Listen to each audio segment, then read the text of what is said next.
To the Lighthouse by Virginia Woolf. "Ah, yes, of course, if it's fine tomorrow," said Mrs. Ramsay. "But you'll have to be up with the lock," she added. To her son these words conveyed an extraordinary joy, as if it were settled the expedition were bound to take place, and the wonder to which he had looked forward, for years and years it seemed, was, after a night's darkness and a day's sail, within touch. Since he belonged, even at the age of 6, to that great clan which cannot keep this feeling separate from that, but must let future prospects, with their joys and sorrows, cloud what is actually at hand. Since to such people, even in earliest childhood, any turn in the wheel of sensation has the power to crystallize and transfix the moment upon which its gloom or radiance rests. James Ramsay, sitting on the floor cutting out pictures from the illustrated catalogue of the Army and Navy stars, endowed the picture of a refrigerator as his mother spoke with heavenly bliss. It was fringed with joy. The wheelbarrow, the lawnmower, the sound of poplar trees, leaves whitening before rain, rooks cawing, brooms knocking, dresses rustling. All these were so colored and distinguished in his mind that he had already his private code, his secret language, though he appeared the image of stark and uncompromising severity, with his high forehead and his fierce blue eyes, impeccably candid and pure, frowning slightly at the sight of human frailty, so that his mother, watching him guide his scissors neatly round the refrigerator, imagined him all red and ermine on the bench, or directing a stern and momentous enterprise in some crisis of public affairs. "But," said his father, stopping in front of the drawing-room window, "it won't be fine." Had there been an axe handy, a poker, or any weapon that would have gashed a hole in his father's breast and killed him, there and then, James would have seized it. Such were the extremes of emotion that Mr. Ramsay excited in his children's breasts by his mere presence. Standing, as now, lean as a knife, narrow as the blade of one, grinning sarcastically, not only with the pleasure of disillusioning his son and casting ridicule upon his wife, who was 10,000 times better in every way than he was, James thought, but also with some secret conceit at his own accuracy of judgment. What he said was true. It was always true. He was incapable of untruth, never tampered with a fact, never altered a disagreeable word to suit the pleasure or convenience of any mortal being, least of all of his own children, who, sprung from his loins, should be aware from childhood that life is difficult, facts uncompromising, and the passage to that fabled land where our brightest hopes are extinguished, our frail box founder in darkness. Here Mr. Ramsay would straighten his back and narrow his little blue eyes upon the horizon, one that needs, above all, courage, truth, and the power to endure. "But it may be fine, I expect it will be fine," said Mrs. Ramsay, making some little twist of the reddish-brown stocking she was knitting, impatiently. If she finished it tonight, if they did go to the lighthouse after all, it was to be given to the lighthouse keeper for his little boy, who was threatened with a tuberculous hip, together with a pile of old magazines and some tobacco, indeed whatever she could find lying about, not really wanted, but only littering the room, to give those poor fellows who must be bored to death sitting all day with nothing to do but polish the lamp and trim the wick and rake about on their scrap of garden, something to amuse them. For how would you like to be shut up for a whole month at a time, and possibly more in stormy weather, upon a rock the size of a tennis lawn, she would ask, and to have no letters or newspapers, and to see nobody. If you were married, not to see your wife, not to know how your children were, if they were ill, if they had fallen down and broken their legs or arms, to see the same dreary waves breaking week after week, and then a dreadful storm coming, and the windows covered with spray, and birds dashed against the lamp, and the whole place rocking, and not be able to put your nose out of doors for fear of being swept into the sea? How would you like that?" she asked, addressing herself particularly to her daughters. So she added, rather differently, "One must take them whatever comforts one can." "It's due west," said the atheist tensely, holding his bony fingers spread so that the wind blew through them, for he was sharing Mr. Ramsay's evening walk up and down the terrace. That is to say, the wind blew from the worst possible direction for landing at the lighthouse. Yes, he did say disagreeable things, Mrs. Ramsay admitted. It was odious of him to rub this in, and make James still more disappointed, but at the same time, she would not let them laugh at him. The atheist, they called him, the little atheist. Rose mocked him, Prue mocked him, Andrew, Jasper, Roger mocked him, even old Badger without a tooth in his head had bit him, for being, as Nancy put it, the 110th young man to chase them all the way up to the Hebrides when it was ever so much nicer to be alone. "Nonsense," said Mrs. Ramsay, with great severity. Apart from the habit of exaggeration which they had from her, and from the implication, which was true, that she asked too many people to stay, and had to lodge some in the town, she could not bear incivility to her guests, to young men in particular, who were poor as church mice, exceptionally able, her husband said, his great admirers, and come there for a holiday. Indeed, she had the whole of the other sex under her protection, for reasons she could not explain, for their chivalry and valor, for the fact that they negotiated treaties, ruled India, controlled finance. Finally, for an attitude towards herself, which no woman could fail to feel or to find agreeable, something trustful, childlike, reverential, which an old woman could take from a young man without loss of dignity, and woe betide the girl, pray heaven it was none of her daughters, who did not feel the worth of it and all that it implied to the marrow of her bones. She turned with severity upon Nancy. He had not chased them, she said. He had been asked. They must find a way out of it all. There might be some simpler way, some less laborious way, she sighed. When she looked in the glass and saw her hair gray, her cheeks sunk. At 50, she thought, possibly she might have managed things better, her husband, money, his books. But for her own part, she would never for a single second regret her decision, evade difficulties, or slur over duties.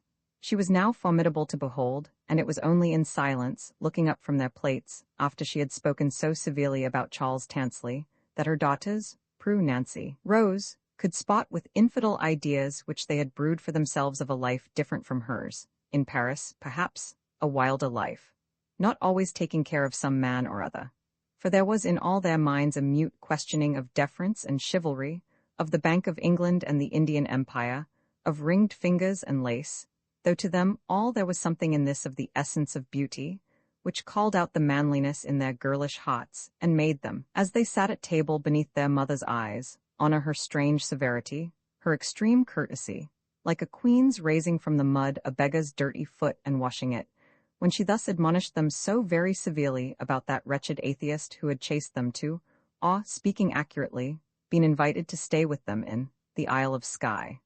"There'll be no landing at the Lighthouse tomorrow," said Charles Tansley, clapping his hands together as he stood at the window with her husband. Surely he had said enough.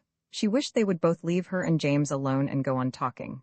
She looked at him. He was such a miserable specimen, the children said, all humps and hollows.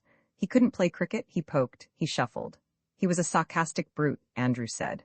They knew what he liked best, to be forever walking up and down, with Mr. Ramsay, and saying who had won this, who had won that, who was a first-rate man at Latin verses, who was brilliant but I think fundamentally unsound, who was undoubtedly the ablest fellow in Balliol, who had buried his light temporarily at Bristol or Bedford, but was bound to be heard of later when his prolegomena, of which Mr. Tansley had the first pages in proof with him if Mr. Ramsay would like to see them, to some branch of mathematics or philosophy, saw the light of day. That was what they talked about. She could not help laughing herself sometimes. She said, the other day, something about waves mountains high. Yes, said Charles Tansley, it was a little rough. Aren't you drenched to the skin? She had said. Damp, not wet through, said Mr. Tansley, pinching his sleeve, feeling his socks. But it was not that they minded, the children said. It was not his face, it was not his manners. It was him, his point of view. When they talked about something interesting, people, music, history, anything, even said it was a fine evening, so why not sit out of doors? Then what they complained of about Charles Tansley was that, until he had turned the whole thing round and made it somehow reflect himself and disparage them, put them all on edge somehow with his acid way of peeling the flesh and blood off everything, he was not satisfied. And he would go to picture galleries, they said, and he would ask one, did one like his tie?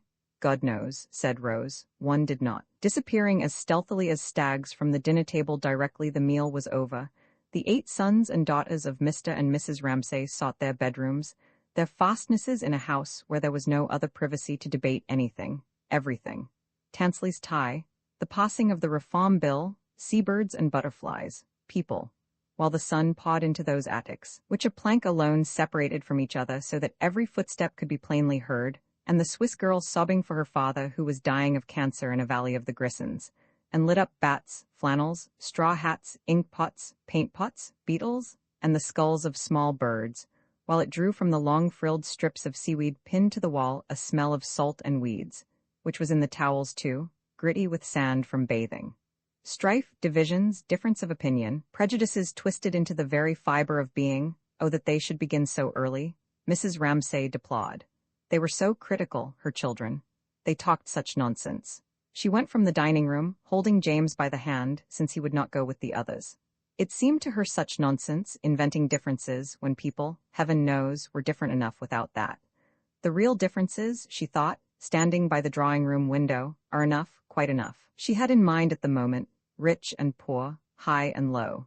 The great in birth receiving from her, half grudging, some respect, for had she not in her veins the blood of that very noble, if slightly mythical, Italian house, whose daughters, scattered about English drawing-rooms in the 19th century, had lisped so charmingly, had stormed so wildly, and all her wit and her bearing and her temper came from them, and not from the sluggish English or the cold Scotch. But more profoundly she ruminated the other problem, of rich and poor, and the things she saw with her own eyes, weekly, daily, here or in London. When she visited this widow, or that struggling wife in person with a bag on her arm, and a notebook and pencil with which she wrote down in columns carefully ruled for the purpose wages and spendings, employment and unemployment, in the hope that thus she would cease to be a private woman whose charity was half a sop to her own indignation, half a relief to her own curiosity, and become, what with her untrained mind she greatly admired, an investigator, elucidating the social problem. Insoluble questions they were, it seemed to her, standing there, holding James by the hand. He had followed her into the drawing-room, that young man they laughed at. He was standing by the table, fidgeting with something, awkwardly, feeling himself out of things, as she knew without looking round. They had all gone, the children. Minta Doyle and Paul Rayleigh, Augustus Carmichael, her husband, they had all gone. So she turned with a sigh and said, "Would it bore you to come with me, Mr. Tansley?" She had a dull errand in the town, she had a letter or two to write, she would be 10 minutes perhaps, she would put on her hat. And with her basket and her parasol, there she was again, 10 minutes later, giving out a sense of being ready, of being equipped for a jaunt, which, however, she must interrupt for a moment, as they passed the tennis lawn, to ask Mr. Carmichael, who was basking with his yellow cat's eyes ajar, so that like a cat's they seemed to reflect the branches moving or the clouds passing, but to give no inkling of any inner thoughts or emotion whatsoever, if he wanted anything. For they were making the great expedition, she said, laughing. They were going to the town. Stamps, writing paper, tobacco? She suggested, stopping by his side. But no, he wanted nothing. His hands clasped themselves over his capacious paunch. His eyes blinked, as if he would have liked to reply kindly to these blandishments. She was seductive but a little nervous, but could not, sunk as he was in a gray-green somnolence which embraced them all, without need of words, in a vast and benevolent lethargy of well-wishing. All the house, all the world, all the people in it, for he had slipped into his glass at lunch a few drops of something, which accounted, the children thought, for the vivid streak of canary yellow in moustache and beard that were otherwise milk-white. He wanted nothing, he murmured. He should have been a great philosopher, said Mrs. Ramsay, as they went down the road to the fishing village, but he had made an unfortunate marriage. Holding her black parasol very erect and moving with an indescribable air of expectation, as if she were going to meet someone round the corner, she told the story, an affair at Oxford with some girl, an early marriage, poverty, going to India, translating a little poetry, very beautifully, I believe, being willing to teach the boys Persian or Hindustani, but what really was the use of that? And then lying, as they saw him, on the lawn. It flattered him, snubbed as he had been, it soothed him that Mrs. Ramsay should tell him this.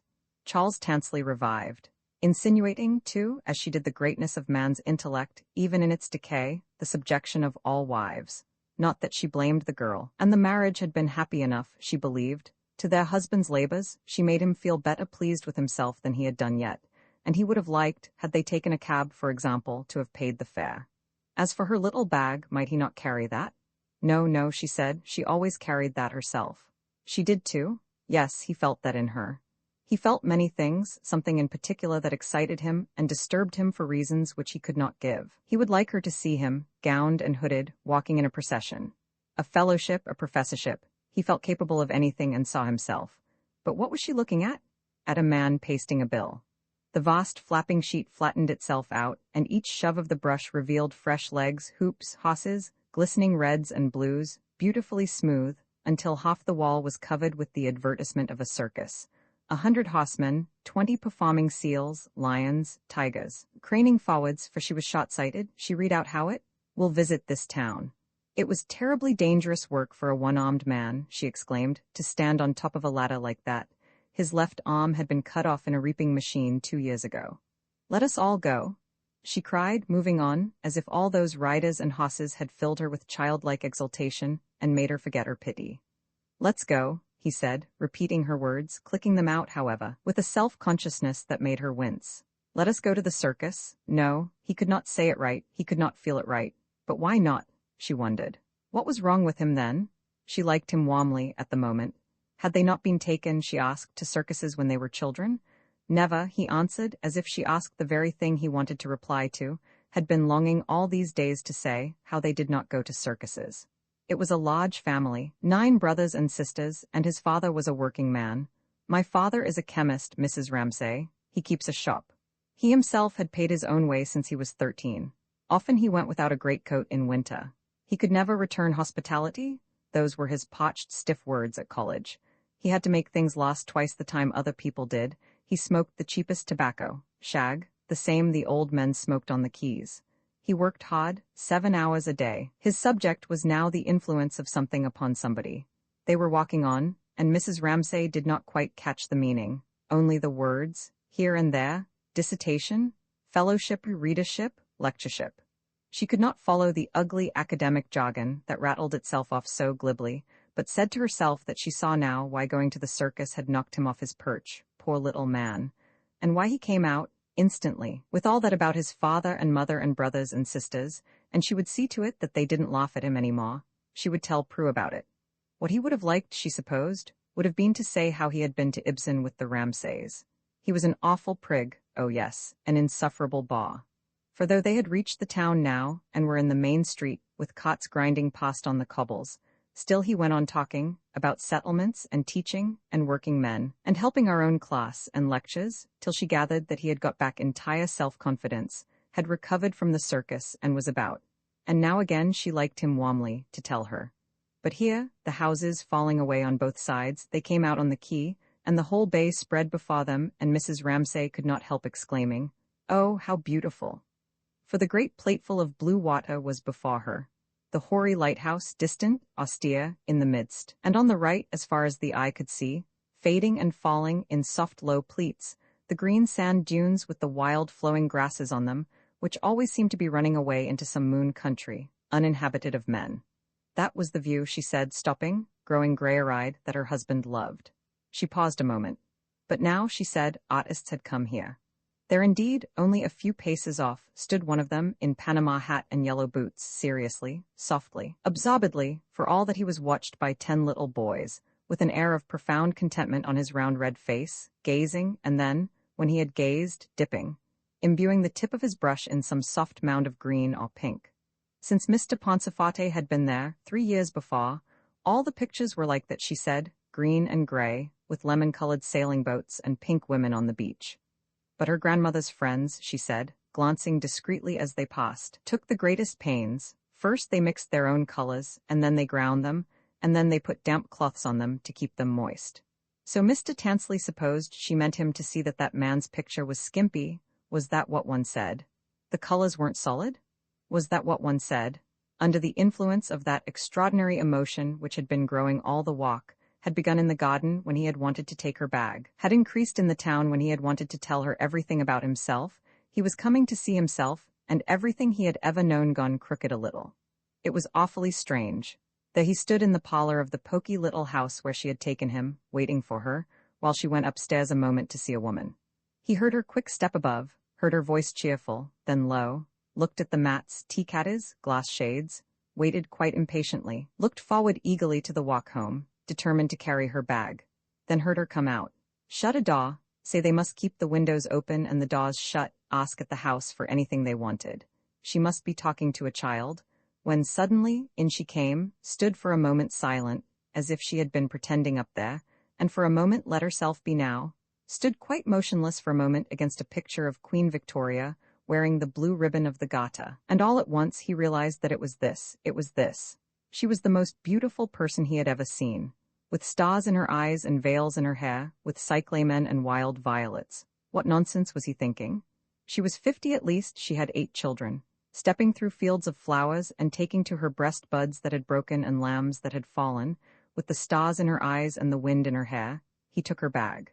"Goodbye, Elsie," she said, and they walked up the street, she holding her parasol erect and walking as if she expected to meet someone round the corner, while for the first time in his life, Charles Tansley felt an extraordinary pride. A man digging in a drain stopped digging and looked at her. Let his arm fall down and looked at her. Charles Tansley felt an extraordinary pride, felt the wind and the cyclamen and the violets, for he was walking with a beautiful woman for the first time in his life. He had hold of her bag. X for Cam grazed the easel by an inch. She would not stop for Mr. Banks and Lily Briscoe. Though Mr. Banks, who would have liked a daughter of his own, held out his hand. She would not stop for her father, whom she grazed also by an inch, nor for her mother, who called, "Cam, I want you a moment," as she dashed past. She was off like a bird, bullet, or arrow, impelled by what desire, shot by whom, at what directed, who could say? What? Mrs. Ramsay pondered, watching her. It might be a vision, of a shell, of a wheelbarrow, of a fairy kingdom on the far side of the hedge, or it might be the glory of speed. No one knew. But when Mrs. Ramsay called, "Cam?" a second time the projectile dropped in mid-career, and Cam came lagging back, pulling a leaf by the way, to her mother. What was she dreaming about, Mrs. Ramsay wondered, seeing her engrossed as she stood there, with some thought of her own, so that she had to repeat the message twice. "Ask Mildred if Andrew, Miss Doyle, and Mr. Rayleigh have come back." The words seemed to be dropped into a well, where, if the waters were clear, they were also so extraordinarily distorting that, even as they descended, one saw them twisting about to make heaven knows what pattern on the floor of the child's mind. What message would Cam give the cook? Mrs. Ramsay wondered. And indeed it was only by waiting patiently, and hearing that there was an old woman in the kitchen with very red cheeks, drinking soup out of a basin, that Mrs. Ramsay at last prompted that parrot-like instinct which had picked up Mildred's words quite accurately, and could now produce them, if one waited, in a colorless sing-song. Shifting from foot to foot, Cam repeated the words. "No, they haven't, and I've told Ellen to clear away tea." Minta Doyle and Paul Rayleigh had not come back then. That could only mean, Mrs. Ramsay thought, one thing. She must accept him, or she must refuse him. This going off after luncheon for a walk, even though Andrew was with them, what could it mean? Except that she had decided, rightly, Mrs. Ramsay thought, and she was very, very fond of Minta, to accept that good fellow, who might not be brilliant, but then, thought Mrs. Ramsay, realizing that James was tugging at her to make her go on reading aloud The Fisherman and His Wife. She did in her own heart infinitely prefer boobies to clever men who wrote dissertations, Charles Tansley for instance. Anyhow it must have happened, one way or the other, by now. But she read. Next morning the wife awoke first, and it was just daybreak, and from her bed she saw the beautiful country lying before her. Her husband was still stretching himself.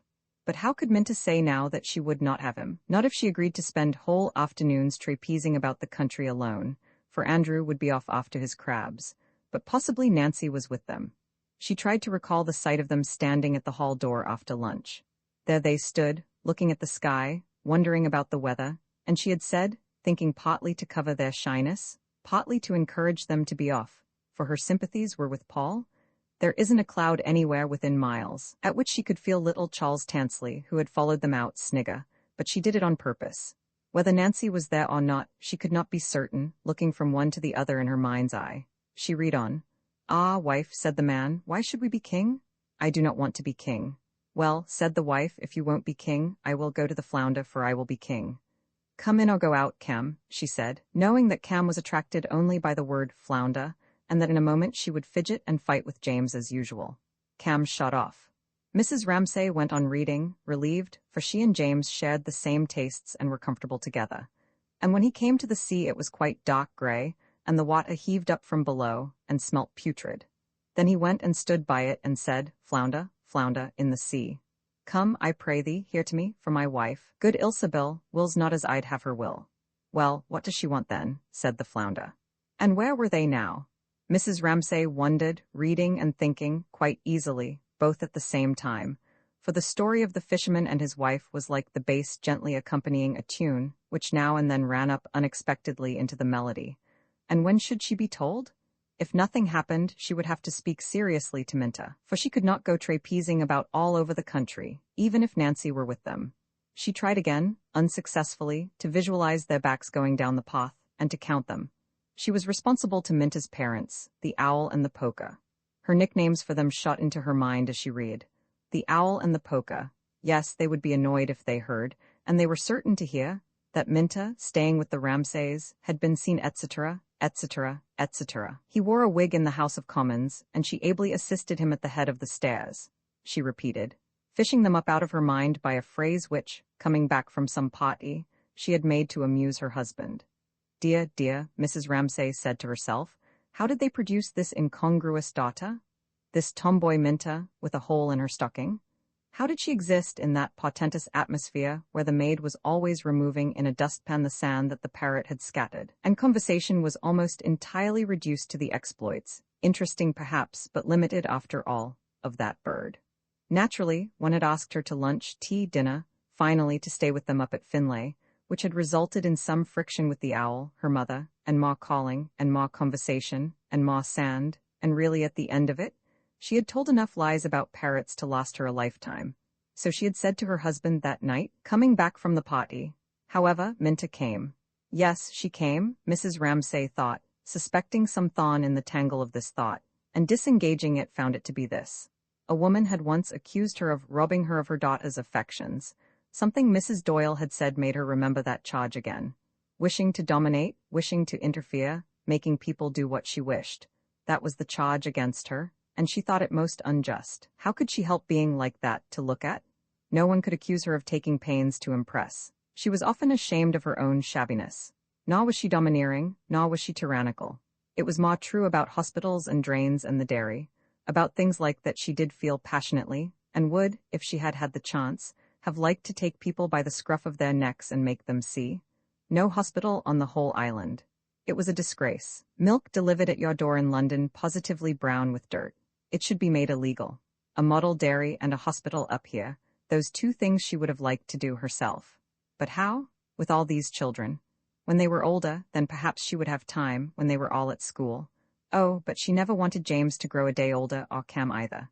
These two she would have liked to keep forever just as they were, demons of wickedness, angels of delight, never to see them grow up into long-legged monsters. Nothing made up for the loss.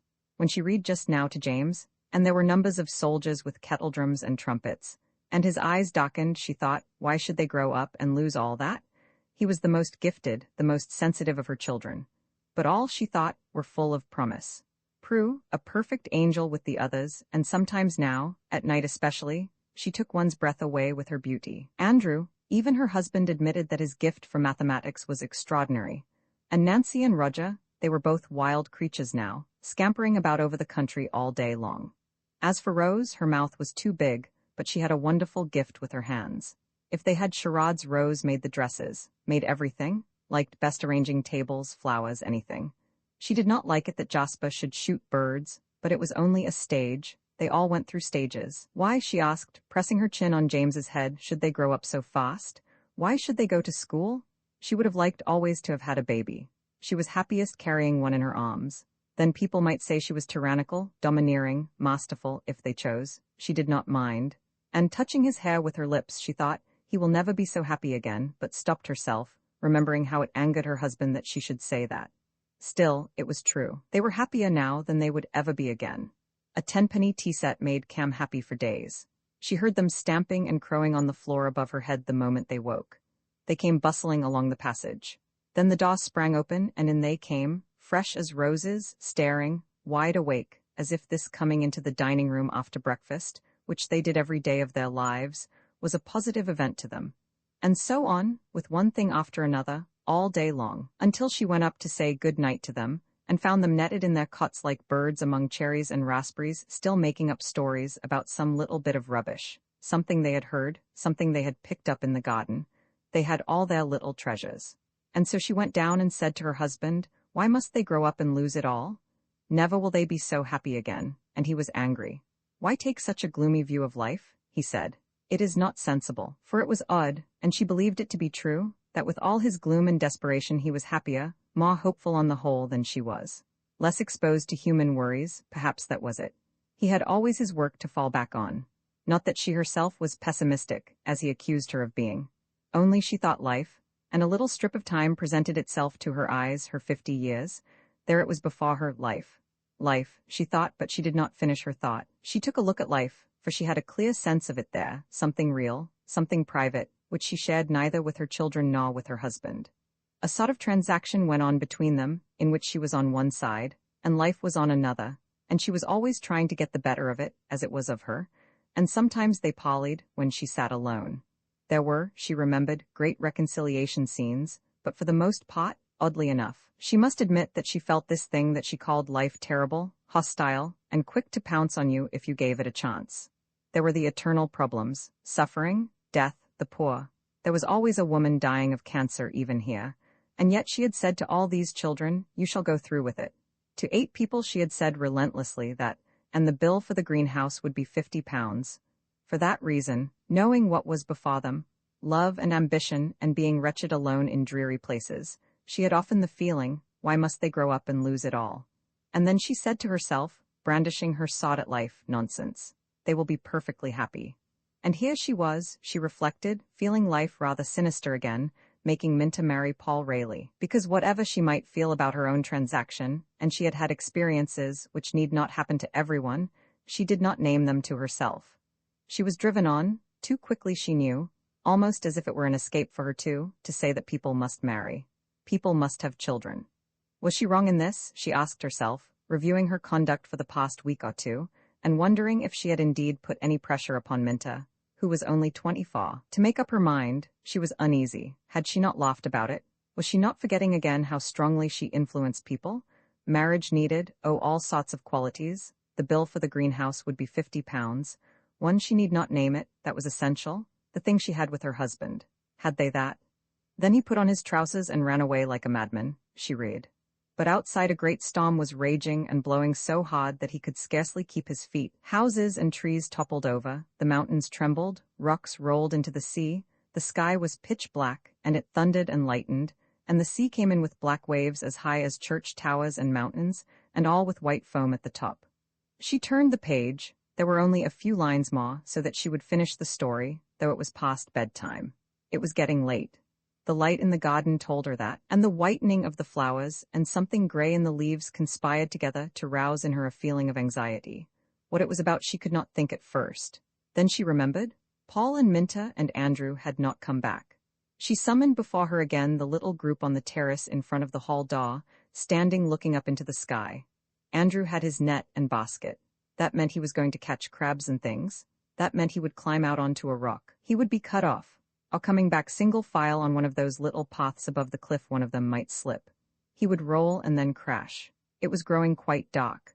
But she did not let her voice change in the least as she finished the story, and added, shutting the book, and speaking the last words as if she had made them up herself, looking into James's eyes, and that they are living still at this very time. And that's the end, she said, and she saw in his eyes, as the interest of the story died away in them, something else take its place, something wondering, pale, like the reflection of a light, which at once made him gaze and marvel. Turning, she looked across the bay, and there, sure enough, coming regularly across the waves, first 2 quick strokes and then one long steady stroke, was the light of the lighthouse. It had been lit. In a moment he would ask her, "Are we going to the lighthouse?" And she would have to say, "No, not tomorrow. Your father says not." Happily, Mildred came in to fetch them, and the bustle distracted them. But he kept looking back over his shoulder as Mildred carried him out, and she was certain that he was thinking, "We are not going to the lighthouse tomorrow." And she thought, he will remember that all his life. Roman 11 no, she thought, putting together some of the pictures he had cut out, a refrigerator, a mowing machine, a gentleman in evening dress, children never forget. For this reason, it was so important what one said and what one did, and it was a relief when they went to bed. For now she need not think about anybody. She could be herself by herself, and that was what now she often felt the need of to think, well, not even to think, to be silent, to be alone. All the being and the doing, expansive, glittering, vocal, evaporated, and one shrunk with a sense of solemnity to being oneself, a wedge-shaped core of darkness, something invisible to others. Although she continued to knit and sat upright, it was thus that she felt herself, and this self having shed its attachments was free for the strangest adventures. When life sank down for a moment, the range of experience seemed limitless, and to everybody there was always this sense of unlimited resources, she supposed. One after another, she, Lily, Augustus Carmichael, must feel our apparitions, the things you know us by, are simply childish. Beneath it is all dark, it is all spreading, it is unfathomably deep. But now and again we rise to the surface, and that is what you see us by. Her horizon seemed to her limitless. There were all the places she had not seen, the Indian plains. She felt herself pushing aside the thick leather curtain of a church in Rome. This core of darkness could go anywhere, for no one saw it. They could not stop it, she thought, exulting. There was freedom, there was peace, there was, most welcome of all, a summoning together, a resting on a platform of stability. Not as oneself did one find rest ever, in her experience. She accomplished here something dexterous with her needles, but as a wedge of darkness. Losing personality, one lost the fret, the hurry, the stir, and there rose to her lips always some exclamation of triumph over life when things came together in this peace, this rest, this eternity. And pausing there, she looked out to meet that stroke of the lighthouse, the long, steady stroke, the last of the three, which was her stroke. For watching them in this mood always at this hour, one could not help attaching oneself to one thing, especially of the things one saw. And this thing, the long, steady stroke, was her stroke. Often she found herself sitting and looking, with her work in her hands, until she became the thing she looked at, that light, for example. And it would lift up on it some little phrase or other which had been lying in her mind like that. Children don't forget, which she would repeat and begin adding to it. It will end, she said. It will come, when suddenly she added, we are in the hands of the Lord. But instantly she was annoyed with herself for saying that. Who had said it? Not she had been trapped into saying something she did not mean. She looked up over her knitting and met the third stroke, and it seemed to her like her own eyes meeting her own eyes, searching as she alone could search into her mind and her heart, purifying out of existence that lie, any lie. She praised herself in praising the light without vanity, for she was stern, she was searching, she was beautiful like that light. It was odd, she thought, how if one was alone, one lent to things, inanimate things, trees, streams, flowers, felt they expressed one, felt they became one, felt they knew one, in a sense were one, felt an irrational tenderness thus. She looked at that long, steady light as for oneself. There rose, and she looked and looked with her needles suspended, that curled up off the floor of the mind, rose from the lake of one's being, a mist, a bride to meet her lover. What brought her to say that? We are in the hands of the Lord, she wondered. The insincerity slipping in among the truths roused her, annoyed her. She returned to her knitting again. How could any Lord have made this world? She asked. With her mind she had always seized the fact that there is no reason, order, justice, but suffering, death, the poor. There was no treachery too base for the world to commit, she knew that. No happiness lasted, she knew that. She knitted with firm composure, slightly pursing her lips and, without being aware of it, so stiffened and composed the lines of her face in a habit of sternness that when her husband passed, though he was chuckling at the thought that Hume, the philosopher, grown enormously fat, had stuck in a bog, he could not help noting, as he passed, the sternness at the heart of her beauty. It saddened him, and her remoteness pained him, and he felt, as he passed, that he could not protect her. And when he reached the hedge, he was sad. He could do nothing to help her. He must stand by and watch her.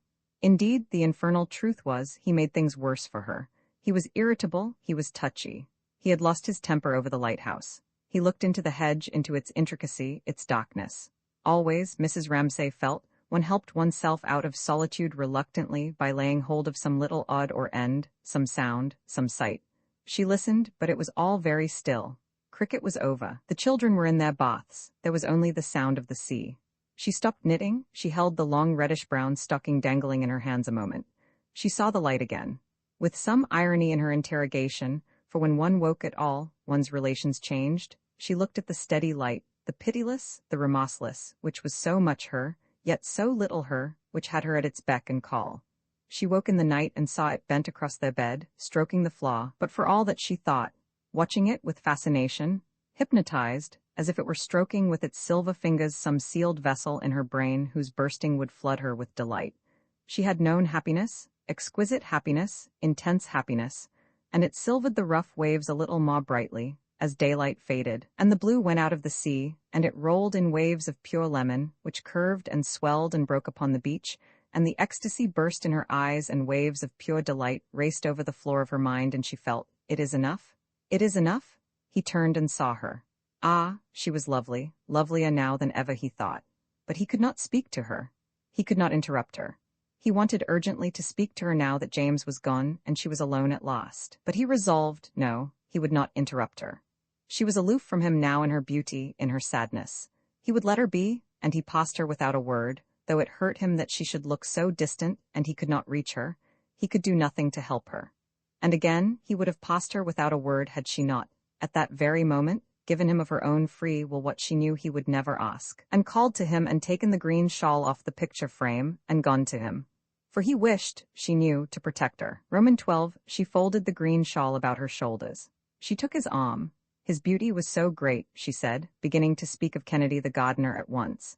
He was so awfully handsome that she couldn't dismiss him. There was a ladder against the greenhouse, and little lumps of putty stuck about, for they were beginning to mend the greenhouse roof. Yes, but as she strolled along with her husband, she felt that that particular sauce of worry had been placed. She had it on the tip of her tongue to say, as they strolled, "It'll cost £50, but instead, for her heart failed her about money, she talked about Jasper shooting birds, and he said at once, soothing her instantly, that it was natural in a boy, and he trusted he would find better ways of amusing himself before long. Her husband was so sensible, so just. And so she said, yes, all children go through stages, and began considering the dahlias in the big bed, and wondering what about next year's flowers, and had he heard the children's nickname for Charles Tansley, she asked. The atheist, they called him, the little atheist. He's not a polished specimen, said Mr. Ramsay. Far from it, said Mrs. Ramsay. She supposed it was all right leaving him to his own devices, Mrs. Ramsay said, wondering whether it was any use sending down bulbs. Did they plant them? Oh, he has his dissertation to write, said Mr. Ramsay. She knew all about that, said Mrs. Ramsay. He talked of nothing else. It was about the influence of somebody upon something. Well, it's all he has to count on, said Mr. Ramsay. Pray heaven he won't fall in love with Prue, said Mrs. Ramsay. He'd disinherit her if she married him, said Mr. Ramsay. He did not look at the flowers, which his wife was considering, but at a spot about a foot or so above them. There was no harm in him, he added, and was just about to say that anyhow he was the only young man in England who admired his, when he choked it back.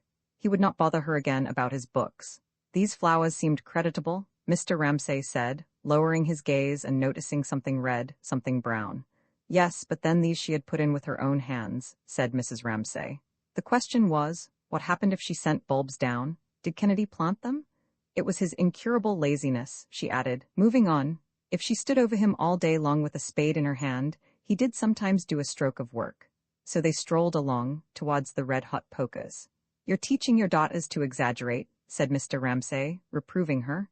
Her Aunt Camilla was far worse than she was, Mrs. Ramsay remarked. Nobody ever held up your Aunt Camilla as a model of virtue that I'm aware of, said Mr. Ramsay. She was the most beautiful woman I ever saw, said Mrs. Ramsay. Somebody else was that, said Mr. Ramsay. Prue was going to be far more beautiful than she was, said Mrs. Ramsay. He saw no trace of it, said Mr. Ramsay. Well then, look tonight, said Mrs. Ramsay. They paused. He wished Andrew could be induced to work harder. He would lose every chance of a scholarship if he didn't. Oh, scholarships, she said. Mr. Ramsay thought her foolish for saying that about a serious thing, like a scholarship. He should be very proud of Andrew if he got a scholarship, he said. She would be just as proud of him if he didn't, she answered. They disagreed always about this, but it did not matter. She liked him to believe in scholarships, and he liked her to be proud of Andrew whatever he did. Suddenly she remembered those little paths on the edge of the cliffs. Wasn't it late? She asked. They hadn't come home yet. He flicked his watch carelessly open, but it was only just past 7. He held his watch open for a moment, deciding that he would tell her what he had felt on the terrace. To begin with, it was not reasonable to be so nervous. Andrew could look after himself. Then, he wanted to tell her that, when he was walking on the terrace just now, here he became uncomfortable, as if he were breaking into that solitude, that aloofness, that remoteness of hers. But she pressed him. What had he wanted to tell her, she asked, thinking it was about going to the lighthouse, and that he was sorry he had said, "Damn you." But no, he did not like to see her look so sad, he said. Only wool gathering, she protested, flushing a little. They both felt uncomfortable, as if they did not know whether to go on or go back. She had been reading fairy tales to James, she said. No, they could not share that, they could not say that. They had reached the gap between the two clumps of red-hot polkas, and there was the lighthouse again, but she would not let herself look at it. Had she known that he was looking at her, she thought, she would not have let herself sit there, thinking. She disliked anything that reminded her that she had been seen sitting thinking. So she looked over her shoulder, at the town. The lights were rippling and running as if they were drops of silver water held firm in a wind, And all the poverty, all the suffering had turned to that, Mrs. Ramsay thought. The lights of the town and of the harbor and of the boats seemed like a phantom net floating there to mock something which had sunk. Well, if he could not share her thoughts, Mr. Ramsay said to himself, he would be off then, on his own. He wanted to go on thinking, telling himself the story how Hume was stuck in a bog. He wanted to laugh. But first it was nonsense to be anxious about Andrew. When he was Andrew's age, he used to walk about the country all day long, with nothing but a biscuit in his pocket, and nobody bothered about him, or thought that he had fallen over a cliff. He said aloud he thought he would be off for a day's walk if the weather held. He had had about enough of Banks and of Carmichael. He would like a little solitude. Yes, she said. It annoyed him that she did not protest. She knew that he would never do it. He was too old now to walk all day long with a biscuit in his pocket. She worried about the boys, but not about him. Years ago, before he had married, he thought, looking across the bay, as they stood between the clumps of red-hot pokers, he had walked all day. He had made a meal off bread and cheese in a public house. He had worked 10 hours at a stretch. An old woman just popped her head in now and again and saw to the fire. That was the country he liked best over there, those sandhills dwindling away into darkness. One could walk all day without meeting a soul. There was not a house scarcely, not a single village for miles on end. One could worry things out alone. There were little sandy beaches where no one had been since the beginning of time. The seals sat up and looked at you. It sometimes seemed to him that in a little house out there, alone, he broke off, sighing. He had no right. The father of 8 children, he reminded himself, and he would have been a beast and a cur to wish a single thing altered. Andrew would be a better man than he had been. Prue would be a beauty, her mother said. They would stem the flood a bit. That was a good bit of work on the whole, his 8 children. They showed he did not damn the poor little universe entirely, for on an evening like this, he thought, looking at the land dwindling away, the little island seemed pathetically small, half swallowed up in the sea. Poor little place, he murmured with a sigh. She heard him. He said the most melancholy things, but she noticed that directly he had said them, he always seemed more cheerful than usual. All this phrase-making was a game, she thought, for if she had said half what he said, she would have blown her brains out by now. It annoyed her, this phrase-making, and she said to him, in a matter-of-fact way, that it was a perfectly lovely evening. And what was he groaning about, she asked, half laughing, half complaining, for she guessed what he was thinking. He would have written better books if he had not married. He was not complaining, he said. She knew that he did not complain. She knew that he had nothing whatever to complain of. And he seized her hand and raised it to his lips and kissed it with an intensity that brought the tears to her eyes, and quickly he dropped it. They turned away from the view and began to walk up the path where the silver-green spear-like plants grew, arm in arm. His arm was almost like a young man's arm, Mrs. Ramsay thought, thin and hard, and she thought with delight how strong he still was, though he was over 60, and how untamed and optimistic, and how strange it was that being convinced, as he was, of all sorts of horrors, seemed not to depress him, but to cheer him. Was it not odd, she reflected. Indeed, he seemed to her sometimes made differently from other people, born blind, deaf, and dumb, to the ordinary things, but to the extraordinary things with an eye like an eagle's. His understanding often astonished her. But did he notice the flowers? No. Did he notice the view? No. Did he even notice his own daughter's beauty, or whether there was pudding on his plate or roast beef? He would sit at table with them like a person in a dream, and his habit of talking aloud, or saying poetry aloud, was growing on him, she was afraid, for sometimes it was awkward. Best and brightest, come away. Poor Miss Giddings, when he shouted that at her, almost jumped out of her skin. But then, Mrs. Ramsay, though instantly taking his side against all the silly Giddingses in the world then, she thought, intimating by a little pressure on his arm that he walked uphill too fast for her, and she must stop for a moment to see whether those were fresh molehills on the bank then, she thought, stooping down to look. A great mind like his must be different in every way from ours. All the great men she had ever known, she thought, deciding that a rabbit must have got in, were like that, and it was good for young men, though the atmosphere of lecture rooms was stuffy and depressing to her beyond endurance almost, simply to hear him, simply to look at him. But without shooting rabbits, how was one to keep them down? She wondered. It might be a rabbit, it might be a mole. Some creature anyhow was ruining her evening primroses. And looking up, she saw above the thin trees the first pulse of the full-throbbing star, and wanted to make her husband look at it, for the sight gave her such keen pleasure. But she stopped herself. He never looked at things. If he did, all he would say would be, poor little world with one of his sighs. At that moment he said, very fine, to please her, and pretended to admire the flowers, but she knew quite well that he did not admire them or even realize that they were there. It was only to please her. Ah, but was that not Lily Briscoe strolling along with William Banks? She focused her short-sighted eyes upon the backs of a retreating couple. Yes, indeed it was. Did that not mean that they would marry? Yes, it must. What an admirable idea. They must marry. Roman 13 He had been to Amsterdam, Mr. Banks was saying as he strolled across the lawn with Lily Briscoe. He had seen the Rembrandts. He had been to Madrid. Unfortunately, it was Good Friday and the Prado was shut. He had been to Rome. Had Miss Briscoe never been to Rome? Oh, she should. It would be a wonderful experience for her. The Sistine Chapel, Michelangelo, and Padua, with its Giottos. His wife had been in bad health for many years, so that their sightseeing had been on a modest scale. She had been to Brussels, she had been to Paris, but only for a flying visit to see an aunt who was ill. She had been to Dresden. There were masses of pictures she had not seen. However, Lily Briscoe reflected, perhaps it was better not to see pictures. They only made one hopelessly discontented with one's own work. Mr. Banks thought one could carry that point of view too far. We can't all be Titians and we can't all be Darwins, he said. At the same time he doubted whether you could have your Darwin and your Titian if it weren't for humble people like ourselves. Lily would have liked to pay him a compliment. You're not humble, Mr. Banks, she would have liked to have said. But he did not want compliments. Most men do, she thought, and she was a little ashamed of her impulse and said nothing while he remarked that perhaps what he was saying did not apply to pictures. Anyhow, said Lily, tossing off her little insincerity, she would always go on painting, because it interested her.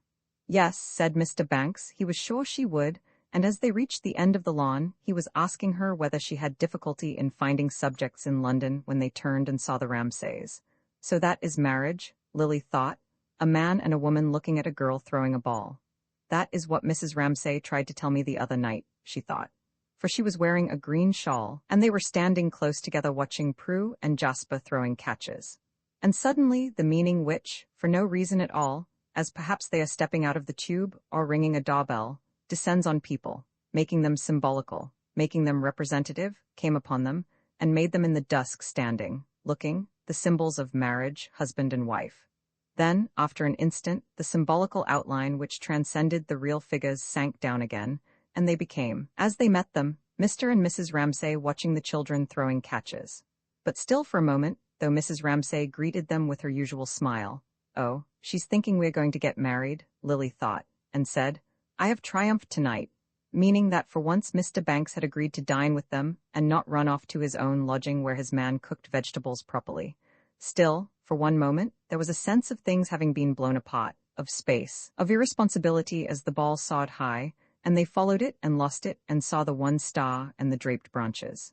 In the failing light, they all looked sharp-edged and ethereal and divided by great distances.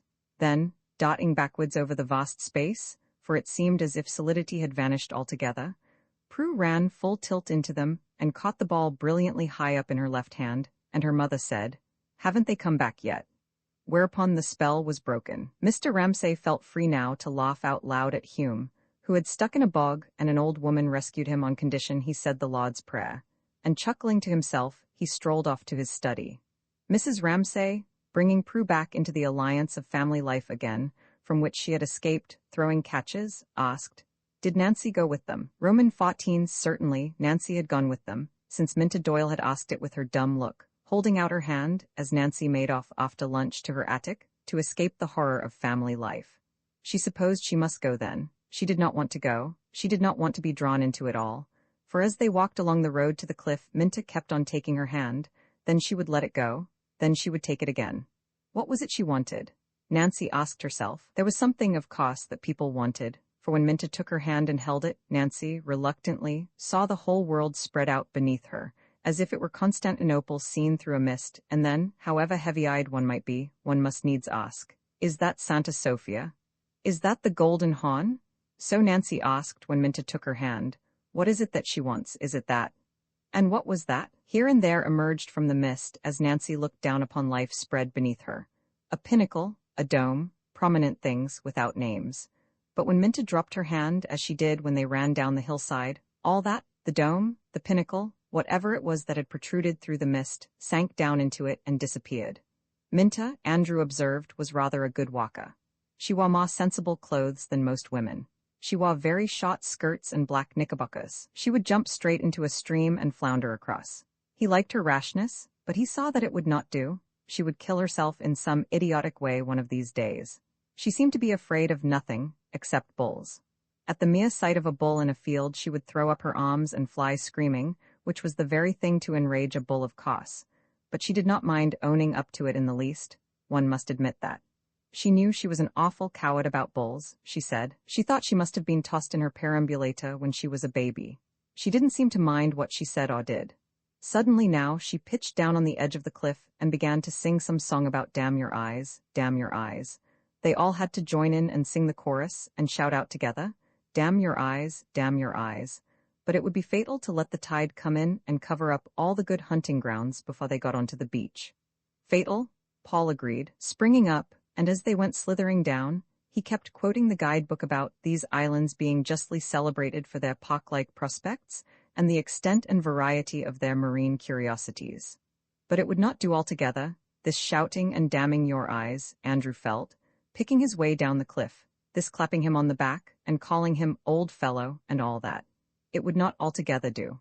It was the worst of taking women on walks. Once on the beach they separated, he going out on to the Pope's nose, taking his shoes off, and rolling his socks in them, and letting that couple look after themselves.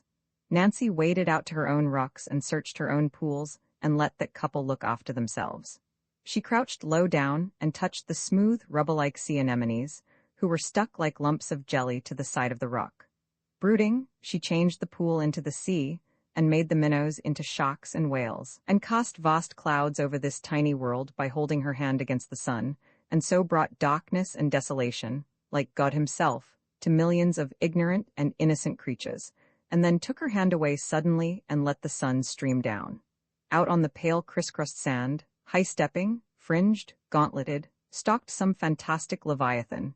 She was still enlarging the pool, and slipped into the vast fishes of the mountainside. And then, letting her eyes slide imperceptibly above the pool, and rest on that wavering line of sea and sky, on the tree trunks which the smoke of steamers made waver upon the horizon, she became with all that dower sweeping savagely in and inevitably withdrawing, hypnotized, and the two senses of that vastness and this tininess. The pool had diminished again, flowering within it made her feel that she was bound hand and foot, and unable to move by the intensity of feelings which reduced her own body, her own life, and the lives of all the people in the world forever, to nothingness. So listening to the waves, crouched over the pool, she brooded. And Andrew shouted that the sea was coming in, so she leapt splashing through the shallow waves onto the shore and ran up the beach, and was carried by her own impetuosity and her desire for rapid movement right behind a rock and there, oh heavens! In each other's arms were Paul and Minta, kissing probably. She was outraged, indignant. She and Andrew put on their shoes and stockings in dead silence without saying a thing about it. Indeed, they were rather sharp with each other. She might have called him when she saw the crayfish, or whatever it was. Andrew grumbled. However, they both felt, it's not our fault. They had not wanted this horrid nuisance to happen. All the same, it irritated Andrew that Nancy should be a woman, and Nancy that Andrew should be a man, and they tied their shoes very neatly and drew the bows rather tight. It was not until they had climbed right up onto the top of the cliff again that Minta cried out that she had lost her grandmother's brooch, the sole ornament she possessed. A weeping willow, it was, they must remember it, set in pearls. They must have seen it, she said, with the tears running down her cheeks, the brooch which her grandmother had fastened her cap with till the last day of her life. Now she had lost it. She would rather have lost anything than that. She would go back and look for it. They all went back. They poked and peered and looked. They kept their heads very low, and said things shortly and gruffly. Paul Rayleigh searched like a madman all about the rock where they had been sitting. All this pother about a brooch really didn't do it all, Andrew thought, as Paul told him to make a thorough search between this point and that. The tide was coming in fast. The sea would cover the place where they had sat in a minute. There was not a ghost of a chance of their finding it now. We shall be cut off, Minta shrieked, suddenly terrified, as if there were any danger of that. It was the same as the bulls all over again. She had no control over her emotions, Andrew thought. Women hadn't. The wretched Paul had to pacify her. The men, Andrew and Paul at once became manly and different from usual. took counsel briefly, and decided that they would plant Rayleigh's stick where they had sat and come back at low tide again. There was nothing more that could be done now. If the brooch was there, it would still be there in the morning, they assured her, but Minta still sobbed, all the way up to the top of the cliff. It was her grandmother's brooch. She would rather have lost anything but that, and yet Nancy felt, though it might be true that she minded losing her brooch, she wasn't crying only for that. She was crying for something else. We might all sit down and cry, she felt, but she did not know what for. They drew a head together, Paul and Minta, and he comforted her, and said how famous he was for finding things. Once when he was a little boy he had found a gold watch. He would get up at daybreak, and he was positive he would find it. It seemed to him that it would be almost dark, and he would be alone on the beach, and somehow it would be rather dangerous. He began telling her, however, that he would certainly find it, and she said that she would not hear of his getting up at dawn. It was lost. She knew that. She had had a presentiment when she put it on that afternoon. And secretly he resolved that he would not tell her, but he would slip out of the house at dawn when they were all asleep, and if he could not find it, he would go to Edinburgh and buy her another, just like it but more beautiful. He would prove what he could do. And as they came out on the hill and saw the lights of the town beneath them, the lights coming out suddenly one by one seemed like things that were going to happen to him. His marriage, his children, his house. And again he thought, as they came out onto the high road, which was shaded with high bushes, how they would retreat into solitude together, and walk on, he always leading her, and she pressing close to his side, as she did now. As they turned by the crossroads, he thought what an appalling experience he had been through, and he must tell someone, Mrs. Ramsay, of course, for it took his breath away to think what he had been and done.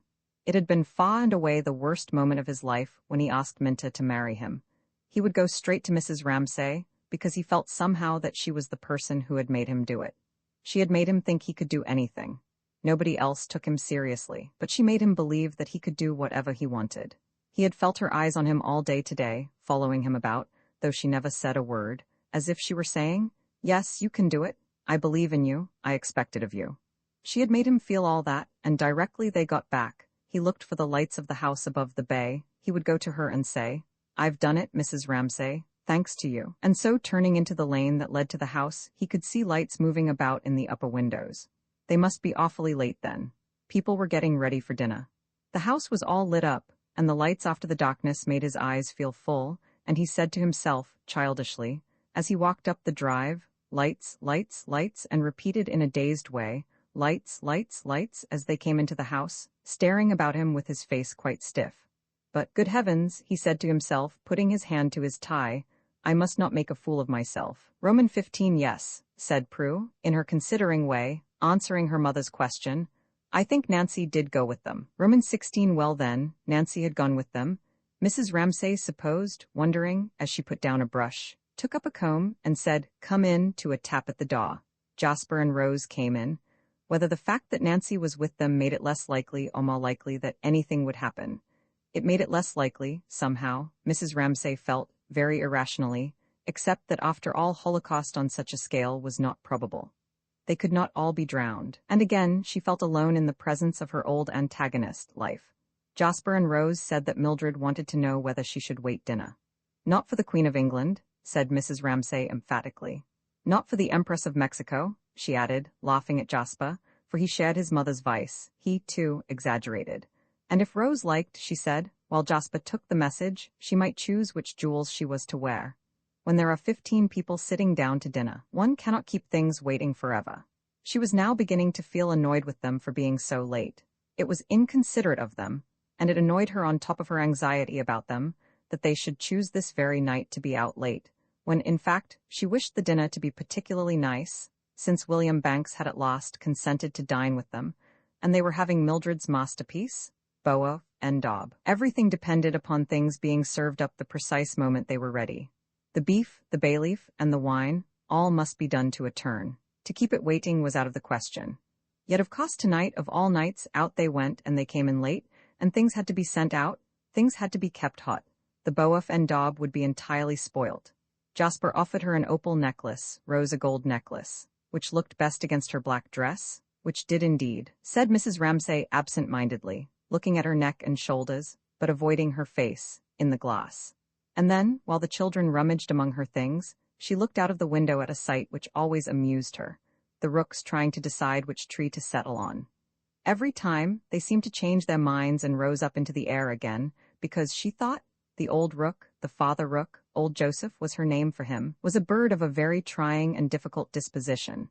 He was a disreputable old bird, with half his wing feathers missing. He was like some seedy old gentleman in a top hat she had seen playing the horn in front of a public house. "Look," she said, laughing. They were actually fighting. Joseph and Mary were fighting. Anyhow, they all went up again, and the air was shoved aside by their black wings and cut into exquisite scimitar shapes.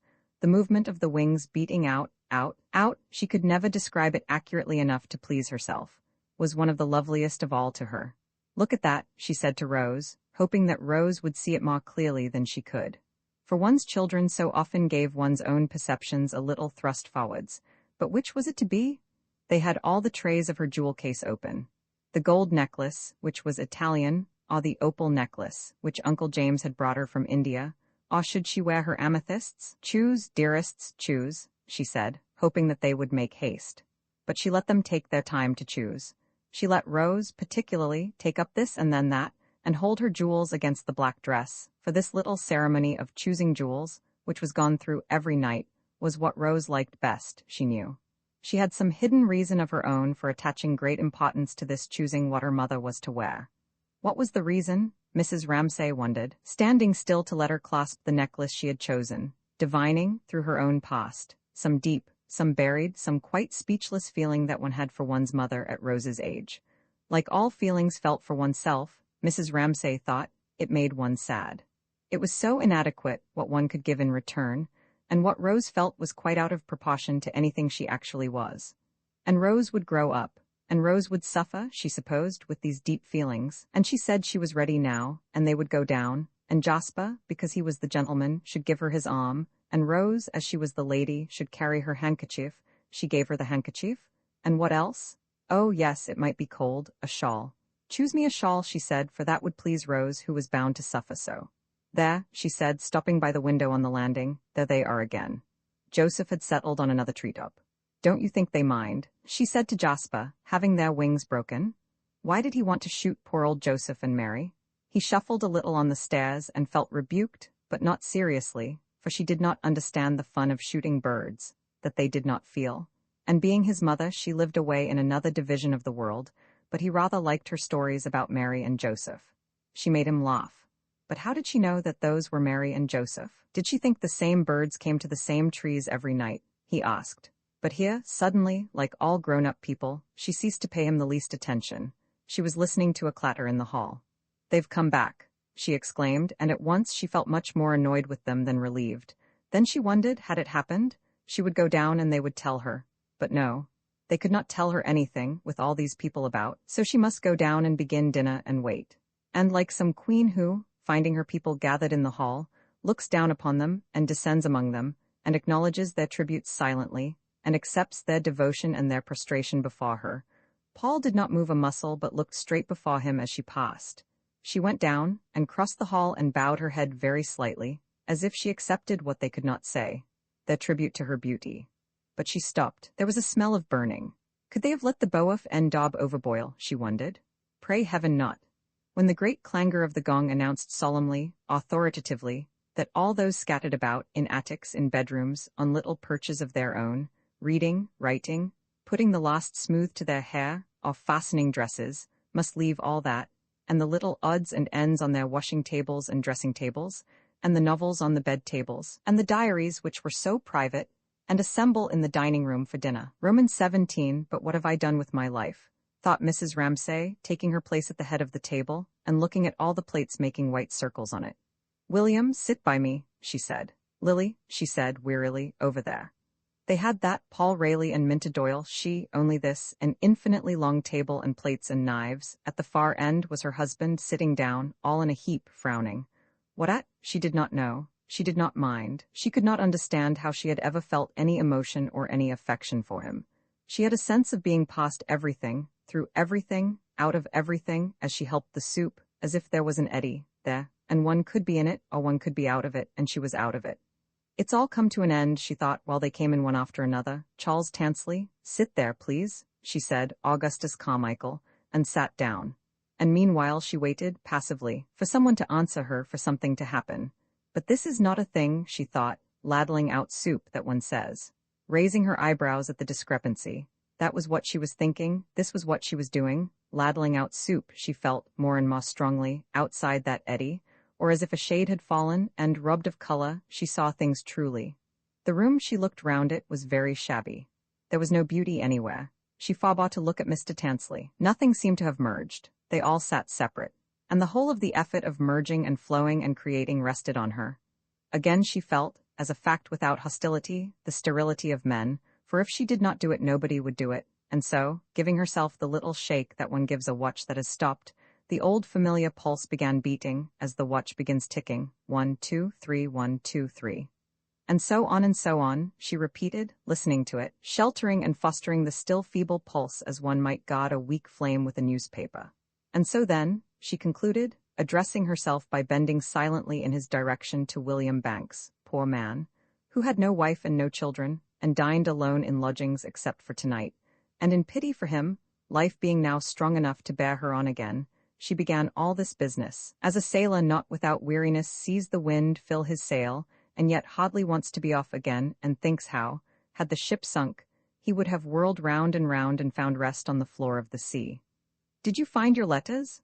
I told them to put them in the hall for you," she said to William Banks. Lily Briscoe watched her drifting into that strange no-man's land where to follow people is impossible, and yet their going inflicts such a chill on those who watch them, that they always try at least to follow them with their eyes, as one follows a fading ship, until the sails have sunk beneath the horizon. How old she looks, how wan she looks, Lily thought, and how remote. Then, when she turned to William Banks, smiling, it was as if the ship had turned and the sun had struck its sails again, and Lily thought with some amusement because she was relieved, why does she pity him? For that was the impression she gave, when she told him that his letters were in the hall. Poor William Banks, she seemed to be saying, as if her own weariness had been partly pitying people, and the life in her, her resolve to live again, had been stirred by pity. And it was not true, Lily thought. It was one of those misjudgments of hers that seemed to be instinctive and to arise from some need of her own rather than of other people's. He is not in the least pitiable. He has his work, Lily said to herself. She remembered, all of a sudden as if she had found a treasure, that she too had her work. In a flash she saw her picture and thought, yes, I shall put the tree further in the middle, then I shall avoid that awkward space. That's what I shall do.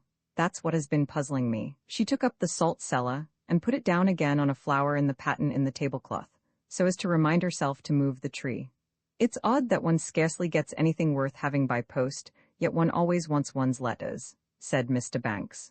What damned rot they talk, thought Charles Tansley, laying down his spoon precisely in the middle of his plate, which he had swept clean, as if, Lily thought, he sat opposite to her with his back to the window precisely in the middle of view, he were determined to make sure of his meals. Everything about him had that meagre fixity, that bare unloveliness. But nevertheless, the fact remained, it was almost impossible to dislike anyone if one looked at them. She liked his eyes, they were blue, deep-set, frightening. "Do you write many letters, Mr. Tansley?" asked Mrs. Ramsay, pitying him too, Lily supposed, for that was true of Mrs. Ramsay. She pitied men always as if they lacked something, women never, as if they had something. He wrote to his mother. Otherwise he did not suppose he wrote 1 letter a month, said Mr. Tansley, shortly. For he was not going to talk the sort of rot these people wanted him to talk. He was not going to be condescended to by these silly women.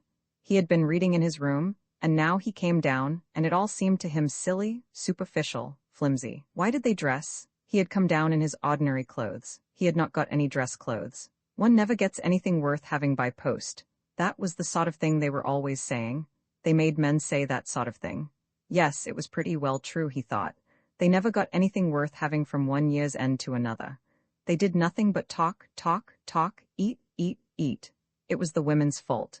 Women made civilization impossible with all their charm, all their silliness. No going to the Lighthouse tomorrow, Mrs. Ramsay, he said, asserting himself. He liked her, he admired her. He still thought of the man in the drainpipe looking up at her, but he felt it necessary to assert himself. He was really, Lily Briscoe thought, in spite of his eyes, but then look at his nose, look at his hands, the most uncharming human being she had ever met. Then why did she mind what he said? Women can't write, women can't paint. What did that matter coming from him? since clearly it was not true to him, but for some reason helpful to him, and that was why he said it? Why did her whole being bow, like corn under a wind, and erect itself again from this abasement, only with a great and rather painful effort? She must make it once more. There's the sprig on the tablecloth, there's my painting. I must move the tree to the middle, that matters, nothing else. Could she not hold fast to that, she asked herself, and not lose her temper, and not argue, and if she wanted a little revenge, take it by laughing at him? "Oh, Mr. Tansley," she said, "do take me to the lighthouse with you. I should so love it." She was telling lies he could see. She was saying what she did not mean to annoy him for some reason. She was laughing at him. He was in his old flannel trousers. He had no others. He felt very rough and isolated and lonely. He knew that she was trying to tease him for some reason. She didn't want to go to the lighthouse with him. She despised him. So did Prue Ramsay. So did they all. But he was not going to be made a fool of by women, so he turned deliberately in his chair and looked out of the window and said, all in a jerk, very rudely, it would be too rough for her tomorrow. She would be sick. It annoyed him that she should have made him speak like that, with Mrs. Ramsay listening. If only he could be alone in his room working, he thought, among his books. That was where he felt at his ease. And he had never run a penny into debt. He had never cost his father a penny since he was 15. He had helped them at home out of his savings. He was educating his sister. Still, he wished he had known how to answer Miss Briscoe properly. He wished it had not come out all in a jerk like that. You'd be sick. He wished he could think of something to say to Mrs. Ramsay, something which would show her that he was not just a dry prig. That was what they all thought him. He turned to her, but Mrs. Ramsay was talking about people he had never heard of to William Banks. Yes, take it away, she said briefly, interrupting what she was saying to Mr. Banks to speak to the maid. It must have been 15, no, 20 years ago, that I last saw her, she was saying, turning back to him again as if she could not lose a moment of their talk, for she was absorbed by what they were saying. So he had actually heard from her this evening, and was Carrie still living at Marlow, and was everything still the same? Oh, she could remember it as if it were yesterday, going on the river, feeling very cold. But if the Mannings made a plan, they stuck to it. Never should she forget Herbert killing a wasp with a teaspoon on the bank, and it was still going on. Mrs. Ramsay mused, gliding like a ghost among the chairs and tables of that drawing-room on the banks of the Thames where she had been so very, very cold 20 years ago. But now she went among them like a ghost, and it fascinated her, as if, while she had changed, that particular day, now become very still and beautiful, had remained there, all these years. Had Carrie written to him herself, she asked. Yes, she says they're building a new billiard room, he said. No, that was out of the question. Building a billiard room? It seemed to her impossible. Mr. Banks could not see that there was anything very odd about it. They were very well off now. Should he give her love to Carrie? Oh, said Mrs. Ramsay with a little start. No, she added, reflecting that she did not know this Carrie who built a new billiard room. But how strange, she repeated, to Mr. Banks's amusement, that they should be going on there still, for it was extraordinary to think that they had been capable of going on living all these years when she had not thought of them more than once all that time. How eventful her own life had been during those same years. Yet perhaps Carrie Manning had not thought about her either. The thought was strange and distasteful. People soon drift apart, said Mr. Banks, feeling, however, some satisfaction when he thought that after all he knew both the Mannings and the Ramsays. He had not drifted apart, he thought, laying down his spoon and wiping his clean-shaven lips punctiliously. But perhaps he was rather unusual, he thought, in this. He never let himself get into a groove. He had friends in all circles. Mrs. Ramsay had to break off here to tell the maid something about keeping food hot. That was why he preferred dining alone. All these interruptions annoyed him. Well, thought William Banks, preserving a demeanor of exquisite courtesy, and merely spreading the fingers of his left hand on the tablecloth, as a mechanic examines, a tool beautifully polished and ready for use in an interval of leisure. Such are the sacrifices one's friends ask of one. It would have hurt her if he had refused to come. But it was not worth it for him. Looking at his hand, he thought that if he had been alone, dinner would have been almost over now. He would have been free to work. Yes, he thought, it is a terrible waste of time. The children were dropping in still. I wish one of you would run up to Roger's room, Mrs. Ramsay was saying. How trifling it all is, how boring it all is, he thought, compared with the other thing, work. Here he sat drumming his fingers on the tablecloth when he might have been. He took a flashing bird's-eye view of his work. What a waste of time it all was, to be sure. Yet, he thought, she is one of my oldest friends. I am by way of being devoted to her. Yet now, at this moment, her presence meant absolutely nothing to him. Her beauty meant nothing to him. Her sitting with her little boy at the window. Nothing, nothing. He wished only to be alone and to take up that book. He felt uncomfortable. He felt treacherous that he could sit by her side and feel nothing for her. The truth was that he did not enjoy family life. It was in this sort of state that one asked oneself, what does one live for? Why, one asked oneself, does one take all these pains for the human race to go on? Is it so very desirable? Are we attractive as a species? Not so very, he thought, looking at those rather untidy boys. His favorite Cam was in bed, he supposed. Foolish questions, vain questions, questions one never asked if one was occupied. Is human life this? Is human life that? One never had time to think about it. But here he was asking himself that sort of question, because Mrs. Ramsay was giving orders to servants and also because it had struck him, thinking how surprised Mrs. Ramsay was that Carrie Manning should still exist, that friendships, even the best of them, are frail things. One drifts apart. He reproached himself again. He was sitting beside Mrs. Ramsay, and he had nothing in the world to say to her. "I'm so sorry," said Mrs. Ramsay, turning to him at last. He felt rigid and barren, like a pair of boots that has been soaked and gone dry so that you can hardly force your feet into them. Yet he must force his feet into them. He must make himself talk. Unless he were very careful, she would find out this treachery of his, that he did not care a straw for her, and that would not be at all pleasant, he thought. So he bent his head courteously in her direction. "How you must detest dining in this bare garden," she said, making use, as she did when she was distracted, of her social manner. So when there is a strife of tongues at some meeting, the chairman, to obtain unity, suggests that everyone shall speak in French. Perhaps it is bad French. French may not contain the words that express the speaker's thoughts. Nevertheless, speaking French imposes some order, some uniformity. Replying to her in the same language, Mr. Banks said, "No, not at all." And Mr. Tansley, who had no knowledge of this language, even spoken thus in words of one syllable, at once suspected its insincerity. They did talk nonsense, he thought, the Ramsays, and he pounced on this fresh instance with joy, making a note which, one of these days, he would read aloud to one or two friends. There, in a society where one could say what one liked, he would sarcastically describe staying with the Ramsays and what nonsense they talked. It was worth while doing it once, he would say, but not again. The women bored one so. He would say, of course Ramsay had dished himself by marrying a beautiful woman and having 8 children. It would shape itself something like that, but now, at this moment, sitting stuck there with an empty seat beside him, nothing had shaped itself at all. It was all in scraps and fragments. He felt extremely, even physically, uncomfortable. He wanted somebody to give him a chance of asserting himself. He wanted it so urgently that he fidgeted in his chair, looked at this person, then at that person, tried to break into their talk, opened his mouth and shut it again. They were talking about the fishing industry. Why did no one ask him his opinion? What did they know about the fishing industry? Lily Briscoe knew all that.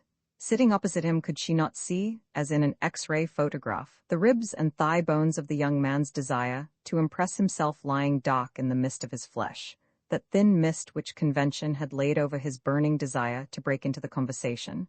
But, she thought, screwing up her Chinese eyes, and remembering how he sneered at women, "Can't paint, can't write. Why should I help him to relieve himself?" There is a code of behavior, she knew, whose 7th article, it may be, says that on occasions of this sort it behoves the woman, whatever her own occupation may be, to go to the help of the young man opposite so that he may expose and relieve the thigh bones, the ribs of his vanity, of his urgent desire to assert himself. As indeed it is their duty, she reflected, in her old maidenly fairness, to help us. Suppose the tube were to burst into flames. Then, she thought, I should certainly expect Mr. Tansley to get me out. But how would it be, she thought, if neither of us did either of these things? So she sat there smiling. "You're not planning to go to the Lighthouse, are you, Lily?" said Mrs. Ramsay. "Remember poor Mr. Langley? He had been round the world dozens of times, but he told me he never suffered as he did when my husband took him there. Are you a good sailor, Mr. Tansley?" she asked. Mr. Tansley raised a hammer, swung it high in air, but realizing, as it descended, that he could not smite that butterfly with such an instrument as this, said only that he had never been sick in his life. But in that one sentence lay compact like gunpowder, that his grandfather was a fisherman, his father a chemist, that he had worked his way up entirely himself, that he was proud of it, that he was Charles Tansley, a fact that nobody there seemed to realize, but one of these days every single person would know it. He scowled ahead of him. He could almost pity these mild, cultivated people, who would be blown sky high, like bales of wool and barrels of apples, one of these days by the gunpowder that was in him. "Will you take me, Mr. Tansley?" said Lily, quickly, kindly, for of course, if Mrs. Ramsay said to her, as in effect she did, "I am drowning, my dear, in seas of fire. Unless you apply some balm to the anguish of this hour, and say something nice to that young man there, life will run upon the rocks. Indeed, I hear the grating and the growling at this minute. My nerves are taut as fiddle strings. Another touch and they will snap." When Mrs. Ramsay said all this, as the glance in her eyes said it, of course for the 150th time, Lily Briscoe had to renounce the experiment. What happens if one is not nice to that young man there? And be nice. Judging the turn in her mood correctly, that she was friendly to him now, he was relieved of his egotism and told her how he had been thrown out of a boat when he was a baby, how his father used to fish him out with a boat hook. That was how he had learnt to swim. One of his uncles kept the light on some rock or other off the Scottish coast, he said. He had been there with him in a storm. This was said loudly in a pause. They had to listen to him when he said that he had been with his uncle in a lighthouse in a storm. Ah, thought Lily Briscoe, as the conversation took this auspicious turn, and she felt Mrs. Ramsay's gratitude, for Mrs. Ramsay was free now to talk for a moment herself. Ah, she thought, but what haven't I paid to get it for you? She had not been sincere. She had done the usual trick, been nice. She would never know him, he would never know her. Human relations were all like that, she thought, and the worst, if it had not been for Mr. Banks, were between men and women. Inevitably, these were extremely insincere. Then her eye caught the salt cellar, which she had placed there to remind her, and she remembered that next morning she would move the tree further towards the middle, and her spirits rose so high at the thought of painting tomorrow that she laughed out loud at what Mr. Tansley was saying. Let him talk all night if he liked it. But how long do they leave men on a lighthouse? She asked. He told her. He was amazingly well informed. And as he was grateful, and as he liked her, and as he was beginning to enjoy himself, so now, Mrs. Ramsay thought, she could return to that dreamland, that unreal but fascinating place, the Mannings' drawing room at Marlow 20 years ago, where one moved about without haste or anxiety, for there was no future to worry about. She knew what had happened to them. What to her? It was like reading a good book again, for she knew the end of that story since it had happened 20 years ago, and life, which shut down even from this dining-room table in Cascades, heaven knows where, was sealed up there and lay, like a lake, placidly between its banks. He said they had built a billiard room. Was it possible? Would William go on talking about the Mannings? She wanted him to. But no, for some reason he was no longer in the mood. She tried. He did not respond. She could not force him. She was disappointed. The children are disgraceful, she said, sighing. He said something about punctuality being one of the minor virtues which we do not acquire until later in life. If at all, said Mrs. Ramsay merely to fill up space, thinking what an old maid William was becoming. Conscious of his treachery, conscious of her wish to talk about something more intimate, yet out of mood for it at present, he felt come over him the disagreeableness of life, sitting there, waiting. Perhaps the others were saying something interesting. What were they saying? That the fishing season was bad, that the men were emigrating. They were talking about wages and unemployment. The young man was abusing the government. William Banks, thinking what a relief it was to catch on to something of this sort when private life was disagreeable, heard him say something about one of the most scandalous acts of the present government. Lily was listening, Mrs. Ramsay was listening, they were all listening. But already bawed, Lily felt that something was lacking. Mr. Banks felt that something was lacking. Pulling her shawl round her, Mrs. Ramsay felt that something was lacking. All of them, bending themselves to listen, thought, "Pray heaven that the inside of my mind may not be exposed." For each thought, the others are feeling this. They are outraged and indignant with the government about the fishermen, whereas I feel nothing at all. But perhaps, thought Mr. Banks as he looked at Mr. Tansley, here is the man. One was always waiting for the man. There was always a chance. At any moment the leader might arise, the man of genius, in politics as in anything else. Probably he will be extremely disagreeable to us old fogies, thought Mr. Banks, doing his best to make allowances, for he knew by some curious physical sensation, as of nerves erect in his spine, that he was jealous, for himself partly more probably for his work, for his point of view, for his science, and therefore he was not entirely open-minded or altogether fair, for Mr. Tansley seemed to be saying, "You have wasted your lives. You are all of you wrong. Poor old fogies, you're hopelessly behind the times." He seemed to be rather cocksure, this young man, and his manners were bad. But Mr. Banks bade himself observe, he had courage, He had ability, he was extremely well up in the facts. Probably, Mr. Banks thought, as Tansley abused the government, there is a good deal in what he says. Tell me now, he said. So they argued about politics, and Lily looked at the leaf on the tablecloth. And Mrs. Ramsay, leaving the argument entirely in the hands of the two men, wondered why she was so bowed by this talk and wished, looking at her husband at the other end of the table, that he would say something. One word, she said to herself. For if he said a thing, it would make all the difference. He went to the heart of things. He cared about fishermen and their wages. He could not sleep for thinking of them. It was altogether different when he spoke. One did not feel then, pray heaven you don't see how little I care, because one did care. Then, realizing that it was because she admired him so much that she was waiting for him to speak, she felt as if somebody had been praising her husband to her and their marriage, and she glowed all over without realizing that it was she herself who had praised him. She looked at him thinking to find this shown in his face. He would be looking magnificent. But not in the least. He was screwing his face up, he was scowling and frowning and flushing with anger. What on earth was it about? She wondered. What could be the matter? Only that poor old Augustus had asked for another plate of soup, that was all. It was unthinkable, it was detestable, so he signaled to her across the table that Augustus should be beginning his soup over again. He loathed people eating when he had finished.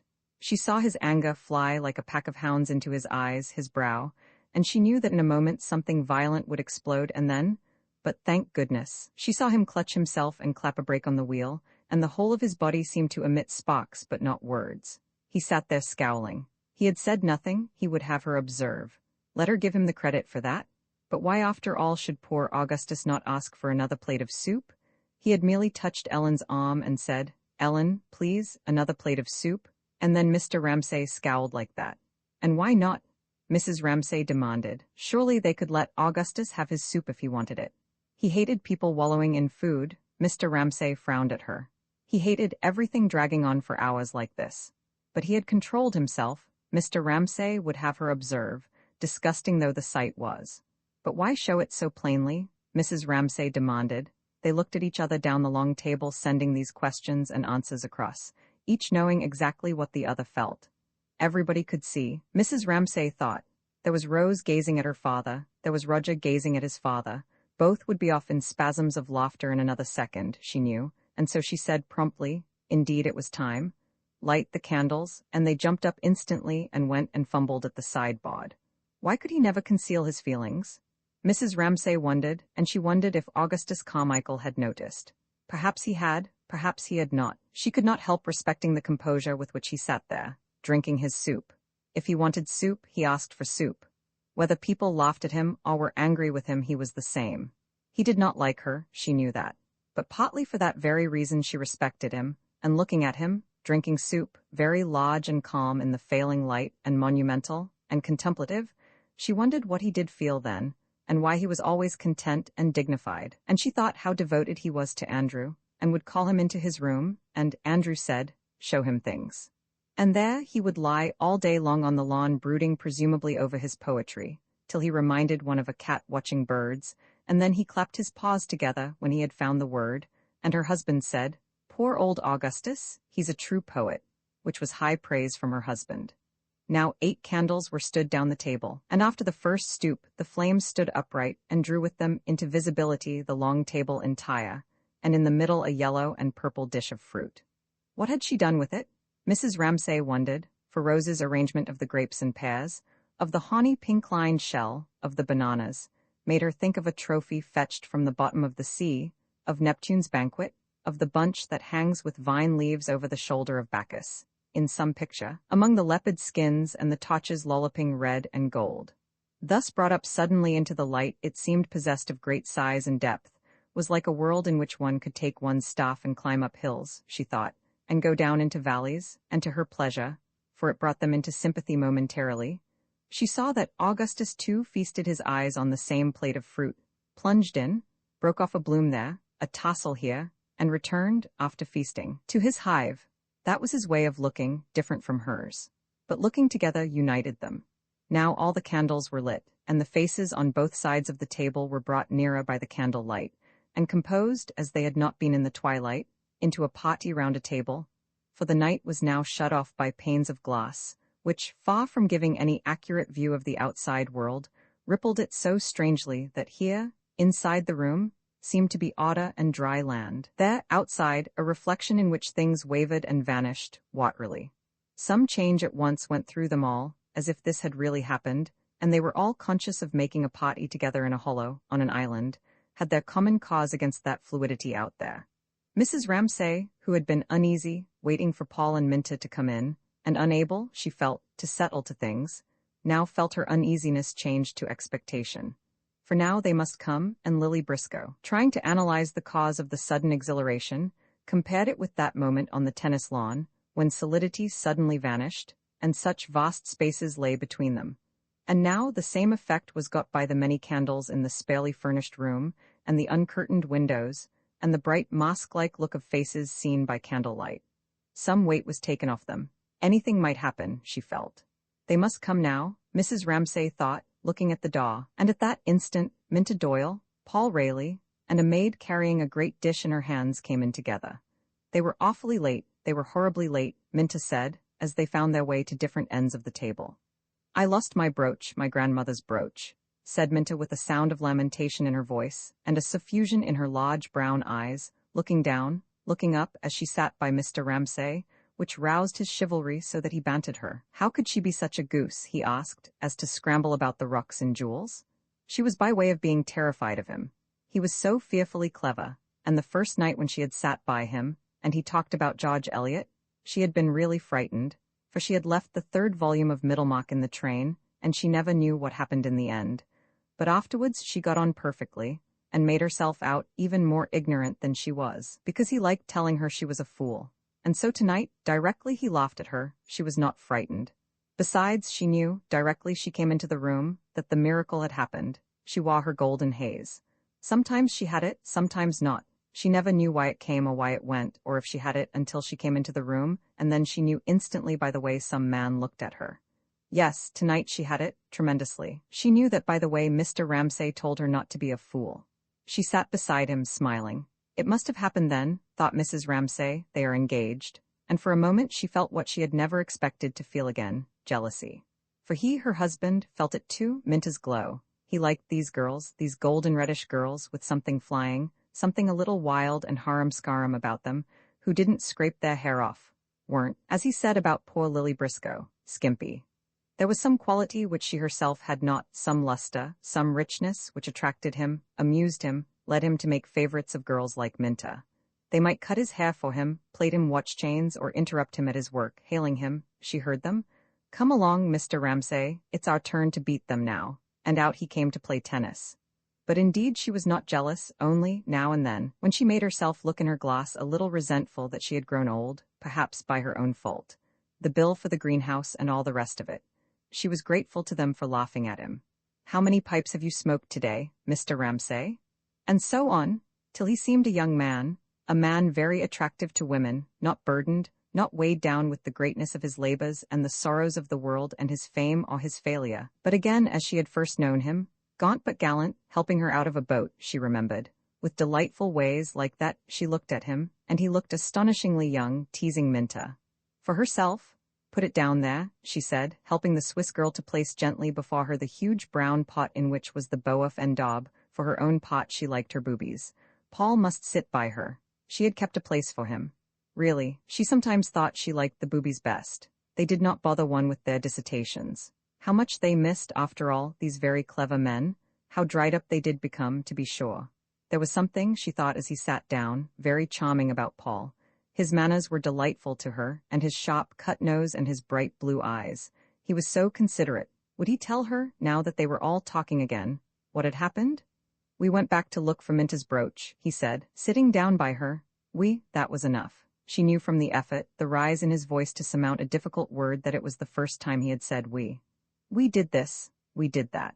They'll say that all their lives, she thought, and an exquisite scent of olives and oil and juice rose from the great brown dish as Maude, with a little flourish, took the cover off. The cook had spent 3 days over that dish. And she must take great care, Mrs. Ramsay thought, diving into the soft mass, to choose a specially tender piece for William Banks. And she peered into the dish, with its shiny walls and its confusion of savory brown and yellow meats, and its bay leaves and its wine, and thought, this will celebrate the occasion. a curious sense rising in her, at once freakish and tender, of celebrating a festival, as if two emotions were called up in her, one profound. For what could be more serious than the love of man for woman? What more commanding, more impressive, bearing in its bosom the seeds of death? At the same time these lovers, these people entering into illusion glittering-eyed, must be danced round with mockery, decorated with garlands. "It is a triumph," said Mr. Banks, laying his knife down for a moment. He had eaten attentively. It was rich, it was tender. It was perfectly cooked. How did she manage these things in the depths of the country? He asked her. She was a wonderful woman. All his love, all his reverence had returned, and she knew it. "It is a French recipe of my grandmother's," said Mrs. Ramsay, speaking with a ring of great pleasure in her voice. Of course it was French. What passes for cookery in England is an abomination, they agreed. It is putting cabbages in water. It is roasting meat till it is like leather. It is cutting off the delicious skins of vegetables. In which, said Mr. Banks, all the virtue of the vegetable is contained. "And the waste," said Mrs. Ramsay. "A whole French family could live on what an English cook throws away." Spurred on by her sense that William's affection had come back to her, and that everything was all right again, and that her suspense was over, and that now she was free both to triumph and to mock, she laughed, she gesticulated, till Lily thought, how childlike, how absurd she was, sitting up there with all her beauty opened again in her, talking about the skins of vegetables. There was something frightening about her. She was irresistible. Always she got her own way in the end, Lily thought. Now she had brought this off. Paul and Minta, one might suppose, were engaged. Mr. Banks was dining here. She put a spell on them all, by wishing, so simply, so directly, and Lily contrasted that abundance with her own poverty of spirit, and supposed that it was partly that belief, for her face was all lit up. Without looking young, she looked radiant in this strange, this terrifying thing, which made Paul Rayleigh, the center of it, all of a tremor, yet abstract, absorbed, silent. Mrs. Ramsay, Lily felt, as she talked about the skins of vegetables, exalted that, worshipped that, held her hands over it to warm them, to protect it, and yet, having brought it all about, somehow laughed, led her victims, Lily felt, to the altar. It came over her too now. The emotion, the vibration of love. How inconspicuous she felt herself by Paul's side. He glowing, burning, she aloof, satirical. He bound for adventure, she moored to the shaw. He launched, incautious, she solitary, left out, and ready to implore a share if it were disaster in his disaster, she said shyly. When did Minta lose her brooch? He smiled the most exquisite smile, veiled by memory, tinged by dreams. He shook his head. "On the beach," he said. "I'm going to find it," he said. "I'm getting up early." This being kept secret from Minta, he lowered his voice, and turned his eyes to where she sat, laughing, beside Mr. Ramsay. Lily wanted to protest violently and outrageously her desire to help him, envisaging how in the dawn on the beach she would be the one to pounce on the brooch half hidden by some stone, and thus herself be included among the sailors and adventurers.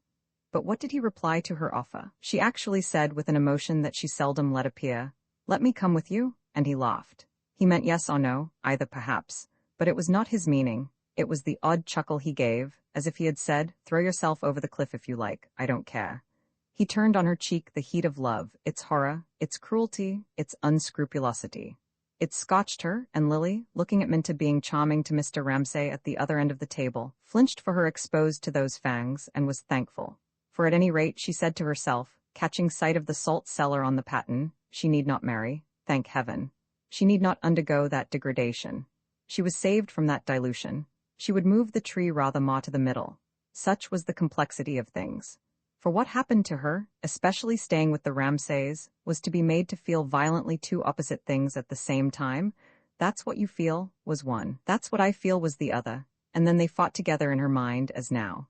It is so beautiful, so exciting, this love, that I tremble on the verge of it, and offer, quite out of my own habit, to look for a brooch on a beach. Also, it is the stupidest, the most barbaric of human passions, and turns a nice young man with a profile like a gem. Paul's was exquisite into a bully with a crowbar. He was swaggering, he was insolent, in the Mile End Road. Yet she said to herself, from the dawn of time odes have been sung to love, wreaths heaped and roses, and if you asked 9 people out of 10, they would say they wanted nothing but this, while the women, judging from her own experience, would all the time be feeling, this is not what we want. There is nothing more tedious, puerile, and inhumane than love, yet it is also beautiful and necessary. Well then, she asked, somehow expecting the others to go on with the argument, as if in an argument like this one threw one's own little bolt, which fell short obviously and left the others to carry it on. So she listened again to what they were saying in case they should throw any light upon the question of love. Then, said Mr. Banks, there is that liquid the English call coffee. Oh, coffee? Said Mrs. Ramsay, but it was much rather a question. She was thoroughly roused, Lily could see, and talked very emphatically, of real butter and clean milk. Speaking with warmth and eloquence, she described the iniquity of the English dairy system, and in what state milk was delivered at the door, and was about to prove her charges, for she had gone into the matter, when all round the table, beginning with Andrew in the middle, like a fire leaping from tuft to tuft of furs, her children laughed, her husband laughed. She was laughed at, fire encircled, and forced to veil her crest, dismount her batteries, and only retaliate by displaying the raillery and ridicule of the table to Mr. Banks as an example of what one suffered if one attacked the prejudices of the British public. Purposely, however, for she had it on her mind that Lily, who had helped her with Mr. Tansley, was out of things, she exempted her from the rest, said, Lily anyhow agrees with me, and so drew her in, a little fluttered, a little startled. For she was thinking about love. They were both out of things. Mrs. Ramsay had been thinking, both Lily and Charles Tansley. Both suffered from the glow of the other two. He, it was clear, felt himself utterly in the cold. No woman would look at him with Paul Rayleigh in the room. Poor fellow? Still, he had his dissertation, the influence of somebody upon something. He could take care of himself. With Lily it was different. She faded, under Minta's glow, became more inconspicuous than ever, in her little gray dress with her little puckered face and her little Chinese eyes. Everything about her was so small. Yet, thought Mrs. Ramsay, comparing her with Minta, as she claimed her help, for Lily should bear her out, she talked no more about her dairies than her husband did about his boots. He would talk by the hour about his boots. Of the two, Lily at 40 will be the better. There was in Lily a thread of something, a flare of something, something of her own which Mrs. Ramsay liked very much indeed, but no man would, she feared. Obviously not, unless it were a much older man, like William Banks. But then he cared, well, Mrs. Ramsay sometimes thought that he cared, since his wife's death, perhaps for her. He was not in love, of course, it was one of those unclassified affections of which there are so many. Oh, but nonsense, she thought. William must marry Lily. They have so many things in common. Lily is so fond of flowers. They are both cold and aloof and rather self-sufficing. She must arrange for them to take a long walk together. Foolishly, she had set them opposite each other. That could be remedied tomorrow. If it were fine, they should go for a picnic. Everything seemed possible. Everything seemed right. Just now, but this cannot last, she thought, dissociating herself from the moment while they were all talking about boots. Just now she had reached security. She hovered like a hawk suspended. Like a flag floated in an element of joy which filled every nerve of her body fully and sweetly. Not noisily, solemnly rather, for it arose, she thought, looking at them all eating there, from husband and children and friends. All of which rising in this profound stillness, she was helping William Banks to one very small piece more and peered into the depths of the earthenware pot. Seemed now for no special reason to stay there like a smoke, like a fume rising upwards, holding them safe together. Nothing need be said. Nothing could be said. There it was, all round them.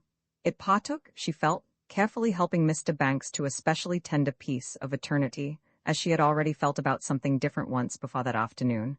There is a coherence in things, a stability. Something, she meant, is immune from change, and shines out. She glanced at the window with its ripple of reflected lights, in the face of the flowing, the fleeting, the spectral, like a ruby, so that again tonight she had the feeling she had had once today already, of peace, of rest. Of such moments, she thought, the thing is made that remains forever after. This would remain. Yes, she assured William Banks, there is plenty for everybody. Andrew, she said, hold your plate lower, or I shall spill it. The boaf and daub was a perfect triumph. Here, she felt, putting the spoon down, was the still space that lies about the heart of things, where one could move or rest. Could wait now. They were all helped, listening. Could then, like a hawk which lapses suddenly from its high station, flaunt and sink on laughter easily, resting her whole weight upon what at the other end of the table her husband was saying about the square root of 1253, which happened to be the number on his railway ticket. What did it all mean? To this day she had no notion. A square root? What was that? Her sons knew. She leant on them, on cubes and square roots, that was what they were talking about now, on Voltaire and Madame de Staël, on the character of Napoleon, on the French system of land tenure, on Lord Rosebery, on Creevy's memoirs. She let it uphold her and sustain her, this admirable fabric of the masculine intelligence, which ran up and down, crossed this way and that, like iron girders spanning the swaying fabric, upholding the world, so that she could trust herself to it utterly, even shut her eyes, or flicker them for a moment, as a child staring up from its pillow winks at the myriad layers of the leaves of a tree. Then she woke up. It was still being fabricated. William Banks was praising the Waverley novels. He read one of them every 6 months, he said. And why should that make Charles Tansley angry? He rushed in all, thought Mrs. Ramsay, because Prue will not be nice to him, and denounced the Waverley novels when he knew nothing about it whatsoever, Mrs. Ramsay thought, observing him rather than listening to what he said. She could see how it was from his manner. He wanted to assert himself, and so it would always be with him till he got his professorship or married his wife, and so need not be always saying, I. For that was what his criticism of poor Sir Walter, or perhaps it was Jane Austen, amounted to. I. He was thinking of himself and the impression he was making, as she could tell by the sound of his voice, and his emphasis and his uneasiness. Success would be good for him. At any rate they were off again. Now she need not listen. It could not last, she knew, but at the moment her eyes were so clear that they seemed to go round the table unveiling each of these people, and their thoughts and their feelings, without effort, like a light stealing under water, so that its ripples and the reeds in it and the minnows balancing themselves, and the sudden silent trout are all lit up hanging, trembling. So she saw them, she heard them. But whatever they said had also this quality, as if what they said was like the movement of a trout when, at the same time, one can see the ripple and the gravel, something to the right, something to the left, and the whole is held together. For whereas in active life she would be netting and separating one thing from another, she would be saying she liked the Waverley novels or had not read them. She would be urging herself forward. Now she said nothing. For the moment she hung suspended. Ah, but how long do you think it'll last? Said somebody. It was as if she had antennae trembling out from her, which, intercepting certain sentences, forced them upon her attention. This was one of them. She scented danger for her husband. A question like that would lead, almost certainly, to something being said which reminded him of his own failure. How long would he be read? He would think at once. William Banks, who was entirely free from all such vanity, laughed, and said he attached no importance to changes in fashion. Who could tell what was going to last, in literature or indeed in anything else? Let us enjoy what we do enjoy, he said. His integrity seemed to Mrs. Ramsay quite admirable. He never seemed for a moment to think, but how does this affect me? But then if you had the other temperament, which must have praise, which must have encouragement, naturally you began, and she knew that Mr. Ramsay was beginning to be uneasy, to want somebody to say, oh, but your work will last, Mr. Ramsay, or something like that. He showed his uneasiness quite clearly now by saying, with some irritation, that anyhow Scott, or was it Shakespeare, would last him his lifetime. He said it irritably. Everybody, she thought, felt a little uncomfortable without knowing why. Then Minta Doyle, whose instinct was fine, said bluffly, absurdly, that she did not believe that anyone really enjoyed reading Shakespeare. Mr. Ramsay said grimly, but his mind was turned away again, that very few people liked it as much as they said they did. But he added, there is considerable merit in some of the plays nevertheless, and Mrs. Ramsay saw that it would be all right for the moment anyhow. He would laugh at Minta, and she, Mrs. Ramsay saw, realizing his extreme anxiety about himself, would, in her own way, see that he was taken care of, and praise him, somehow or other.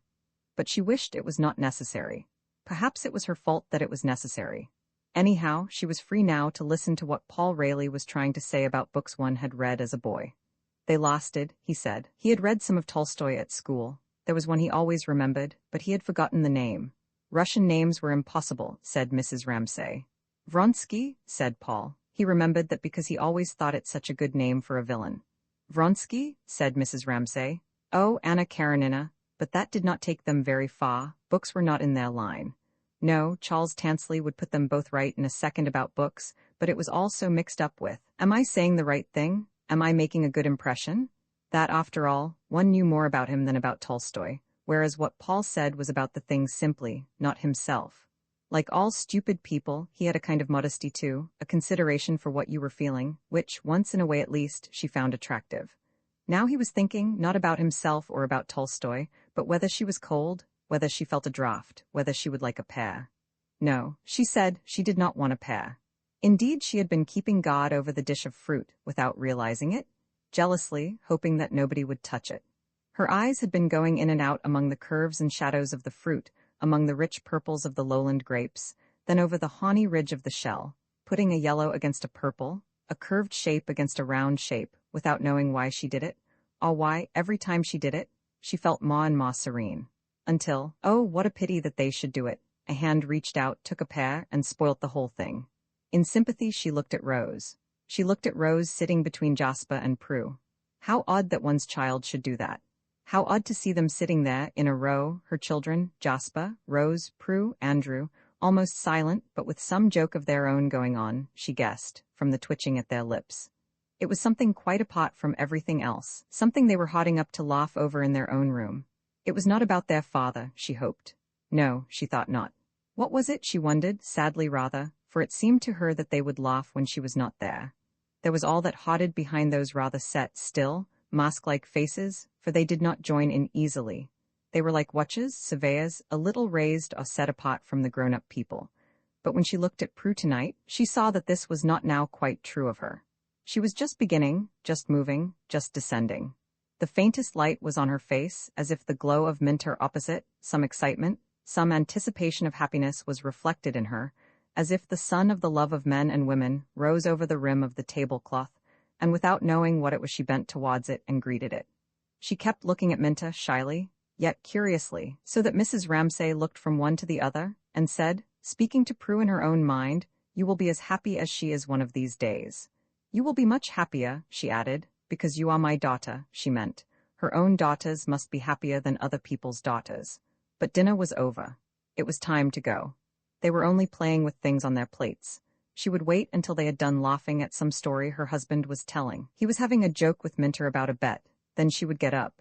She liked Charles Tansley, she thought suddenly. She liked his laugh. She liked him for being so angry with Paul and Minta. She liked his awkwardness. There was a lot in that young man after all. And Lily, she thought, putting her napkin beside her plate, she always has some joke of her own. One need never bother about Lily. She waited. She tucked her napkin under the edge of her plate. Well, were they done now? No, that story had led to another story. Her husband was in great spirits tonight, and wishing, she supposed, to make it all right with old Augustus after that scene about the soup, had drawn him in. They were telling stories about someone they had both known at college. She looked at the window, in which the candle flames burnt brighter now that the panes were black, and looking at that outside the voices came to her very strangely, as if they were voices at a service in a cathedral, for she did not listen to the words. The sudden bursts of laughter, and then one voice, Minta's, speaking alone, reminded her of men and boys crying out the Latin words of a service in some Roman Catholic cathedral. She waited. Her husband spoke. He was repeating something, and she knew it was poetry from the rhythm and the ring of exultation and melancholy in his voice. Come out and climb the garden path, Luriana lurily. The China rose is all abloom and buzzing with the yellow bee. The words, she was looking at the window, sounded as if they were floating like flowers on water out there, cut off from them all, as if no one had said them, but they had come into existence of themselves. And all the lives we ever lived and all the lives to be are full of trees and changing leaves. She did not know what they meant, but, like music, the words seemed to be spoken by her own voice, outside herself, saying quite easily and naturally what had been in her mind the whole evening while she said different things. She knew, without looking round, that everyone at the table was listening to the voice saying, "I wonder if it seems to you, Luriana," lurily with the same sort of relief and pleasure that she had, as if this were, at last, the natural thing to say, this were their own voice speaking. But the voice stopped. She looked round. She made herself get up. Augustus Carmichael had risen and, holding his table napkin so that it looked like a long white robe, he stood chanting, "To see the kings go riding by over lawn and daisy lea with their palm leaves and cedar sheaves, Luriana, lurily," and as she passed him he turned slightly towards her repeating the last words, "Luriana, lurily," and bowed to her, as if he did her homage. Without knowing why, she felt that he liked her better than he had ever done before, and with a feeling of relief and gratitude, she returned his bow and passed through the door which he held open for her. It was necessary now to carry everything a step further. With her foot on the threshold, she waited a moment longer in a scene which was vanishing even as she looked, and then, as she moved and took Minta's arm and left the room, it changed, it shaped itself differently. It had become, she knew, giving one last look at it over her shoulder. Already the past. Roman 18 as usual, Lily thought. There was always something that had to be done at that precise moment, something that Mrs. Ramsay had decided for reasons of her own to do instantly. It might be with everyone standing about making jokes, as now, not being able to decide whether they were going into the smoking room, into the drawing room, up to the attics. Then one saw Mrs. Ramsay in the midst of this hubbub standing there with Minta's arm in hers, bethink her, yes, it is time for that now, and so make off at once with an air of secrecy to do something alone. And directly when a sort of disintegration set in. They wavered about, went different ways. Mr. Banks took Charles Tansley by the arm and went off to finish on the terrace the discussion they had begun at dinner about politics, thus giving a turn to the whole poise of the evening, making the weight fall in a different direction, as if, Lily thought, seeing them go, and hearing a word or two about the policy of the Labour Party, they had gone up onto the bridge of the ship and were taking their bearings. The change from poetry to politics struck her like that. So Mr. Banks and Charles Tansley went off, while the others stood looking at Mrs. Ramsay going upstairs in the lamplight alone. Where, Lily wondered, was she going so quickly? Not that she did in fact run or hurry. She went indeed rather slowly. She felt rather inclined just for a moment to stand still after all that chatter, and pick out one particular thing, the thing that mattered, to detach it, separate it off, clean it of all the emotions and odds and ends of things, and so hold it before her, and bring it to the tribunal where, ranged about in conclave, sat the judges she had set up to decide these things. Is it good? Is it bad? Is it right or wrong? Where are we going to? And so on. So she righted herself after the shock of the event, and quite unconsciously and incongruously, used the branches of the elm trees outside to help her to stabilize her position.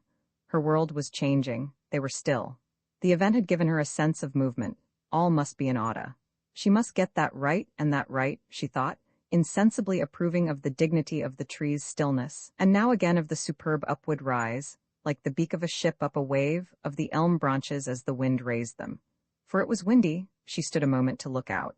It was windy, so that the leaves now and then brushed open a star, and the stars themselves seemed to be shaking and dotting light and trying to flash out between the edges of the leaves.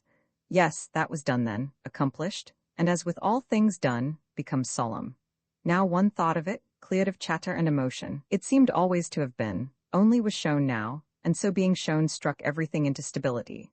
They would, she thought, going on again, however long they lived, come back to this night, this moon, this wind, this house, and to her too. It flattered her, where she was most susceptible of flattery, to think how, wound about in their hearts, however long they lived she would be woven. And this, and this, and this, she thought, going upstairs, laughing, but affectionately, at the sofa on the landing, her mother's, at the rocking chair, her father's, at the map of the Hebrides. All that would be revived again in the lives of Paul and Minta. The Rayleighs, she tried the new name over. And she felt, with her hand on the nursery door, that community of feeling with other people which emotion gives, as if the walls of partition had become so thin that practically, the feeling was one of relief and happiness. It was all one stream, and chairs, tables, maps were hers, were theirs, it did not matter whose, and Paul and Minta would carry it on when she was dead. She turned the handle firmly, lest it should squeak, and went in, pursing her lips slightly, as if to remind herself that she must not speak aloud. But directly she came in she saw, with annoyance, that the precaution was not needed. The children were not asleep. It was most annoying. Mildred should be more careful. There was James wide awake and Cam sitting bolt upright, and Mildred out of bed in her bare feet, and it was almost 11 and they were all talking. What was the matter? It was that horrid skull again. She had told Mildred to move it, but Mildred, of course, had forgotten, and now there was Cam wide awake and James wide awake quarreling when they ought to have been asleep hours ago. What had possessed Edward to send them this horrid skull? She had been so foolish as to let them nail it up there. It was nailed fast, Mildred said, and Cam couldn't go to sleep with it in the room, and James screamed if she touched it. Then Cam must go to sleep, it had great horns, said Cam. Must go to sleep and dream of lovely palaces, said Mrs. Ramsay, sitting down on the bed by her side. She could see the horns, Cam said, all over the room. It was true. Wherever they put the light and James could not sleep without a light, there was always a shadow somewhere. But think, Cam, it's only an old pig, said Mrs. Ramsay. A nice black pig like the pigs at the farm. But Cam thought it was a horrid thing, branching at her all over the room. Well then, said Mrs. Ramsay, we will cover it up. And they all watched her go to the chest of drawers, and open the little drawers quickly one after another, and not seeing anything that would do, she quickly took her own shawl off and wound it round the skull, round and round and round, and then she came back to Cam, and laid her head almost flat on the pillow beside Cam's, and said how lovely it looked now. How the fairies would love it. It was like a bird's nest. It was like a beautiful mountain such as she had seen abroad, with valleys and flowers and bells ringing and birds singing and little goats and antelopes. She could see the words echoing as she spoke them rhythmically in Cam's mind, and Cam was repeating after her how it was like a mountain, a bird's nest, a garden, and there were little antelopes, and her eyes were opening and shutting. And Mrs. Ramsay went on saying still more monotonously, and more rhythmically and more nonsensically, how she must shut her eyes and go to sleep and dream of mountains and valleys and stars falling and parrots and antelopes and gardens, and everything lovely, she said, raising her head very slowly and speaking more and more mechanically, until she sat upright and saw that Cam was asleep. Now, she whispered, crossing over to his bed, James must go to sleep too, for see, she said, the baw's skull was still there, they had not touched it, they had done just what he wanted, it was there quite unhurt. He made sure that the skull was still there under the shawl, but he wanted to ask her something more. Would they go to the lighthouse tomorrow? No, not tomorrow, she said, but soon, she promised him, the next fine day. He was very good. He lay down. She covered him up. But he would never forget, she knew, and she felt angry with Charles Tansley, with her husband and with herself, for she had raised his hopes. Then, feeling for her shawl and remembering that she had wrapped it round the baw's skull, she got up and pulled the window down another inch or two, and heard the wind, and got a breath of the perfectly indifferent chill night air and murmured, "Good night" to Mildred, and left the room, and let the tongue of the door slowly lengthen in the lock, and went out. She hoped he would not bang his books on the floor above their heads, she thought, still thinking how annoying Charles Tansley was. For neither of them slept well. They were excitable children, and since he said things like that about the lighthouse, it seemed to her likely that he would knock a pile of books over, just as they were going to sleep, clumsily sweeping them off the table with his elbow. For she supposed that he had gone upstairs to work. Yet he looked so desolate. Yet she would feel relieved when he went. Yet she would see that he was better treated tomorrow. Yet he was admirable with her husband. Yet his manners certainly wanted improving. Yet she liked his laugh. Thinking this as she came downstairs, she noticed that she could now see the moon itself through the staircase window, the yellow harvest moon, and turned, and they saw her, standing above them on the stairs. That's my mother, thought Prue. Yes, Minta should look at her. Paul Rayleigh should look at her. That is the thing itself, she felt, as if there were only one person like that in the world, her mother. And from having been quite grown up, a moment before, talking with the others, she became a child again, and what they had been doing was a game, and would her mother sanction their game, or condemn it, she wondered. And thinking what a chance it was for Minta and Paul and Lily to see her, and feeling what an extraordinary stroke of fortune it was for her to have her, and how she would never grow up and never leave home, she said, like a child. We thought of going down to the beach to watch the waves. Instantly, for no reason at all, Mrs. Ramsay became like a girl of 20, full of gaiety. A mood of revelry suddenly took possession of her. Of course they must go. Of course they must go, she cried, laughing, and running down the last 3 or 4 steps quickly. She began turning from one to the other, and laughing and drawing Minta's wrap round her, and saying she only wished she could come too, and would they be very late, and had any of them got a watch? Yes, Paul has, said Minta. Paul slipped a beautiful gold watch out of a little wash-leather case to show her, and as he held it in the palm of his hand before her, he felt, she knows all about it, I need not say anything. He was saying to her as he showed her the watch, I've done it, Mrs. Ramsay, I owe it all to you. And seeing the gold watch lying in his hand, Mrs. Ramsay felt how extraordinarily lucky Minta is. She is marrying a man who has a gold watch in a wash-leather bag. How I wish I could come with you, she cried, but she was withheld by something so strong that she never even thought of asking herself what it was. Of course it was impossible for her to go with them. But she would have liked to go, had it not been for the other thing, and tickled by the absurdity of her thought. How lucky to marry a man with a wash-leather bag for his watch. She went with a smile on her lips into the other room, where her husband sat reading. Roman 19 of course, she said to herself, coming into the room, she had to come here to get something she wanted. First she wanted to sit down in a particular chair under a particular lamp. But she wanted something more, though she did not know, could not think what it was that she wanted. She looked at her husband, taking up her stocking and beginning to knit, and saw that he did not want to be interrupted. That was clear. He was reading something that moved him very much. He was half smiling, and then she knew he was controlling his emotion. He was tossing the pages over. He was acting it? Perhaps he was thinking himself the person in the book. She wondered what book it was. Oh, it was one of old Sir Walter's, she saw, adjusting the shade of her lamp so that the light fell on her knitting. For Charles Tansley had been saying, she looked up as if she expected to hear the crash of books on the floor above, had been saying that people don't read Scott anymore. Then her husband thought, that's what they'll say of me, so he went and got one of those books. And if he came to the conclusion that's true, what Charles Tansley said, he would accept it about Scott. She could see that he was weighing, considering, putting this with that as he read. But not about himself. He was always uneasy about himself. That troubled her. He would always be worrying about his own books. Will they be read? Are they good? Why aren't they better? What do people think of me? Not liking to think of him so, and wondering if they had guessed at dinner. Why he suddenly became irritable when they talked about fame and books lasting. Wondering if the children were laughing at that. She twitched the stocking out, and all the fine gravings came drawn with steel instruments about her lips and forehead. And she grew still like a tree which has been tossing and quivering, and now, when the breeze falls, settles, leaf by leaf, into quiet. It didn't matter, any of it, she thought. A great man, a great book, fame, who could tell? She knew nothing about it, but it was his way with him, his truthfulness. For instance, at dinner she had been thinking quite instinctively, if only he would speak. She had complete trust in him. And dismissing all this as one passes in diving, now a weed, now a straw, now a bubble, she felt again, sinking deeper, as she had felt in the hall when the others were talking. There is something I want, something I have come to get. And she fell deeper and deeper without knowing quite what it was, with her eyes closed. And she waited a little, knitting, wondering, and slowly those words they had said at dinner. The China rose is all abloom and buzzing with the honey bee, began washing from side to side of her mind rhythmically. And as they washed, words, like little shaded lights, one red, one blue, one yellow, lit up in the dark of her mind, and seemed leaving their perches up there to fly across and across, ought to cry out and to be echoed. So she turned and felt on the table beside her for a book. And all the lives we ever lived and all the lives to be are full of trees and changing leaves, she murmured, sticking her needles into the stocking.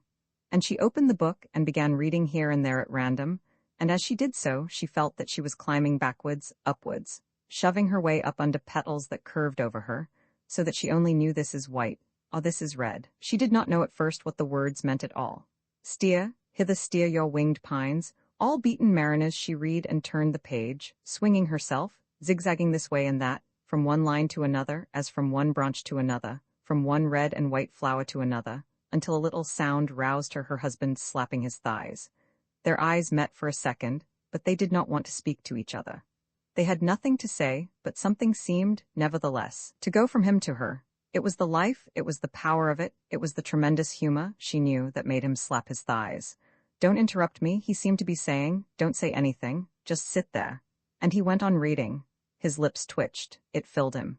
It fortified him.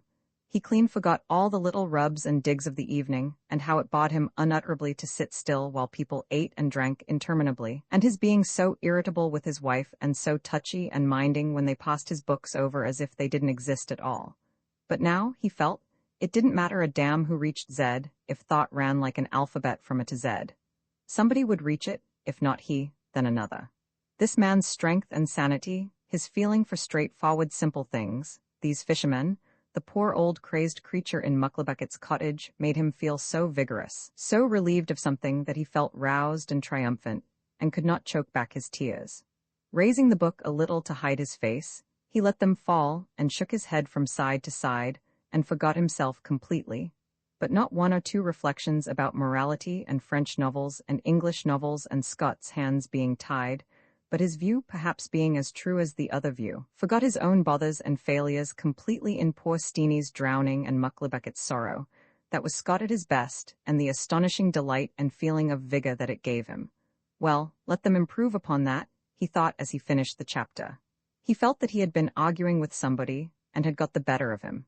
They could not improve upon that, whatever they might say, and his own position became more secure. The lovers were fiddlesticks, he thought, collecting it all in his mind again. That's fiddlesticks, that's first-rate, he thought, putting one thing beside another. But he must read it again. He could not remember the whole shape of the thing. He had to keep his judgment in suspense. So he returned to the other thought. If young men did not care for this, naturally they did not care for him either. One ought not to complain, thought Mr. Ramsay, trying to stifle his desire to complain to his wife that young men did not admire him. But he was determined he would not bother her again. Here he looked at her reading. She looked very peaceful, reading. He liked to think that everyone had taken themselves off and that he and she were alone. The whole of life did not consist in going to bed with a woman, he thought, returning to Scott and Balzac, to the English novel and the French novel.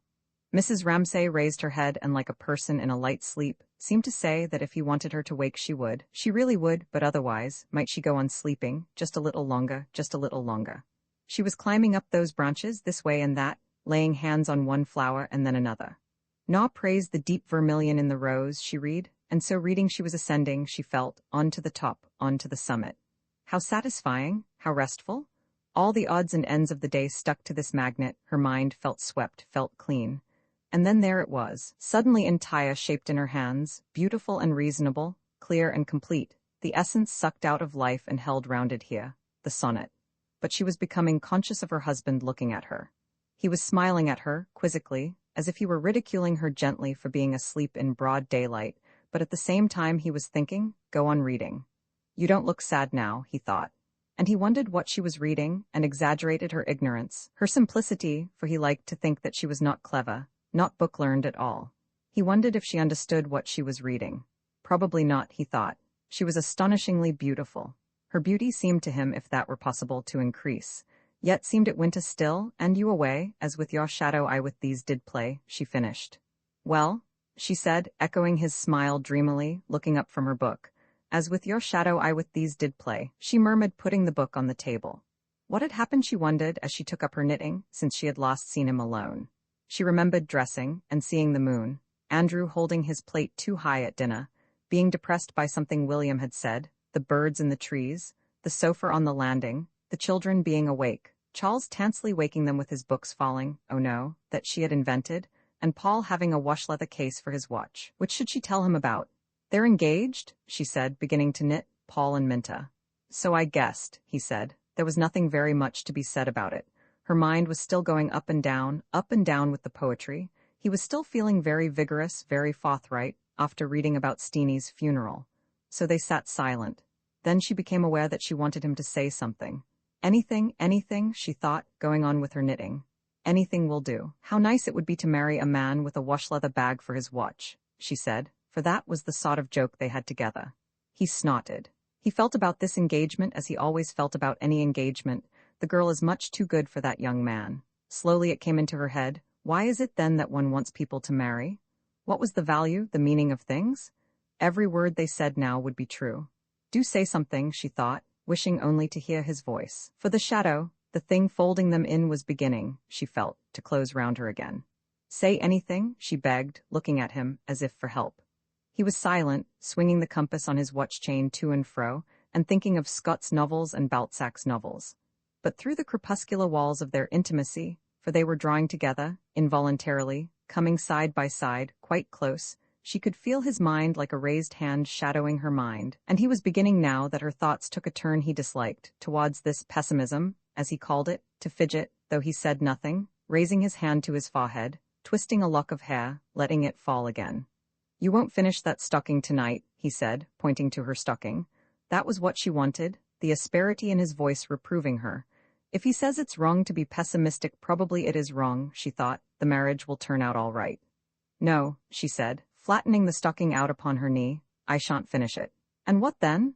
For she felt that he was still looking at her, but that his look had changed. He wanted something, wanted the thing she always found it so difficult to give him, wanted her to tell him that she loved him. And that no, she could not do. He found talking so much easier than she did. He could say things, she never could. So naturally it was always he that said the things, and then for some reason he would mind this suddenly, and would reproach her. A heartless woman he called her. She never told him that she loved him. But it was not so. It was not so. It was only that she never could say what she felt. Was there no crumb on his coat? Nothing she could do for him? Getting up, she stood at the window with the reddish-brown stocking in her hands, partly to turn away from him, partly because she did not mind looking now, with him watching, at the lighthouse. For she knew that he had turned his head as she turned. He was watching her. She knew that he was thinking, you are more beautiful than ever. and she felt herself very beautiful. Will you not tell me just for once that you love me? He was thinking that, for he was roused, what with Minta and his book, and its being the end of the day, and their having quarreled about going to the lighthouse. But she could not do it, she could not say it. Then, knowing that he was watching her, instead of saying anything she turned, holding her stocking, and looked at him. And as she looked at him she began to smile, for though she had not said a word, he knew, of course he knew, that she loved him. He could not deny it. And smiling she looked out of the window and said, thinking to herself, nothing on earth can equal this happiness? Yes, you were right, it's going to be wet tomorrow. She had not said it, but he knew it, and she looked at him smiling. For she had triumphed again. Roman 2 no going to the lighthouse, James, he said, as he stood by the window, speaking awkwardly, but trying in deference to Mrs. Ramsay to soften his voice into some semblance of geniality at least. Odious little man, thought Mrs. Ramsay, why go on saying that? Well, we must wait for the future to show, said Mr. Banks coming in from the terrace. It's almost too dark to see, said Andrew, coming up from the beach. One can hardly tell which is the sea and which is the land, said Prue. Do we leave that light burning? Said Lily as they took their coats off indoors. No, said Prue, not if everyone's in. Andrew, she called back, just put out the light in the hall. One by one the lamps were all extinguished, except that Mr. Carmichael, who liked to lie awake a little reading Virgil, kept his candle burning rather longer than the rest. Roman 2 so with the lamps all put out, the moon sunk, and a thin rain drumming on the roof a downpouring of immense darkness began. Nothing, it seemed, could survive the flood, the profusion of darkness which, creeping in at keyholes and crevices, stole round window blinds, came into bedrooms, swallowed up here a jug and basin, there a bowl of red and yellow dahlias, there the sharp edges and firm bulk of a chest of drawers. Not only was furniture confounded, there was scarcely anything left of body or mind by which one could say, this is he, or this is she. Sometimes a hand was raised as if to clutch something or ward off something, or somebody groaned, or somebody laughed aloud as if sharing a joke with nothingness. Nothing stirred in the drawing-room, or in the dining-room, or on the staircase. Only through the rusty hinges and swollen sea-moistened woodwork certain as, detached from the body of the wind, the house was ramshackle after all, crept round corners and ventured indoors. Almost one might imagine them, as they entered the drawing-room, questioning and wondering, toying with the flap of hanging wallpaper, asking, would it hang much longer, when would it fall? Then smoothly brushing the walls, they passed on musingly, as if asking the red and yellow roses on the wallpaper whether they would fade, and questioning, gently, for there was time at their disposal, the torn letters in the waste-paper basket, the flowers, the books, all of which were now open to them and asking, were they allies? Were they enemies? How long would they endure? So some random light directing them from an uncovered star, or wandering ship, or the lighthouse even, with its pale footfall upon stair and mat, the little heirs mounted the staircase and nosed round bedroom doors.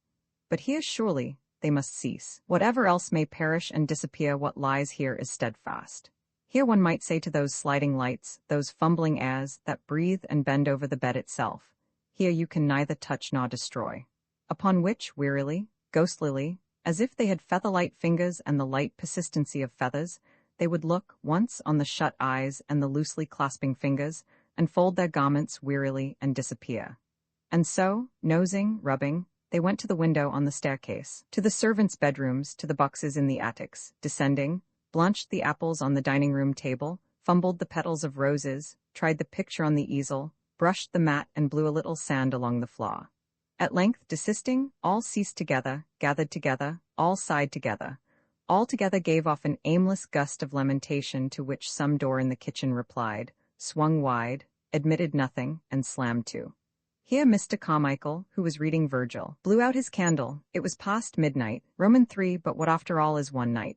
A short space, especially when the darkness dims so soon, and so soon a bird sings, a cock crows or a faint green quickens like a turning leaf in the hollow of the wave. Night, however, succeeds to night. The winter holds a pack of them in store and deals them equally, evenly, with indefatigable fingers. They lengthen, they darken. Some of them hold aloft clear planets, plates of brightness. The autumn trees, ravaged as they are, take on the flash of tattered flags kindling in the gloom of cool cathedral caves, where gold letters on marble pages describe death in battle, and how bones bleach and burn far away in Indian sands. The autumn trees gleam in the yellow moonlight, in the light of harvest moons, the light which mellows the energy of labor, and smooths the stubble, and brings the wave lapping blue to the shaw. It seemed now as if, touched by human penitence and all its toil, divine goodness had parted the curtain and displayed behind it, single, distinct, the hair erect, the wave falling, the boat rocking, which, did we deserve them, should be ours always. But alas, divine goodness, twitching the cod, draws the curtain, it does not please him. He covers his treasures in a drench of hail, and so breaks them, so confuses them, that it seems impossible that their calm should ever return, or that we should ever compose from their fragments a perfect whole, or read in the lidded pieces the clear words of truth. For our penitence deserves a glimpse only, our toil respite only. The nights now are full of wind and destruction. The trees plunge and bend, and their leaves fly helter-skelter, until the lawn is plastered with them, and they lie packed in gutters, and choke rain pipes, and scatter damp paths. Also, the sea tosses itself and breaks itself. And should any sleeper fancying that he might find on the beach an answer to his doubts, a sharer of his solitude, throw off his bedclothes and go down by himself to walk on the sand, no image with semblance of serving and divine promptitude comes readily to hand, bringing the night to order, and making the world reflect the compass of the soul. The hand dwindles in his hand, the voice bellows in his ear. Almost it would appear that it is useless in such confusion to ask the night those questions as to what, and why, and wherefore, which tempt the sleeper from his bed to seek an answer. Mr. Ramsay, stumbling along a passage, stretched his arms out one dark morning, but Mrs. Ramsay having died rather suddenly the night before, he stretched his arms out. They remained empty. Roman far so, with the house empty, and the doors locked, and the mattresses rolled round, those stray airs, advance guards of great armies, blustered in, brushed bare boards, nibbled and fanned, met nothing in bedroom or drawing-room that wholly resisted them, but only hangings that flapped, wood that creaked, the bare legs of tables, saucepans and china already furred, tarnished, cracked. What people had shed and left, a pair of shoes, a shooting cap, some faded skirts and coats in wardrobes. Those alone kept the human shape, and in the emptiness indicated how once they were filled and animated, how once hands were busy with hooks and buttons, how once the looking-glass had held a face, had held a world hollowed out in which a figure turned, a hand flashed, the door opened, in came children rushing and tumbling, and went out again. Now, day after day, light turned, like a flower reflected in water, its clear image on the wall opposite. Only the shadows of the trees, flourishing in the wind, made obeisance on the wall, and for a moment darkened the pool in which light reflected itself. Awe birds, flying, made a soft spot flutter slowly across the bedroom floor. So loveliness reigned and stillness, and together made the shape of loveliness itself, a form from which life had parted. Solitary like a pool at evening, far distant, seen from a train window, vanishing so quickly that the pool, pale in the evening, is scarcely robbed of its solitude, though once seen. Loveliness and stillness clasped hands in the bedroom, and among the shrouded jugs and sheeted chairs even the prying of the wind, and the soft nose of the clammy sea airs, rubbing, snuffling, iterating, and reiterating their questions. Will you fade? Will you perish? Scarcely disturbed the peace, the indifference, the air of pure integrity, as if the question they asked scarcely needed that they should answer. We remain. Nothing, it seemed, could break that image, corrupt that innocence, or disturb the swaying mantle of silence which, week after week, in the empty room, wove into itself the falling cries of birds, ships hooting, the drone and hum of the fields, a dog's bark, a man's shout, and folded them round the house in silence. Once only a baud sprang on the landing, once in the middle of the night with a rupture, as after centuries of quiescence a rock rends itself from the mountain and hurtles crashing into the valley. One fold of the shawl loosened and swung to and fro. Then again peace descended, and the shadow wavered. Light bent to its own image in adoration on the bedroom wall, when Mrs. McNabb, tearing the veil of silence with hands that had stood in the washtub, grinding it with boots that had crunched the shingle, came as directed to open all windows and dust the bedrooms. As she lurched, for she rolled like a ship at sea, and leered, for her eyes fell on nothing directly, but with a sidelong glance that deprecated the scorn and anger of the world. She was witless, she knew it. As she clutched the banisters and hauled herself upstairs, and rolled from room to room, she sang. Rubbing the glass of the long looking-glass, and leering sideways at her swinging figure, a sound issued from her lips. Something that had been gay 20 years before on the stage, perhaps, had been hummed and danced to, but now, coming from the toothless, bonneted, caretaking woman, was robbed of meaning, was like the voice of witlessness, humor, persistency itself, trodden down but springing up again, so that as she lurched, dusting, wiping, she seemed to say how it was one long sorrow and trouble, how it was getting up and going to bed again, and bringing things out and putting them away again. It was not easy or snug this world she had known for close on 70 years. Bowed down she was with weariness. How long? She asked, creaking and groaning on her knees under the bed, dusting the boards, how long shall it endure?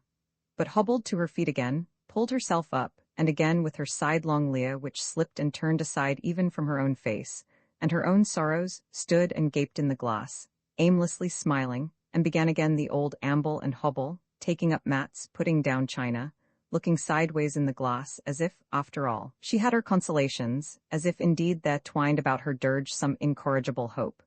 Visions of joy there must have been at the washtub, say with her children, yet 2 had been base-born and 1 had deserted her, at the public house, drinking, turning over scraps in her drawers. Some cleavage of the dock there must have been, some channel in the depths of obscurity through which light enough issued to twist her face grinning in the glass and make her, turning to her job again, mumble out the old music-hall song. Meanwhile the mystic, the visionary, walked the beach, stirred a puddle, looked at a stone, and asked themselves, "What am I? What is this?" And suddenly an answer was vouchsafed them, what it was they could not say, so that they were warm in the frost and had comfort in the desert.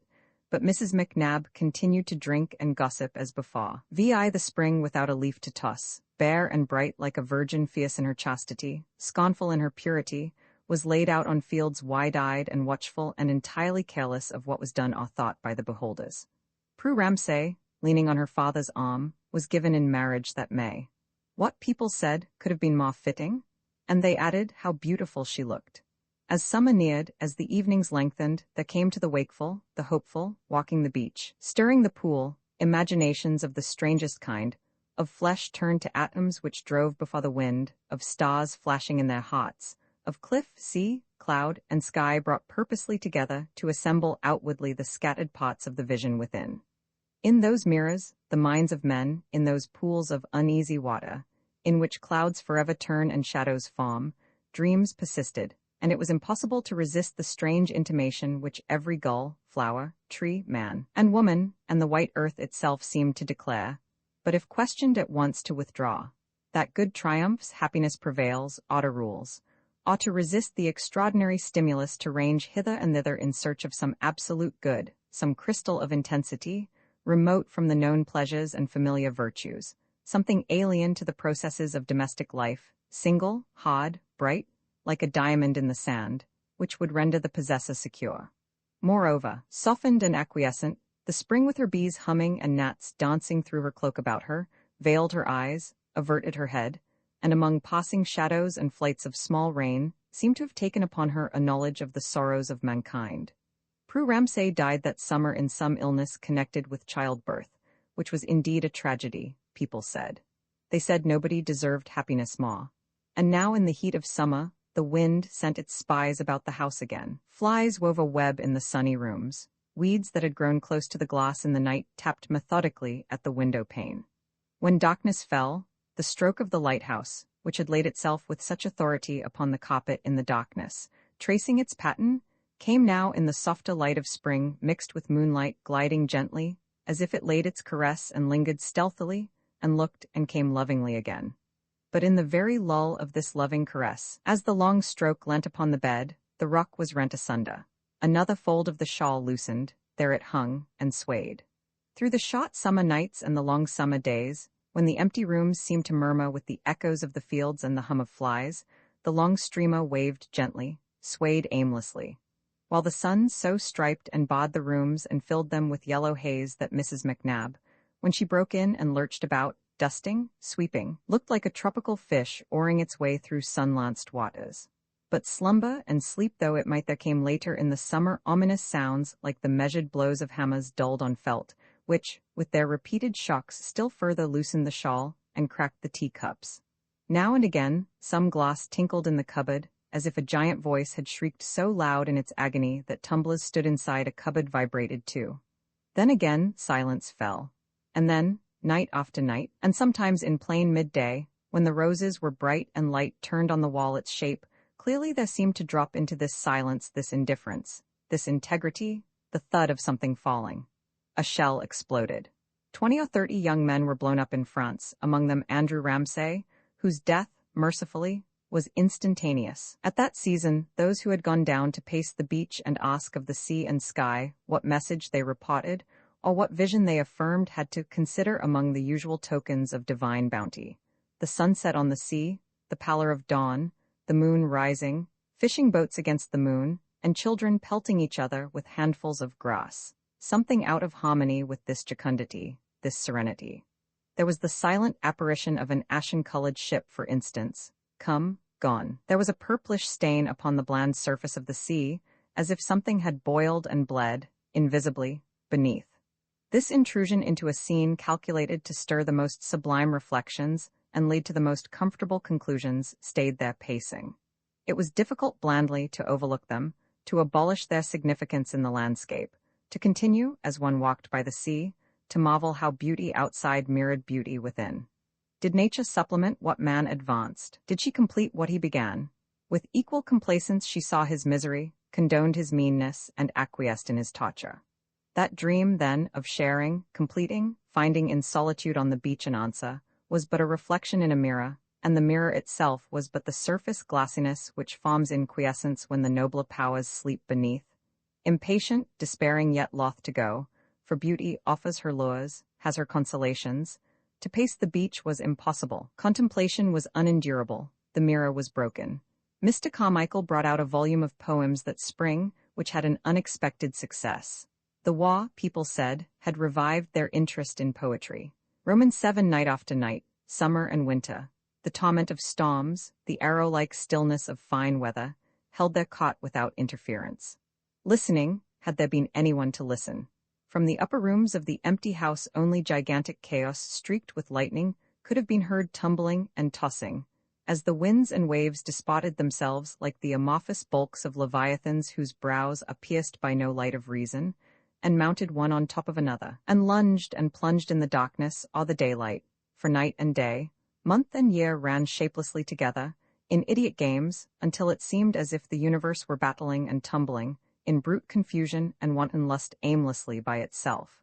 In spring, the garden urns, casually filled with wind-blown plants, were gay as ever. Violets came and daffodils.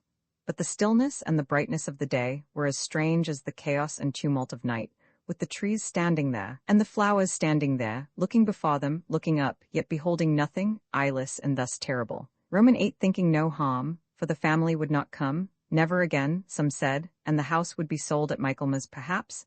Mrs. McNabb stooped and picked a bunch of flowers to take home with her. She laid them on the table while she dusted. She was fond of flowers. It was a pity to let them waste. Suppose the house were sold? She stood arms akimbo in front of the looking-glass. It would want seeing to, it would. There it had stood all these years without a soul in it. The books and things were moldy, for, what with the war and help being hard to get, the house had not been cleaned as she could have wished.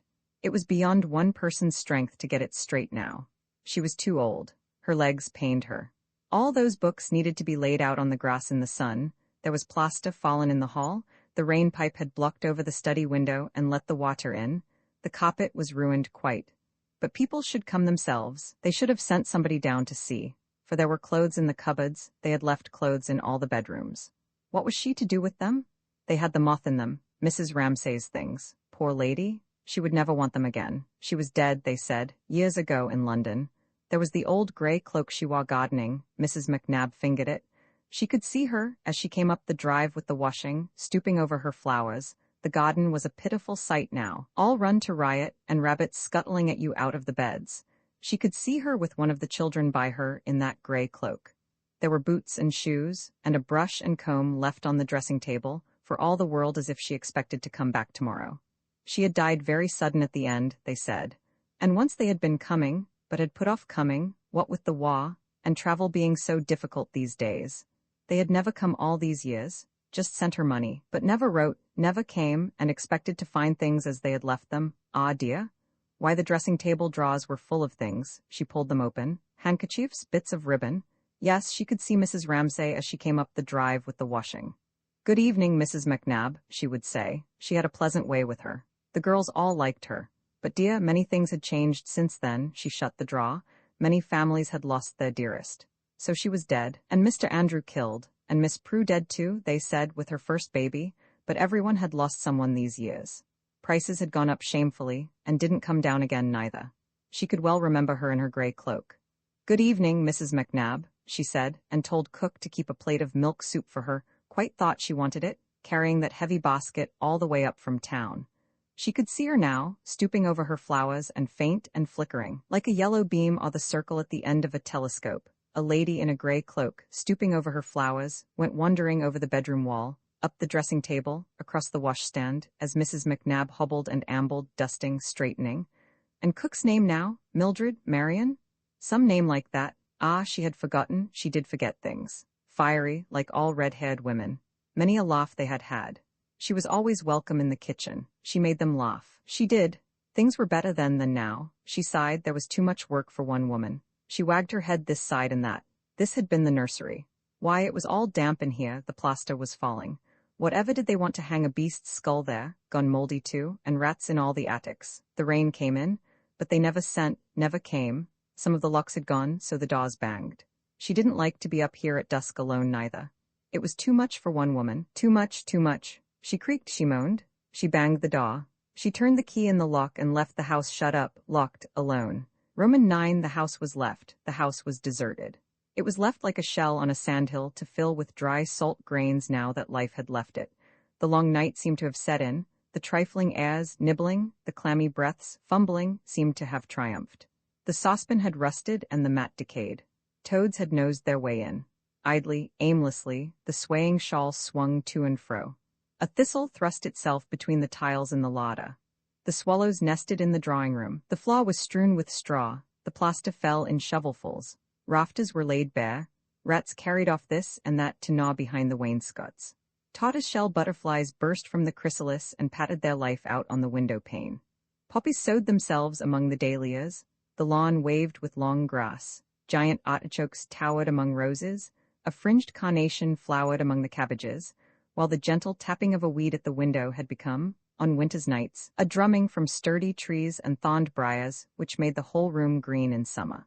What power could now prevent the fertility, the insensibility of nature? Mrs. McNabb's dream of a lady, of a child, of a plate of milk soup? It had wavered over the walls like a spot of sunlight and vanished. She had locked the door, she had gone. It was beyond the strength of one woman, she said. They never sent. They never wrote. There were things up there rotting in the drawers. It was a shame to leave them so. She said, the place was gone to rack and ruin. Only the lighthouse beam entered the rooms for a moment, sent its sudden stare over bed and wall in the darkness of winter, looked with equanimity at the thistle and the swallow, the rat and the straw.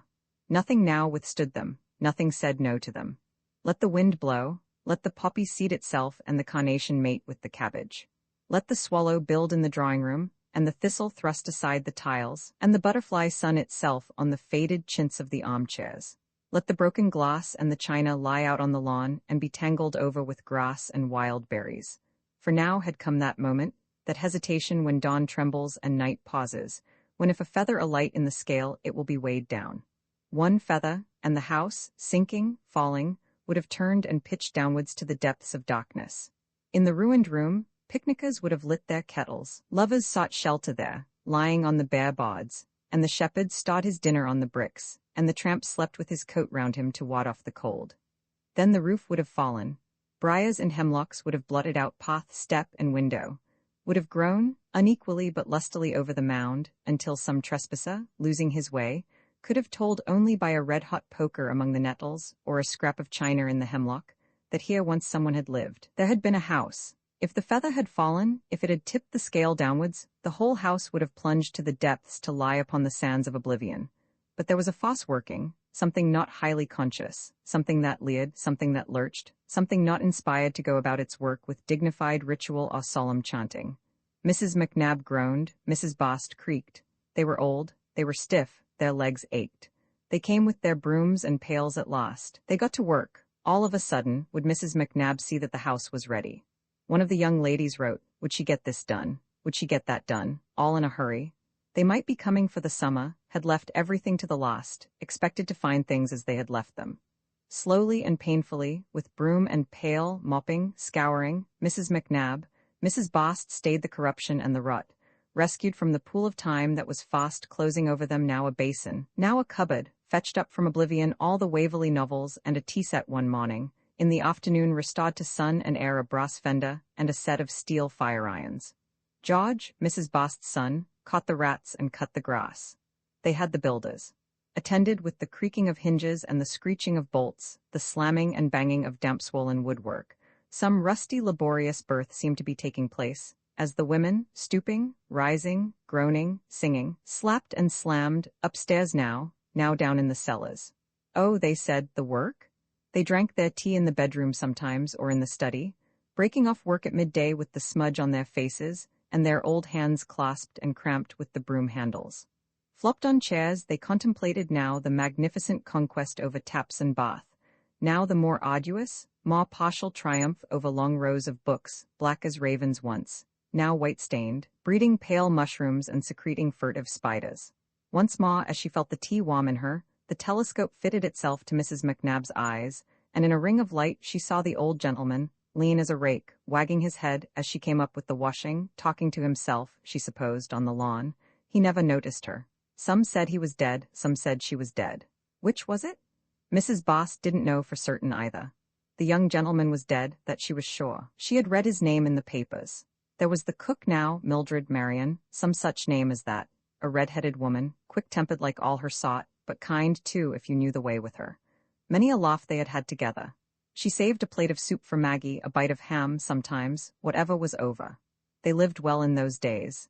They had everything they wanted, glibly, jovially, with the tea hot in her. She unwound her ball of memories, sitting in the wicker armchair by the nursery fender. There was always plenty doing, people in the house, 20 staying sometimes, and washing up till long past midnight. Mrs. Bast, she had never known them, had lived in Glasgow at that time, wondered, putting her cup down, whatever they hung that beast's skull there for. Shot in foreign pots, no doubt. It might well be, said Mrs. McNabb, wantoning on with her memories. They had friends in eastern countries, gentlemen staying there, ladies in evening dress. She had seen them once through the dining-room door all sitting at dinner. 20, she dared say, in all their jewelry, and she asked to stay help wash up, might be till after midnight. Ah, said Mrs. Bast, they'd find it changed. She leant out of the window. She watched her son George scything the grass. They might well ask what had been done to it, seeing how old Kennedy was supposed to have charge of it, and then his leg got so bad after he fell from the cot, and perhaps then no one for a year, or the better part of one, and then Davy MacDonald, and seeds might be sent, but who should say if they were ever planted? They'd find it changed. She watched her son scything. He was a great one for work, one of those quiet ones. Well, they must be getting along with the cupboards, she supposed. They hauled themselves up.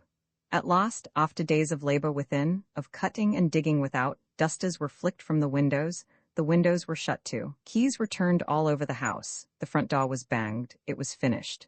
And now, as if the cleaning and the scrubbing and the scything and the mowing had drowned it, there rose that half-heard melody, that intermittent music which the ear half catches but lets fall, a bach, a bleat, irregular, intermittent, yet somehow related, the hum of an insect, the tremor of cut grass, dissevered yet somehow belonging, the jar of a daw beetle, the squeak of a wheel, loud, low, but mysteriously related, which the ear strains to bring together and is always on the verge of harmonizing, but they are never quite heard, never fully harmonized, and at last, in the evening, one after another, the sounds die out, and the harmony falters, and silence falls.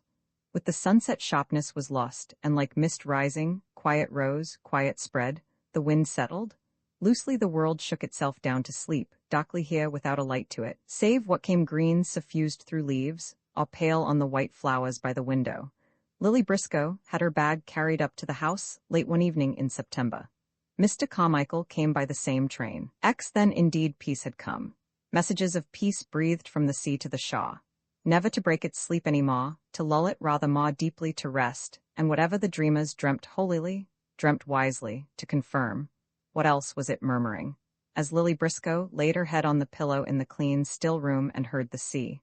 Through the open window, the voice of the beauty of the world came murmuring, too softly to hear exactly what it said. But what mattered if the meaning were plain? Entreating the sleepers, the house was full again. Mrs. Beckwith was staying there, also Mr. Carmichael, if they would not actually come down to the beach itself, at least to lift the blind and look out. They would see then night flowing down in purple, his head crowned, his septa jeweled, and how in his eyes a child might look. And if they still faltered, Lily was tired out with traveling and slept almost at once. But Mr. Carmichael read a book by candlelight? If they still said no, that it was vapor this splendor of his, and the Jew had more power than he, and they preferred sleeping. Gently then, without complaint or argument, the voice would sing its song. Gently the waves would break, Lily heard them in her sleep. Tenderly the light fell, it seemed to come through her eyelids. And it all looked, Mr. Carmichael thought, shutting his book, falling asleep, much as it used to look years ago. Indeed the voice might resume, as the curtains of dark wrapped themselves over the house, over Mrs. Beckwith, Mr. Carmichael, and Lily Briscoe, so that they lay with several folds of blackness on their eyes. Why not accept this, be content with this, acquiesce and resign? The sigh of all the seas breaking in measure round the isles soothed them. The night wrapped them. Nothing broke their sleep until, the birds beginning and the dawn weaving their thin voices into its whiteness, a cot grinding, a dog somewhere barking, the sun lifted the curtains, broke the veil on their eyes, and Lily Briscoe, stirring in her sleep, clutched at her blankets, as a falla clutches at the turf on the edge of a cliff. Her eyes opened wide. Here she was again, she thought, sitting bolt upright in bed. Awake. Roman 3, perhaps you will wake up and find the sun shining and the birds singing, she said compassionately, smoothing the little boy's hair. For her husband, with his caustic saying that it would not be fine, had dashed his spirits, she could see. This going to the lighthouse was a passion of his, she saw, and then, as if her husband had not said enough, with his caustic saying that it would not be fine tomorrow, this odious little man went and rubbed it in all over again. Perhaps it will be fine tomorrow, she said, smoothing his hair. All she could do now was to admire the refrigerator and turn the pages of the stars list in the hope that she might come upon something like a rake or a mowing machine, which, with its prongs and its handles, would need the greatest skill and care in cutting out. All these young men parodied her husband, she reflected. He said it would rain, they said it would be a positive tornado. But here, as she turned the page, suddenly her search for the picture of a rake or a mowing machine was interrupted. The gruff murmur, irregularly broken by the taking out of pipes, and the putting in of pipes which had kept on assuring her, though she could not hear what was said as she sat in the window, that the men were happily talking. This sound, which had lasted now half an hour, and had taken its place soothingly in the scale of sounds pressing on top of her, such as the tap of balls upon bats, the sharp, sudden bark now and then, "How's that? How's that?" of the children playing cricket had ceased, so that the monotonous fall of the waves on the beach, which for the most part beat a measured and soothing tattoo to her thoughts, and seemed consolingly to repeat over and over again, as she sat with the children, the words of some old cradle song, murmured by nature, "I am guarding you, I am your support," but at other times suddenly and unexpectedly, especially when her mind raised itself slightly from the task actually in hand, had no such kindly meaning, but like a ghostly roll of drums remorselessly beat the measure of life, made one think of the destruction of the island and its engulfment in the sea, and warned her, whose day had slipped past in one quick doing after another, that it was all ephemeral as a rainbow. This sound, which had been obscured and concealed under the other sounds, suddenly thundered hollow in her ears and made her look up with an impulse of terror. They had ceased to talk, that was the explanation. Falling in 1 second from the tension which had gripped her to the other extreme, which, as if to recoup her for her unnecessary expense of emotion, was cool, amused, and even faintly malicious, she concluded that poor Charles Tansley had been shed. That was of little account to her. If her husband required sacrifices, and indeed he did, she cheerfully offered up to him Charles Tansley, who had snubbed her little boy.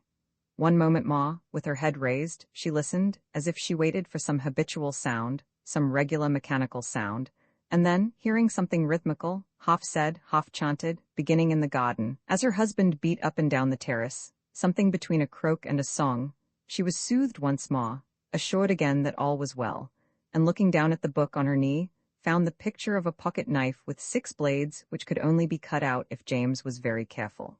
Suddenly, a loud cry, as of a sleepwalker, half roused, something about stormed at with shot and shell, sung out with the utmost intensity in her ear, made her turn apprehensively to see if anyone heard him.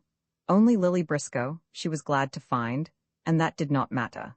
But the sight of the girl standing on the edge of the lawn painting reminded her she was supposed to be keeping her head as much in the same position as possible for Lily's picture. Lily's picture? Mrs. Ramsay smiled. With her little Chinese eyes and her puckered-up face, she would never marry. One could not take her painting very seriously, but she was an independent little creature.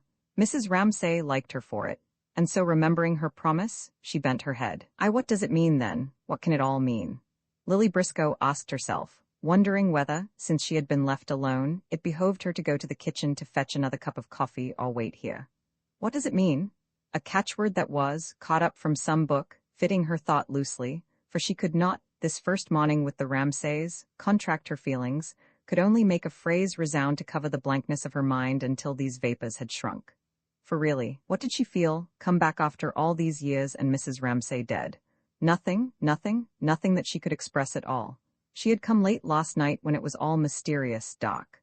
Now she was awake at her old place at the breakfast table, but alone. It was very early too, not yet 8. There was this expedition. They were going to the Lighthouse, Mr. Ramsay, Cam and James. They should have gone already. They had to catch the tide or something. And Cam was not ready and James was not ready and Nancy had forgotten to order the sandwiches and Mr. Ramsay had lost his temper and banged out of the room. What's the use of going now? He had stormed. Nancy had vanished. There he was, marching up and down the terrace in a rage. One seemed to hear doors slamming and voices calling all over the house. Now Nancy burst in and asked, looking round the room, in a queer half-dazed, half-desperate way, what does one send to the lighthouse? As if she were forcing herself to do what she despaired of ever being able to do. What does one send to the lighthouse indeed? At any other time, Lily could have suggested reasonably tea, tobacco, newspapers. But this morning, everything seemed so extraordinarily queer that a question like Nancy's, what does one send to the lighthouse? Opened doors in one's mind that went banging and swinging to and fro, and made one keep asking, in a stupefied gape, what does one send? What does one do? Why is one sitting here after all? Sitting alone, for Nancy went out again, among the clean cups at the long table she felt cut off from other people, and able only to go on watching, asking, wondering. The house, the place, the morning, all seemed strangers to her. She had no attachment here, she felt, no relations with it, anything might happen, and whatever did happen, a step outside, a voice calling, it's not in the cupboard, it's on the landing, someone cried, was a question, as if the link that usually bound things together had been cut, and they floated up here, down there, off anyhow. How aimless it was, how chaotic, how unreal it was, she thought, looking at her empty coffee cup. Mrs. Ramsay dead, Andrew killed, Prue dead too, repeat it as she might, it roused no feeling in her. And we all get together in a house like this on a morning like this, she said, looking out of the window. It was a beautiful, still day. Suddenly, Mr. Ramsay raised his head as he passed and looked straight at her, with his distraught, wild gaze which was yet so penetrating, as if he saw you, for 1 second, for the first time, forever. And she pretended to drink out of her empty coffee cup so as to escape him, to escape his demand on her, to put aside a moment longer that imperious need. And he shook his head at her, and strode on, alone, she heard him say. Perished, she heard him say, and like everything else this strange morning the words became symbols, wrote themselves all over the gray-green walls. If only she could put them together, she felt, write them out in some sentence, then she would have got at the truth of things. Old Mr. Carmichael came padding softly in, fetched his coffee, took his cup and made off to sit in the sun. The extraordinary unreality was frightening, but it was also exciting, going to the lighthouse. But what does one send to the lighthouse? Perished, alone, the gray-green light on the wall opposite, the empty places. Such were some of the pots, but how bring them together? She asked. As if any interruption would break the frail shape she was building on the table, she turned her back to the window lest Mr. Ramsay should see her. She must escape somehow, be alone somewhere. Suddenly she remembered, when she had sat there last 10 years ago, there had been a little sprig or leaf pattern on the tablecloth, which she had looked at in a moment of revelation. There had been a problem about a foreground of a picture. Move the tree to the middle, she had said. She had never finished that picture. It had been knocking about in her mind all these years. She would paint that picture now. Where were her paints, she wondered? Her paints, yes, she had left them in the hall last night. She would start at once. She got up quickly, before Mr. Ramsay turned. She fetched herself a chair. She pitched her easel with her precise old maidish movements on the edge of the lawn, not too close to Mr. Carmichael, but close enough for his protection. Yes, it must have been precisely here that she had stood 10 years ago. There was the wall, the hedge, the tree. The question was of some relation between those masses. She had borne it in her mind all these years. It seemed as if the solution had come to her. She knew now what she wanted to do. But with Mr. Ramsay bearing down on her, she could do nothing. Every time he approached, he was walking up and down the terrace, ruin approached, chaos approached. She could not paint. She stooped, she turned, she took up this rag, she squeezed that tube, but all she did was to ward him off a moment. He made it impossible for her to do anything. For if she gave him the least chance, if he saw her disengaged a moment, looking his way a moment, he would be on her, saying, as he had said last night, "You find us much changed." Last night he had got up and stopped before her and said that. Dumb and staring though they had all sat, the 6 children whom they used to call after the kings and queens of England, the red, the fair, the wicked, the ruthless. She felt how they raged under it. Kind old Mrs. Beckwith said something sensible, but it was a house full of unrelated passions. She had felt that all the evening. And on top of this chaos, Mr. Ramsay got up, pressed her hand, and said, "You will find us much changed," and none of them had moved or had spoken, but had sat there as if they were forced to let him say it. Only James, certainly the sullen, scowled at the lamp, and Cam screwed her handkerchief round her finger. Then he reminded them that they were going to the Lighthouse tomorrow. They must be ready, in the hall, on the stroke of 7:30. Then, with his hand on the door, he stopped, he turned upon them. Did they not want to go? He demanded. Had they dared say no, he had some reason for wanting it, he would have flung himself tragically backwards into the bitter waters of despair. Such a gift he had for gesture. He looked like a king in exile. Doggedly James said yes. Cam stumbled more wretchedly. Yes, oh yes, they'd both be ready, they said. And it struck her, this was tragedy, not Paul's dust and the shroud, but children coerced, their spirits subdued. James was 16, Cam 17 perhaps. She had looked round for someone who was not there, for Mrs. Ramsay, presumably. But there was only kind Mrs. Beckwith turning over her sketches under the lamp.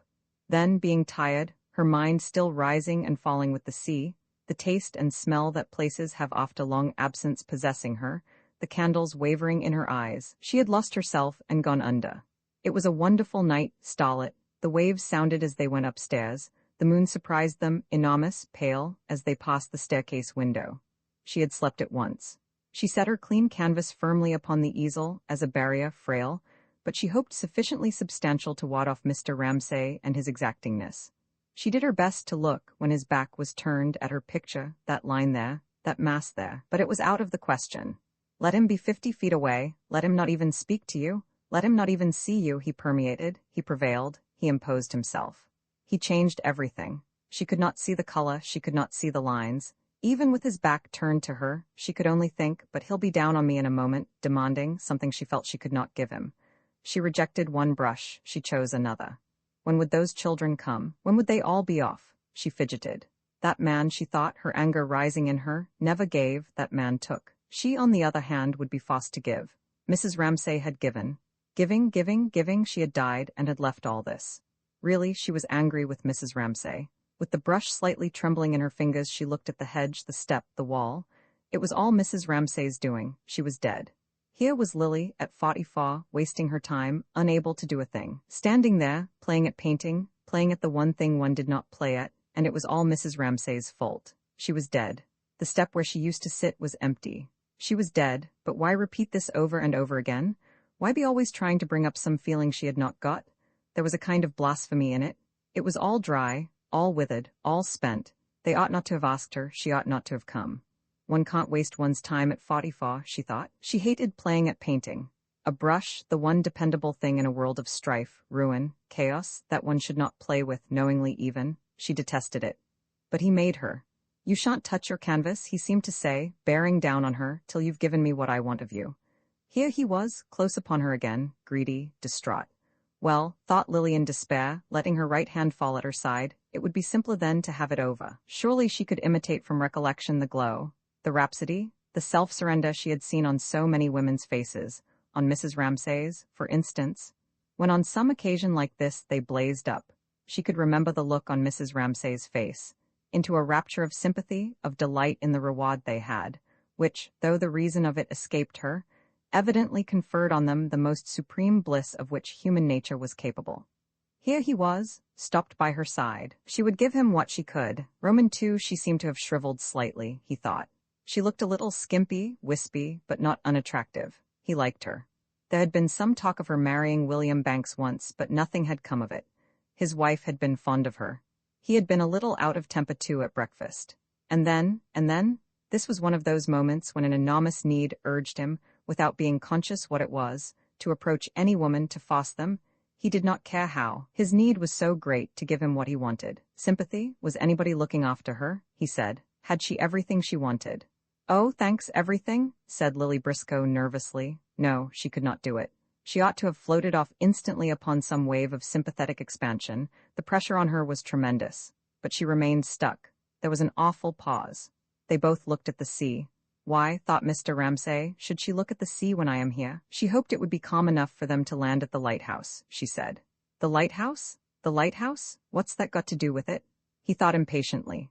Instantly, with the force of some primeval gust, for really he could not restrain himself any longer, there issued from him such a groan that any other woman in the whole world would have done something, said something. All except myself, thought Lily, girding at herself bitterly, who am not a woman, but a peevish, ill-tempered, dried-up old maid presumably. Mr. Ramsay sighed to the full. He waited. Was she not going to say anything? Did she not see what he wanted from her? Then he said he had a particular reason for wanting to go to the lighthouse. His wife used to send the men things. There was a poor boy with a tuberculous hip, the lightkeeper's son. He sighed profoundly. He sighed significantly. All Lily wished was that this enormous flood of grief, this insatiable hunger for sympathy, this demand that she should surrender herself up to him entirely, and even so he had sorrows enough to keep her supplied forever, should leave her, should be diverted. She kept looking at the house, hoping for an interruption, before it swept her down in its flow. Such expeditions, said Mr. Ramsay, scraping the ground with his toe, are very painful. Still Lily said nothing. She is a stock, she is a stone, he said to himself. They are very exhausting, he said, looking, with a sickly look that nauseated her. He was acting, she felt. This great man was dramatizing himself, at his beautiful hands. It was horrible, it was indecent. Would they never come, she asked, for she could not sustain this enormous weight of sorrow, support these heavy draperies of grief. He had assumed a pose of extreme decrepitude. He even tottered a little as he stood there, a moment longer. Still she could say nothing. The whole horizon seemed swept bare of objects to talk about. Could only feel, amazedly, as Mr. Ramsay stood there, how his gaze seemed to fall dolefully over the sunny grass and discolor it, and cast over the rubicund, drowsy, entirely contented figure of Mr. Carmichael, reading a French novel on a deck chair, a veil of crape, as if such an existence, flaunting its prosperity in a world of woe, were enough to provoke the most dismal thoughts of all. Look at him, he seemed to be saying, look at me, and indeed, all the time he was feeling, think of me, think of me. Ah, could that bulk only be wafted alongside of them, Lily wished, had she only pitched her easel a yard or two closer to him. A man, any man, would staunch this effusion, would stop these lamentations. A woman, she had provoked this horror. A woman, she should have known how to deal with it. It was immensely to her discredit, sexually, to stand there dumb. One said, what did one say? Oh, Mr. Ramsay, dear Mr. Ramsay, that was what that kind old lady who sketched Mrs. Beckwith would have said instantly and rightly. But no. They stood there, isolated from the rest of the world.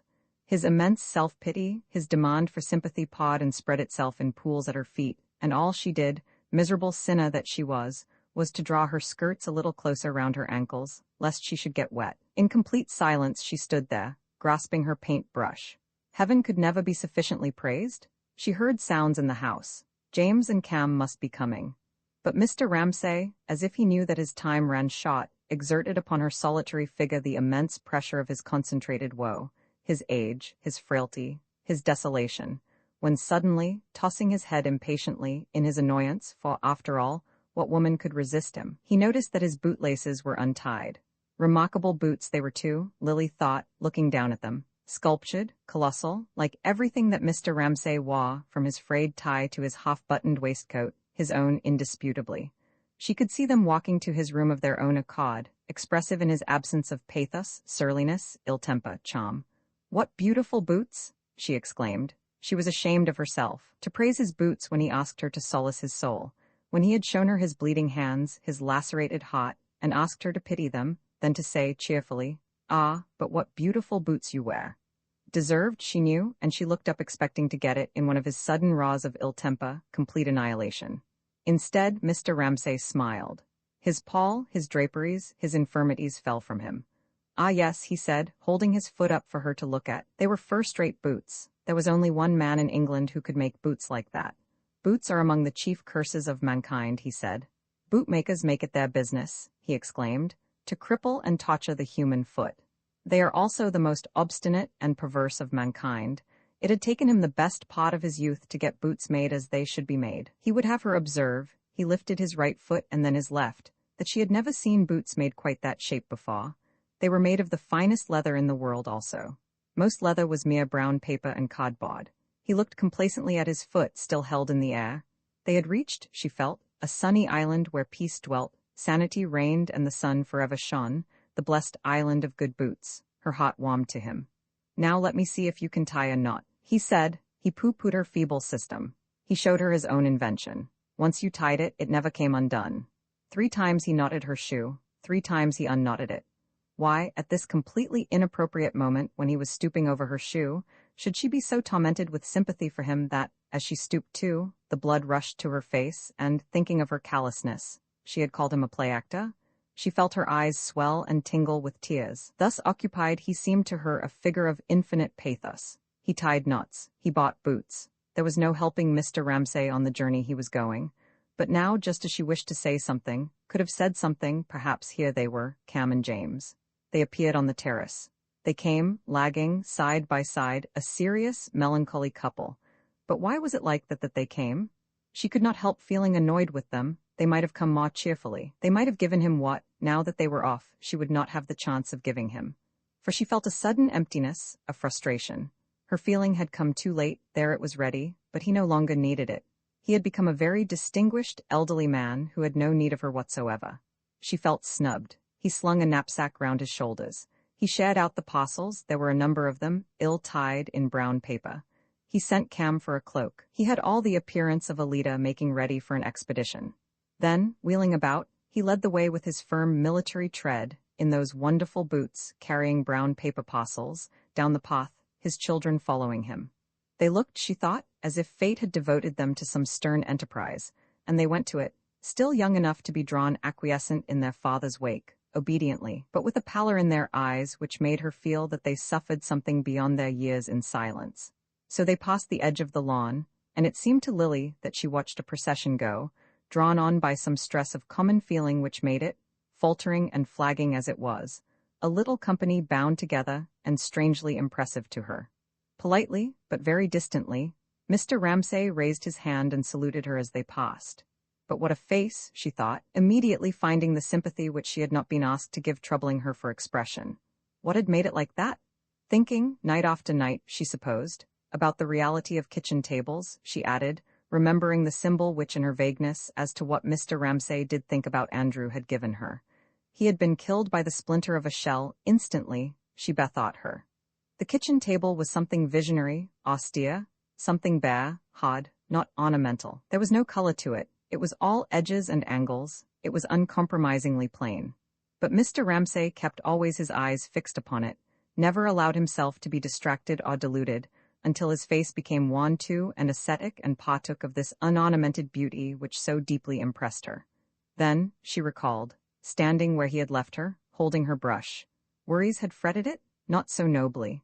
He must have had his doubts about that table, she supposed. Whether the table was a real table, whether it was worth the time he gave to it, whether he was able after all to find it. He had had doubts, she felt, or he would have asked less of people.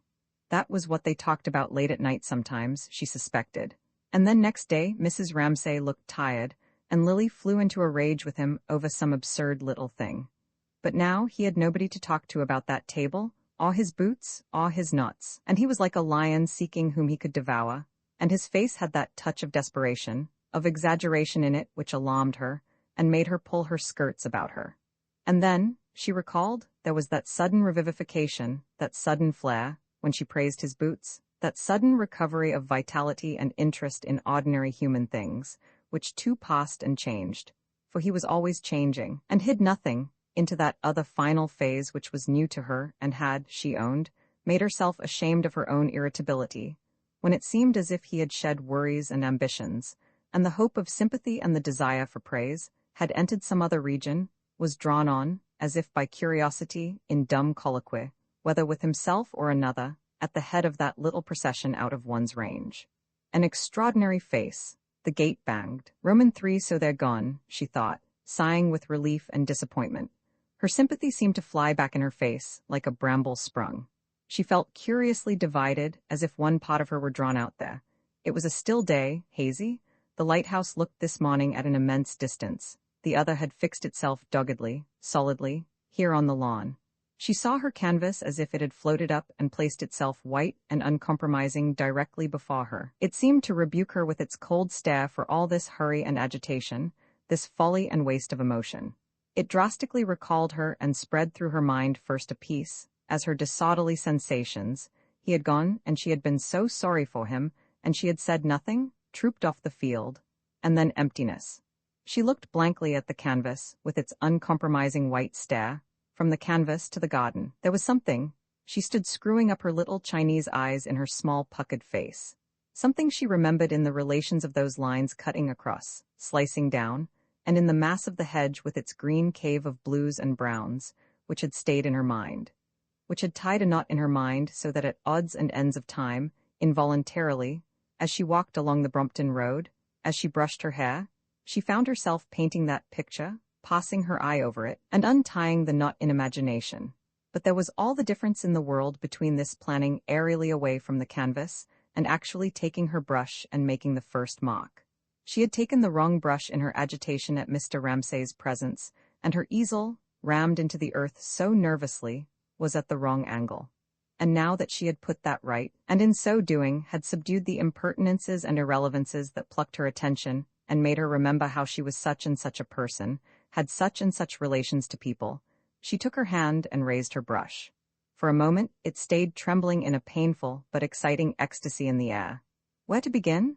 That was the question. At what point to make the first mark? One line placed on the canvas committed her to innumerable risks, to frequent and irrevocable decisions. All that in idea seemed simple became in practice immediately complex, as the waves shaped themselves symmetrically from the cliff top, but to the swimmer among them are divided by steep gulfs and foaming crests. Still the risk must be run, the mark made. With a curious physical sensation, as if she were urged forward and at the same time must hold herself back, she made her first quick decisive stroke. The brush descended. It flickered brown over the white canvas. It left a running mark. A second time she did it, a third time. And so pausing and so flickering, she attained a dancing rhythmical movement, as if the pauses were one part of the rhythm and the strokes another, and all were related.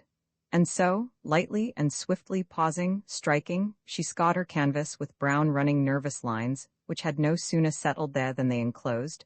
She felt it looming out at her, a space. Down in the hollow of one wave, she saw the next wave towering higher and higher above her. For what could be more formidable than that space? Here she was again, she thought, stepping back to look at it, drawn out of gossip, out of living, out of community with people into the presence of this formidable ancient enemy of hers. This other thing, this truth, this reality, which suddenly laid hands on her, emerged stark at the back of appearances and commanded her attention. She was half unwilling, half reluctant. Why always be drawn out and haled away? Why not left in peace to talk to Mr. Carmichael on the lawn? It was an exacting form of intercourse anyhow. Other worshipful objects were content with worship.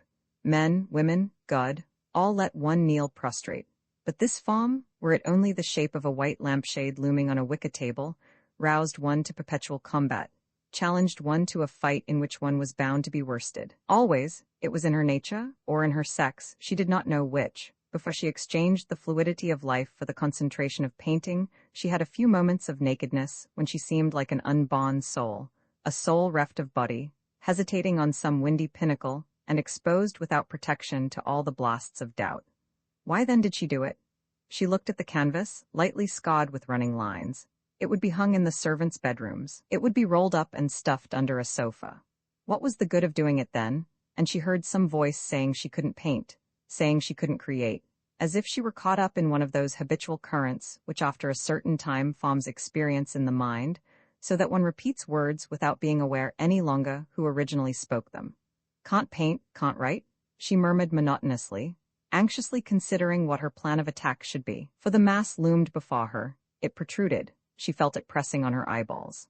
Then, as if some juice necessary for the lubrication of her faculties were spontaneously squirted, she began precariously dipping among the blues and umbas, moving her brush hither and thither, but it was now heavier and went slower, as if it had fallen in with some rhythm which was dictated to her. She kept looking at the hedge, at the canvas, by what she saw, so that while her hand quivered with life, this rhythm was strong enough to bear her along with it on its current. Certainly she was losing consciousness of outer things. And as she lost consciousness of outer things, and her name and her personality and her appearance, and whether Mr. Carmichael was there or not, her mind kept throwing up from its depths scenes and names and sayings and memories and ideas, like a fountain spurting over that glaring, hideously difficult white space, while she muddled it with greens and blues. Charles Tansley used to say that, she remembered, women can't paint, can't write. Coming up behind her, he had stood close beside her, a thing she hated as she painted here on this very spot. Shag tobacco, he said, 5p an ounce, parading his poverty, his principles. But the war had drawn the sting of her femininity. Poor devils, one thought, poor devils of both sexes, getting into such messes. He was always carrying a book about under his arm, a purple book. He worked. He sat, she remembered, working in a blaze of sun. At dinner he would sit right in the middle of the view. And then, she reflected, there was that scene on the beach. One must remember that. It was a windy morning. They had all gone to the beach. Mrs. Ramsay sat and wrote letters by a rock. She wrote and wrote. Oh, she said, looking up at last at something floating in the sea. Is it a lobster pot? Is it an upturned boat? She was so short-sighted that she could not see. And then Charles Tansley became as nice as he could possibly be. He began playing ducks and drakes. They chose little flat black stones and sent them skipping over the waves. Every now and then, Mrs. Ramsay looked up over her spectacles and laughed at them.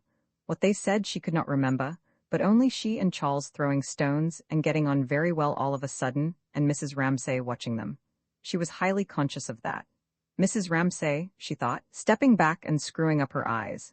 It must have altered the design a good deal when she was sitting on the step with James. There must have been a shadow. Mrs. Ramsay. When she thought of herself and Charles throwing ducks and drakes and of the whole scene on the beach, it seemed to depend somehow upon Mrs. Ramsay sitting under the rock, with a pad on her knee, writing letters. She wrote innumerable letters, and sometimes the wind took them, and she and Charles just saved a page from the sea. But what a power was in the human soul, she thought. That woman sitting there, writing under the rock, resolved everything into simplicity, made these angers, irritations fall off like old rags. She brought together this and that and then this, and so made out of that miserable silliness and spite. She and Charles, squabbling, sparring, had been silly and spiteful. Something, this scene on the beach for example, this moment of friendship and liking, which survived after all these years, complete, so that she dipped into it to refashion her memory of him, and it stayed in the mind almost like a work of art. Like a work of art, she repeated, looking from her canvas to the drawing-room steps and back again. She must rest for a moment. And resting, looking from one to the other vaguely, the old question which traversed the sky of the soul perpetually, the vast, the general question which was apt to particularize itself at such moments as these, when she released faculties that had been on the strain, stood over her, paused over her, darkened over her. What is the meaning of life? That was all, a simple question, one that tended to close in on one with years. The great revelation had never come. The great revelation perhaps never did come. Instead, there were little daily miracles, illuminations, matches struck unexpectedly in the dark. Here was one. This, that, and the other. Herself and Charles Tansley and the breaking wave. Mrs. Ramsay bringing them together. Mrs. Ramsay saying, life stands still here. Mrs. Ramsay making of the moment something permanent, as in another sphere Lily herself tried to make of the moment something permanent. This was of the nature of a revelation. In the midst of chaos there was shape. This eternal passing and flowing, she looked at the clouds going and the leaves shaking, was struck into stability. Life stands still here, Mrs. Ramsay said. Mrs. Ramsay, Mrs. Ramsay, she repeated. She owed this revelation to her. All was silence. Nobody seemed yet to be stirring in the house. She looked at it there sleeping in the early sunlight with its windows green and blue with the reflected leaves. The faint thought she was thinking of Mrs. Ramsay seemed in consonance with this quiet house, this smoke, this fine early morning air. Faint and unreal, it was amazingly pure and exciting. She hoped nobody would open the window or come out of the house, but that she might be left alone to go on thinking, to go on painting. She turned to her canvas. But impelled by some curiosity, driven by the discomfort of the sympathy which she held undischarged, she walked a pace or so to the end of the lawn to see whether, down there on the beach, she could see that little company setting sail. Down there among the little boats which floated, some with their sails furled, some slowly, for it was very calm, moving away. There was one rather apart from the others. The sail was even now being hoisted.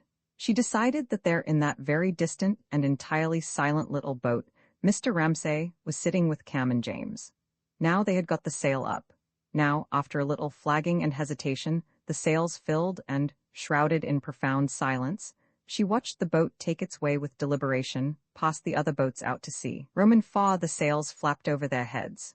The water chuckled and slapped the sides of the boat, which drowsed motionless in the sun. Now and then the sails rippled with a little breeze in them, but the ripple ran over them and ceased. The boat made no motion at all. Mr. Ramsay sat in the middle of the boat. He would be impatient in a moment, James thought, and Cam thought, looking at their father, who sat in the middle of the boat between them. James steered. Cam sat alone in the bow, with his legs tightly curled. He hated hanging about. Sure enough, after fidgeting a second or two, he said something sharp to McAllister's boy, who got out his oars and began to row. But their father, they knew, would never be content until they were flying along. He would keep looking for a breeze, fidgeting, saying things under his breath, which McAllister and McAllister's boy would overhear, and they would both be made horribly uncomfortable. He had made them come. He had forced them to come. In their anger, they hoped that the breeze would never rise, that he might be thwarted in every possible way, since he had forced them to come against their wills. All the way down to the beach they had lagged behind together, though he bade them walk up, without speaking.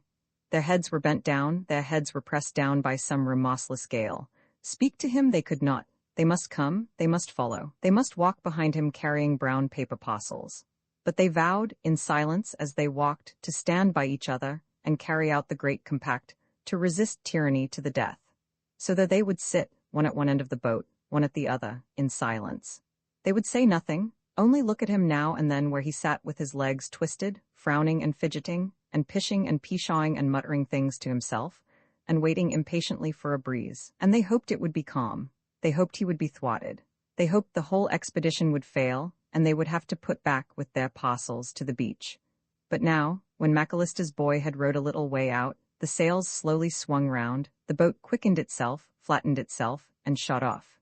Instantly, as if some great strain had been relieved, Mr. Ramsay uncurled his legs, took out his tobacco pouch, handed it with a little grunt to McAllister, and felt, they knew, for all they suffered, perfectly content.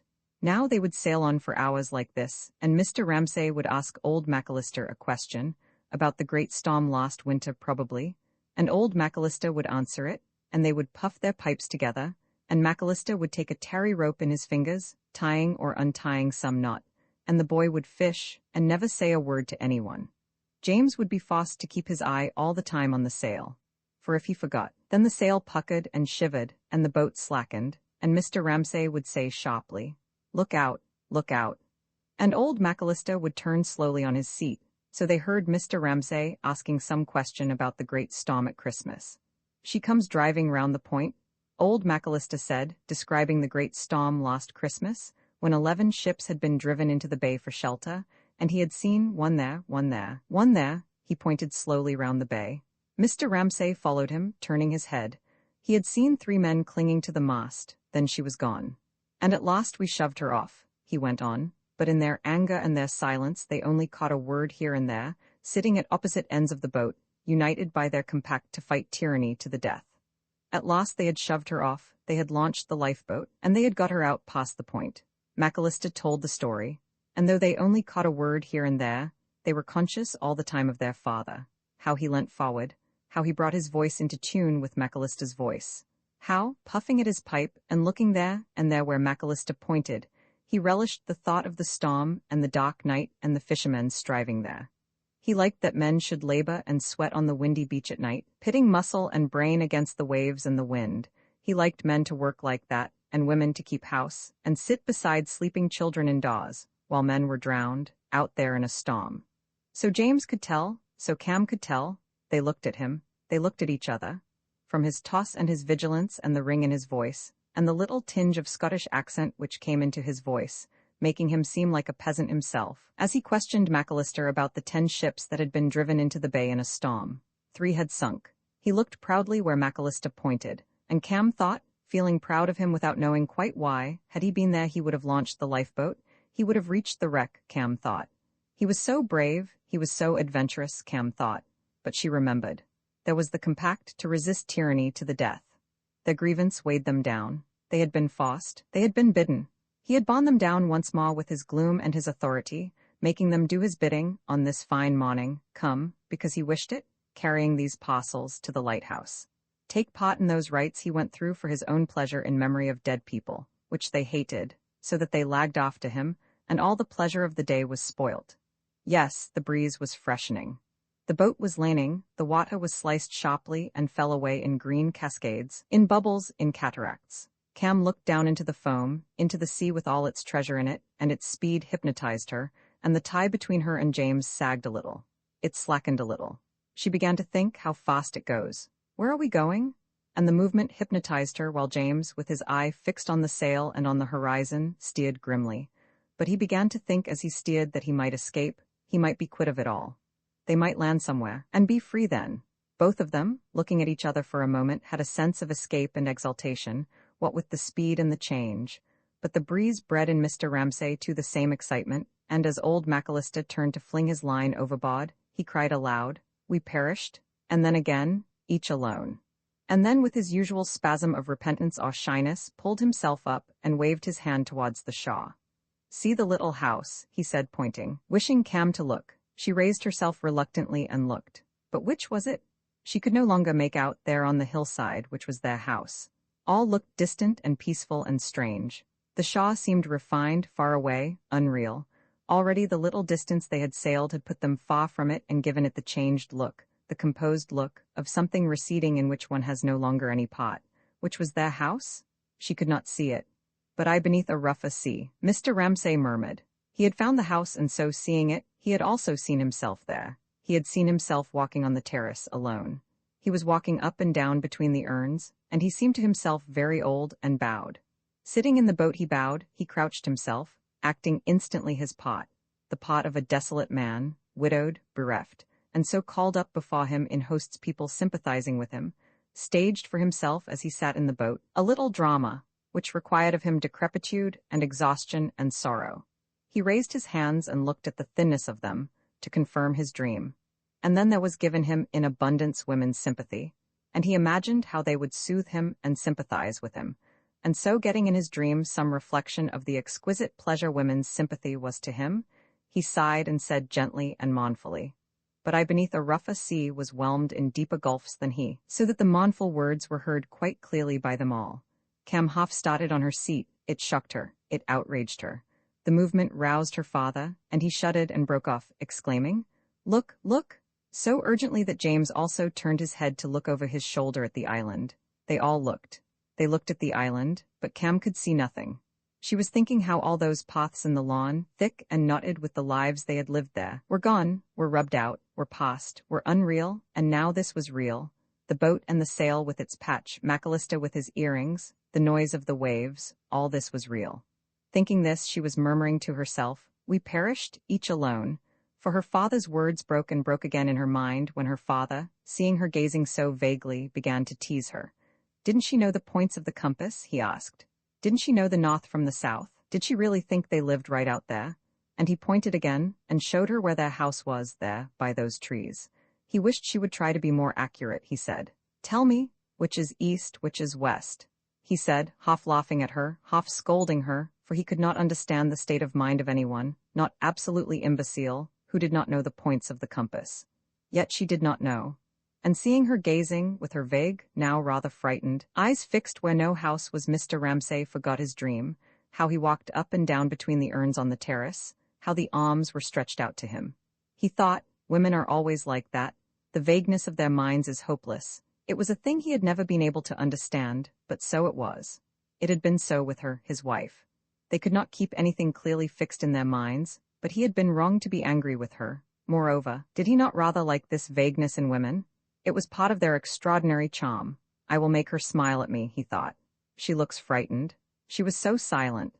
He clutched his fingers and determined that his voice and his face and all the quick expressive gestures which had been at his command making people pity him and praise him all these years should subdue themselves. He would make her smile at him. He would find some simple, easy thing to say to her. But what?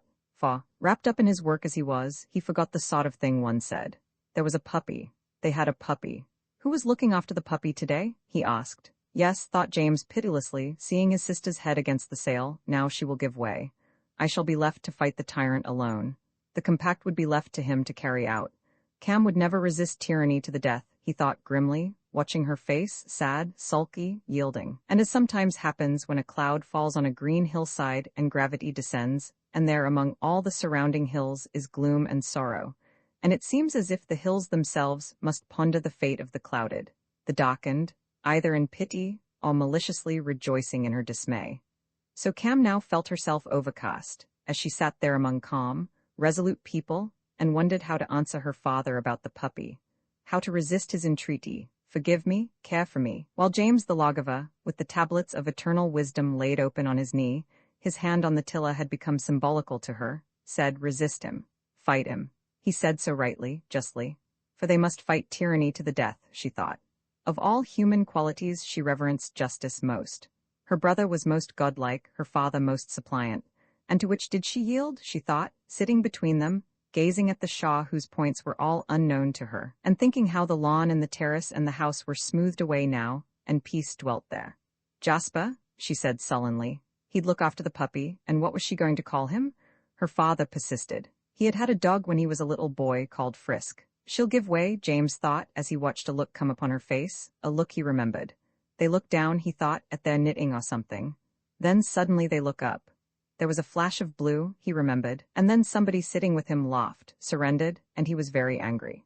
It must have been his mother, he thought, sitting on a low chair with his father standing over her. He began to search among the infinite series of impressions which time had laid down, leaf upon leaf, fold upon fold softly, incessantly upon his brain, among scents, sounds, voices, harsh, hollow, sweet, and lights passing, and brooms tapping, and the wash and hush of the sea, how a man had marched up and down and stopped dead, upright, over them. Meanwhile, he noticed, Cam dabbled her fingers in the water and stared at the Shah and said nothing. No, she won't give way, he thought. She's different, he thought. Well, if Cam would not answer him, he would not bother her, Mr. Ramsay decided, feeling in his pocket for a book. But she would answer him. She wished, passionately, to move some obstacle that lay upon her tongue and to say, oh yes, Frisk. I'll call him Frisk. She wanted even to say, was that the dog that found its way over the moor alone? But try as she might, she could think of nothing to say like that. Fierce and loyal to the compact, yet passing on to her father, unsuspected by James, a private token of the love she felt for him. For she thought, dabbling her hand, and now Macalista's boy had caught a mackerel, and it lay kicking on the floor, with blood on its gills, for she thought, looking at James who kept his eyes dispassionately on the sail. I'll glance now and then for a second at the horizon. You're not exposed to it, to this pressure and division of feeling, this extraordinary temptation. Her father was feeling in his pockets. In another second he would have found his book. For no one attracted her ma. His hands were beautiful to her and his feet, and his voice and his words and his haste and his temper and his oddity and his passion and his saying straight out before everyone, we perish, each alone, and his remoteness. He had opened his book. But what remained intolerable, she thought, sitting upright and watching Macalista's boy tug the hook out of the gills of another fish, was that crass blindness and tyranny of his which had poisoned her childhood and raised bitter storms, so that even now she woke in the night trembling with rage and remembered some command of his, some insolence. Do this, do that, his dominance, his submit to me.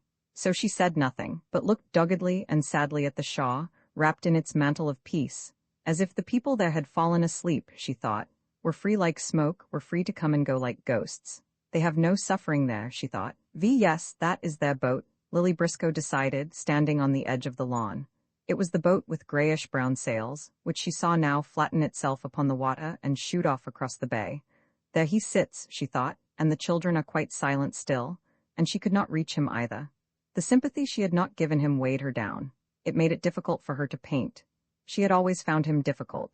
She had never been able to praise him to his face, she remembered, and that reduced their relationship to something neutral, without that element of sex in it which made his manner to Minta so gallant, almost gay.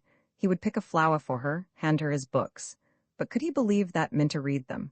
She dragged them about the garden, sticking in leaves to mock the place. Do you remember, Mr. Carmichael? she was inclined to ask, looking at the old man, but he had pulled his hat half over his forehead. He was asleep. Or he was dreaming, or he was lying there catching words, she supposed. Do you remember? She felt inclined to ask him as she passed him, thinking again of Mrs. Ramsay on the beach, the cask bobbing up and down, and the pages flying. Why, after all these years had that survived, ringed round, lit up, visible to the last detail, with all before it blank and all after it blank, for miles and miles? Is it a boat? Is it a cock? She would say, Lily repeated, turning back, reluctantly again, to her canvas. Heaven be praised for it, the problem of space remained, she thought, taking up her brush again. It glared at her. The whole mass of the picture was poised upon that weight. Beautiful and bright it should be on the surface, feathery and evanescent, one color melting into another like the colors on a butterfly's wing. But beneath the fabric must be clamped together with bolts of iron. It was to be a thing you could ruffle with your breath, and a thing you could not dislodge with a team of horses. And she began to lay on a red, a gray, and she began to muddle her way into the hollow there. At the same time, she seemed to be sitting beside Mrs. Ramsay on the beach. Is it a boat? Is it a cask? Mrs. Ramsay said, and she began hunting round for her spectacles. And she sat, having found them, silent, looking out to sea. And Lily, painting steadily, felt as if a door had opened, and one went in and stood gazing silently about in a high cathedral-like place, very dark, very solemn. Shouts came from a world far away. Steamers vanished in stalks of smoke on the horizon. Charles threw stones and sent them skipping. Mrs. Ramsay sat silent. She was glad, Lily thought, to rest in silence, uncommunicative, to rest in the extreme obscurity of human relationships. Who knows what we are, what we feel? Who knows even at the moment of intimacy? This is knowledge. Aren't things spoilt then? Mrs. Ramsay may have asked. It seemed to have happened so often, this silence by her side, by saying them. Aren't we more expressive thus? The moment at least seemed extraordinarily fertile. She rammed a little hole in the sand and covered it up, by way of burying in it the perfection of the moment. It was like a drop of silver in which one dipped and illumined the darkness of the past. Lily stepped back to get her canvas, so, into perspective. It was an odd road to be walking, this of painting. Out and out one went, further and further, until at last one seemed to be on a narrow plank, perfectly alone, over the sea, and as she dipped into the blue paint, she dipped too into the past there. Now Mrs. Ramsay got up, she remembered. It was time to go back to the house, time for luncheon. And they all walked up from the beach together, she walking behind with William Banks, and there was Minter in front of them with a hole in her stocking. How that little round hole of pink heel seemed to flaunt itself before them. How William Banks deplored it without, so far as she could remember, saying anything about it. It meant to him the annihilation of womanhood, and dirt and disorder, and servants leaving and beds not made at midday, all the things he most abhorred. He had a way of shuddering and spreading his fingers out as if to cover an unsightly object, which he did now, holding his hand in front of him. And Minta walked on ahead, and presumably Paul met her, and she went off with Paul in the garden. The Rayleighs, thought Lily Briscoe, squeezing her tube of green paint. She collected her impressions of the Rayleighs. Their lives appeared to her in a series of scenes, one, on the staircase at dawn. Paul had come in and gone to bed early. Minta was late. There was Minta, wreathed, tinted, garish on the stairs about 3 o'clock in the morning. Paul came out in his pajamas carrying a poker in case of burglars. Minta was eating a sandwich, standing halfway up by a window, in the cadaverous early morning light, and the carpet had a hole in it. But what did they say? Lily asked herself as if by looking she could hear them. Something violent. Minta went on eating her sandwich annoyingly while he spoke. He spoke indignant, jealous words, abusing her, in a mutter so as not to wake the children, the 2 little boys. He was withered, drawn, she flamboyant, careless. For things had worked loose after the first year or so, the marriage had turned out rather badly. And this, Lily thought, taking the green paint on her brush, this making up scenes about them, is what we call knowing people. Thinking of them, being fond of them. Not a word of it was true, she had made it up, but it was what she knew them by all the same. She went on tunneling her way into her picture, into the past. Another time, Paul said he played chess in coffee houses. She had built up a whole structure of imagination on that saying too. She remembered how, as he said it, she thought how he rang up the servant, and she said, "Mrs. Rayleigh's out, sir," and he decided that he would not come home either. She saw him sitting in the corner of some lugubrious place where the smoke attached itself to the red plush seats, and the waitresses got to know you, playing chess with a little man who was in the tea trade and lived at Surbiton, but that was all Paul knew about him. And then Minta was out when he came home, and then there was that scene on the stairs, when he got the poker in case of burglars, no doubt to frighten her too, and spoke so bitterly, saying she had ruined his life. At any rate, when she went down to see them at a cottage near Rickmansworth, things were horribly strained. Paul took her down the garden to look at the Belgian hares which he bred, and Minta followed them, singing, and put her bare arm on his shoulder, lest he should tell her anything. Minta was bawed by hares, Lily thought, but Minta never gave herself away. She never said things like that about playing chess in coffee-houses. She was far too conscious, far too wary, but to go on with their story, they had got through the dangerous stage by now. She had been staying with them last summer some time, and the car broke down and Minta had to hand him his tools. He sat on the road mending the car, and it was the way she gave him the tools, businesslike, straightforward, friendly, that proved it was all right now. They were in love no longer. No, he had taken up with another woman, a serious woman, with her hair in a plait and a case in her hand. Minta had described her gratefully, almost admiringly, who went to meetings and shared Paul's views. They had got more and more pronounced, about the taxation of land values and a capital levy. Far from breaking up the marriage, that alliance had righted it. They were excellent friends, obviously, as he sat on the road and she handed him his tools. So that was the story of the Rayleighs. Lily smiled. She imagined herself telling it to Mrs. Ramsay, who would be full of curiosity to know what had become of the Rayleighs. She would feel a little triumphant, telling Mrs. Ramsay that the marriage had not been a success. But the dead, thought Lily, encountering some obstacle in her design which made her pause and ponder, stepping back a foot or so. Oh, the dead, she murmured. One pitied them, one brushed them aside, one had even a little contempt for them. They are at our mercy. Mrs. Ramsay has faded and gone, she thought. We can override her wishes, improve away her limited, old-fashioned ideas. She recedes further and further from us. Mockingly, she seemed to see her there at the end of the corridor of years saying, of all incongruous things, Mary, Mary. Sitting very upright early in the morning with the birds beginning to cheep in the garden outside, and one would have to say to her, it has all gone against your wishes. They are happy like that, I'm happy like this. Life has changed completely. At that all her being, even her beauty, became for a moment dusty and out of date. For a moment Lily, standing there, with the sun hot on her back, summing up the Rayleighs, triumphed over Mrs. Ramsay, who would never know how Paul went to coffee-houses and had a mistress, how he sat on the ground and Minta handed him his tools, how she stood here painting, had never married, not even William Banks. Mrs. Ramsay had planned it. Perhaps had she lived, she would have compelled it. Already that summer he was the kindest of men. He was the first scientist of his age, my husband says. He was also, poor William. It makes me so unhappy when I go to see him to find nothing nice in his house, no one to arrange the flowers.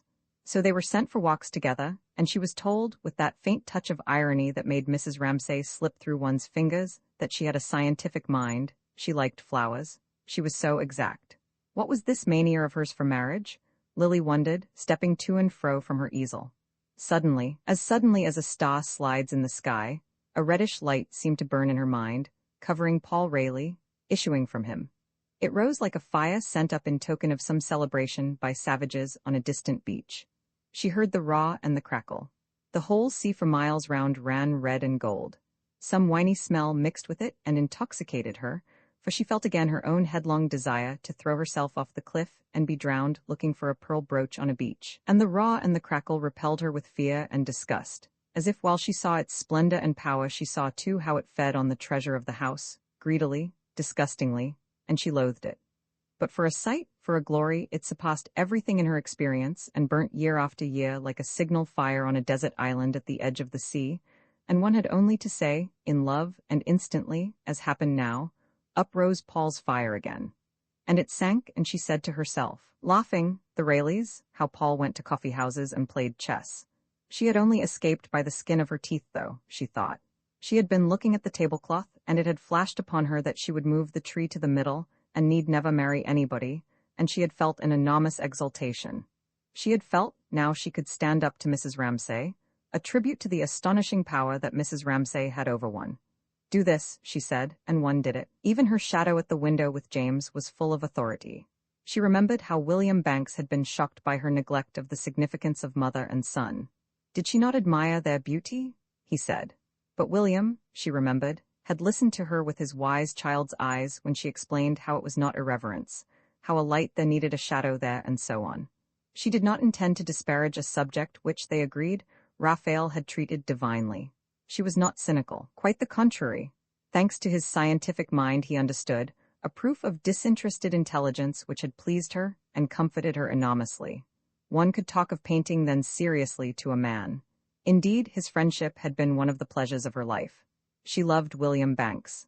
They went to Hampton Court, and he always left her, like the perfect gentleman he was, plenty of time to wash her hands while he strolled by the river. That was typical of their relationship. Many things were left unsaid. Then they strolled through the courtyards and admired, summer after summer, the proportions and the flowers, and he would tell her things about perspective, about architecture as they walked, and he would stop to look at a tree or the view over the lake and admire a child. It was his great grief. He had no daughter. In the vague aloof way that was natural to a man who spent so much time in laboratories that the world when he came out seemed to dazzle him, so that he walked slowly, lifted his hand to screen his eyes and paused, with his head thrown back, merely to breathe the air. Then he would tell her how his housekeeper was on her holiday. He must buy a new carpet for the staircase. Perhaps she would go with him to buy a new carpet for the staircase. And once something led him to talk about the Ramsays, and he had said how, when he first saw her, she had been wearing a gray hat. She was not more than 19 or 20. She was astonishingly beautiful. There he stood looking down the avenue at Hampton Court, as if he could see her there among the fountains. She looked now at the drawing-room step. She saw, through William's eyes, the shape of a woman, peaceful and silent with downcast eyes. She sat musing, pondering. She was in gray that day, Lily thought. Her eyes were bent. She would never lift them. Yes, thought Lily, looking intently, I must have seen her look like that, but not in gray, nor so still, nor so young, nor so peaceful. The figure came readily enough. She was astonishingly beautiful, William said. But beauty was not everything. Beauty had this penalty: it came too readily, came too completely. It stilled life, froze it. One forgot the little agitations, the flush, the pallor, some queer distortion, some light or shadow, which made the face unrecognizable for a moment, and yet added a quality one saw forever after. It was simpler to smooth that all out under the cover of beauty. But what was the look she had, Lily wondered, when she clapped her deerstalker's hat on her head, or ran across the grass, or scolded Kennedy, the gardener? Who could tell her? Who could help her? Against her will she had come to the surface and found herself half out of the picture, looking, a little dazedly, as if at unreal things, at Mr. Carmichael. He lay on his chair with his hands clasped above his paunch, not reading, or sleeping, but basking like a creature gorged with existence. His book had fallen onto the grass. She wanted to go straight up to him and say, "Mr. Carmichael?" Then he would look up benevolently as always, from his smoky, vague green eyes. But one only woke people if one knew what one wanted to say to them, and she wanted to say not one thing, but everything. Little words that broke up the thought and dismembered it said nothing. About life, about death, about Mrs. Ramsay? No, she thought, one could say nothing to nobody. The urgency of the moment always missed its mark. Words fluttered sideways and struck the object inches too low. Then one gave it up. Then the idea sunk back again. Then one became like most middle-aged people, cautious, furtive, with wrinkles between the eyes and a look of perpetual apprehension. For how could one express in words these emotions of the body? Express that emptiness there? She was looking at the drawing-room steps. They looked extraordinarily empty. It was one's body feeling, not one's mind. The physical sensations that went with the bare look of the steps had become suddenly extremely unpleasant. To want and not to have sent all up her body a hardness, a hollowness, a strain, and then to want and not to have to want and want, how that wrung the heart, and wrung it again and again. "Oh, Mrs. Ramsay," she called out silently, to that essence which sat by the boat, that abstract one made of her, that woman in gray, as if to abuse her for having gone, and then having gone, come back again. It had seemed so safe thinking of her. Ghost, nothingness, a thing you could play with easily and safely at any time of day or night. She had been that, and then suddenly she put her hand out and wrung the heart thus. Suddenly, the empty drawing-room steps, the frill of the chair inside, the puppy tumbling on the terrace, the whole wave and whisper of the garden became like curves and arabesques flourishing round a center of complete emptiness. "What does it mean? How do you explain it all?" she wanted to say, turning to Mr. Carmichael again. For the whole world seemed to have dissolved in this early morning hour into a pool of thought, a deep basin of reality, and one could almost fancy that had Mr. Carmichael spoken, a little tear would have rent the surface of the pool. And then something would emerge. A hand would be shoved up, a blade would be flashed. It was nonsense, of course. A curious notion came to her that he did after all hear the things she could not say. He was an inscrutable old man, with the yellow stain on his beard, and his poetry, and his puzzles, sailing serenely through a world which satisfied all his wants, so that she thought he had only to put down his hand where he lay on the lawn to fish up anything he wanted. She looked at her picture. That would have been his answer, presumably.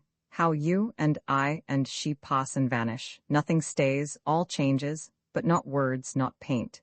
Yet it would be hung in the attics, she thought. It would be rolled up and flung under a sofa. Yet even so, even of a picture like that, it was true. One might say, even of this scrawl, not of that actual picture, perhaps, but of what it attempted, that it remained forever. She was going to say, for the words spoken sounded even to herself, too boastful to hint wordlessly. When looking at the picture, she was surprised to find that she could not see it. Her eyes were full of a hot liquid. She did not think of tears at first, which, without disturbing the firmness of her lips, made the air thick, rolled down her cheeks. She had perfect control of herself, oh yes, in every other way. Was she crying then for Mrs. Ramsay, without being aware of any unhappiness? She addressed old Mr. Carmichael again. What was it then? What did it mean? Could things thrust their hands up and grip one? Could the blade cut, the fist grasp? Was there no safety? No learning by heart of the ways of the world? No guide, no shelter, but all was miracle and leaping from the pinnacle of a tower into the air? Could it be, even for elderly people, that this was life? Startling, unexpected, unknown. For one moment she felt that if they both got up here, now on the lawn, and demanded an explanation, why was it so shot? Why was it so inexplicable? Said it with violence, as two fully equipped human beings from whom nothing should be hid might speak, then beauty would roll itself up. The space would fill. Those empty flourishes would form into shape. If they shouted loud enough, Mrs. Ramsay would return. "Mrs. Ramsay," she said aloud. "Mrs. Ramsay?" The tears ran down her face. V.I. McAllister's boy took one of the fish and cut a square out of its side to bait his hook with. The mutilated body, it was alive still, was thrown back into the sea. Romans 7, Mrs. Ramsay. Lily cried, "Mrs. Ramsay?" But nothing happened. The pain increased. That anguish could reduce one to such a pitch of imbecility, she thought. Anyhow, the old man had not heard her. He remained benignant, calm, if one chose to think it sublime. Heaven be praised, no one had heard her cry that ignominious cry, "Stop pain, stop!" She had not obviously taken leave of her senses. No one had seen her step off her strip of bawd into the waters of annihilation. She remained a skimpy old maid, holding a paint-brush on the lawn. And now slowly the pain of the want, and the bitter anger, to be called back, just as she thought she would never feel sorrow for Mrs. Ramsay again. Had she missed her among the coffee cups at breakfast? Not in the least lessened, and of their anguish left, as antidote, a relief that was balm in itself, and also, but more mysteriously, a sense of someone there, of Mrs. Ramsay, relieved for a moment of the weight that the world had put on her, staying lightly by her side, and then, for this was Mrs. Ramsay in all her beauty, raising to her forehead a wreath of white flowers with which she went. Lily squeezed her tubes again. She attacked that problem of the hedge. It was strange how clearly she saw her, stepping with her usual quickness across fields among whose folds, purplish and soft, among whose flowers, hyacinths all lilies, she vanished. It was some trick of the painter's eye. For days after she had heard of her death, she had seen her thus, putting her wreath to her forehead and going unquestioningly with her companion, a shadow, across the fields. The sight, the phrase, had its power to console. Wherever she happened to be, painting here in the country or in London, the vision would come to her, and her eyes, half closing, sought something to base her vision on. She looked down the railway carriage. The omnibus took a line from shoulder or cheek, looked at the windows opposite, at Piccadilly, lamps strung in the evening. All had been part of the fields of death. But always something. It might be a face, a voice, a paper boy crying standard, news, thrust through, snubbed her, waked her, required and got in the end an effort of attention, so that the vision must be perpetually remade. Now again, moved as she was by some instinctive need of distance and blue, she looked at the bay beneath her, making hillocks of the blue bars of the waves and stony fields of the purplish spaces. Again she was roused as usual by something incongruous. There was a brown spot in the middle of the bay. It was a boat. Yes, she realized that after a second. But whose boat? Mr. Ramsay's boat, she replied. Mr. Ramsay, the man who had marched past her, with his hand raised aloof at the head of a procession, in his beautiful boots, asking her for sympathy, which she had refused. The boat was now halfway across the bay. So fine was the morning, except for a streak of wind here and there, that the sea and sky looked all one fabric, as if sails were stuck high up in the sky, or the clouds had dropped down into the sea. A steamer far out at sea had drawn in the air a great scroll of smoke which stayed there curving and circling decoratively, as if the air were a fine gauze which held things and kept them softly in its mesh, only gently swaying them this way and that. And as happens sometimes when the weather is very fine, the cliffs looked as if they were conscious of the ships, and the ships looked as if they were conscious of the cliffs, as if they signaled to each other some secret message of their own. For sometimes quite close to the Shaw, the lighthouse looked this morning in the haze an enormous distance away. Where are they now? Lily thought, looking out to sea. Where was he, that very old man who had gone past her silently, holding a brown paper parcel under his arm? The boat was in the middle of the bay. Roman 8, they don't feel a thing there, Cam thought, looking at the Shaw, which, rising and falling, became steadily more distant and more peaceful. Her hand cut a trail in the sea, as her mind made the green swirls and streaks into patterns and, numbed and shrouded, wandered in imagination in that underworld of waters where the pearls stuck in clusters to white sprays, where in the green light a change came over one's entire mind and one's body shone half-transparent enveloped in a green cloak. Then the eddy slackened round her hand. The rush of the water ceased, the world became full of little creaking and squeaking sounds. One heard the waves breaking and flapping against the side of the boat, as if they were anchored in harbor. Everything became very close to one. For the sail, upon which James had his eyes fixed until it had become to him like a person whom he knew, sagged entirely. There they came to a stop, flapping about waiting for a breeze, in the hot sun, miles from Shaw, miles from the lighthouse. Everything in the whole world seemed to stand still.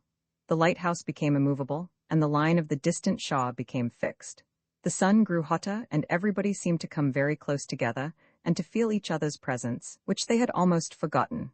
McAllister's fishing line went plumb down into the sea, but Mr. Ramsay went on reading with his legs curled under him. He was reading a little shiny book with covers mottled like a plover's egg. Now and again, as they hung about in that horrid calm, he turned a page. And James felt that each page was turned with a peculiar gesture aimed at him, now assertively, now commandingly, now with the intention of making people pity him. And all the time, as his father read and turned one after another of those little pages, James kept dreading the moment when he would look up and speak sharply to him about something or other. Why were they lagging about here? He would demand, or something quite unreasonable like that. And if he does, James thought, then I shall take a knife and strike him to the heart. He had always kept this old symbol of taking a knife and striking his father to the heart. Only now, as he grew older, and sat staring at his father in an impotent rage, it was not him, that old man reading, whom he wanted to kill, but it was the thing that descended on him, without his knowing it perhaps, that fierce sudden black-winged harpy, with its talons and its beak all cold and hard, that struck and struck at you. He could feel the beak on his bare legs where it had struck when he was a child, and then made off, and there he was again, an old man, very sad, reading his book. That he would kill, that he would strike to the heart, whatever he did, and he might do anything, he felt, looking at the lighthouse and the distant Shaw, whether he was in a business, in a bank, a barrister, a man at the head of some enterprise, that he would fight, that he would track down and stamp out. Tyranny, despotism, he called it, making people do what they did not want to do, cutting off their right to speak. How could any of them say, but I won't, when he said, come to the lighthouse. Do this. Fetch me that. The black wings spread, and the hard beak taw. And then next moment, there he sat reading his book, and he might look up, one never knew, quite reasonably. He might talk to the McAllisters. He might be pressing a sovereign into some frozen old woman's hand in the street, James thought. He might be shouting out at some fisherman's spots. He might be waving his arms in the air with excitement, or he might sit at the head of the table dead silent from one end of dinner to the other. Yes, thought James, while the boat slapped and dawdled there in the hot sun. There was a waste of snow and rock very lonely and austere, and there he had come to feel, quite often lately, when his father said something which surprised the others, were two pairs of footprints only, his own and his father's. They alone knew each other. What then was this terror, this hatred, turning back among the many leaves which the past had folded in him, peering into the heart of that forest where light and shade so checker each other that all shape is distorted, and one blunders, now with the sun in one's eyes, now with a dark shadow. He sought an image to cool and detach and round off his feeling in a concrete shape. Suppose, then, that as a child sitting helpless in a perambulator, or on someone's knee, He had seen a wagon crush ignorantly and innocently someone's foot. Suppose he had seen the foot first, in the grass, smooth and whole, then the wheel, and the same foot, purple, crushed. But the wheel was innocent. So now, when his father came striding down the passage, knocking them up early in the morning to go to the lighthouse down, it came over his foot, over Cam's foot, over anybody's foot. One sat and watched it. But whose foot was he thinking of, and in what garden did all this happen?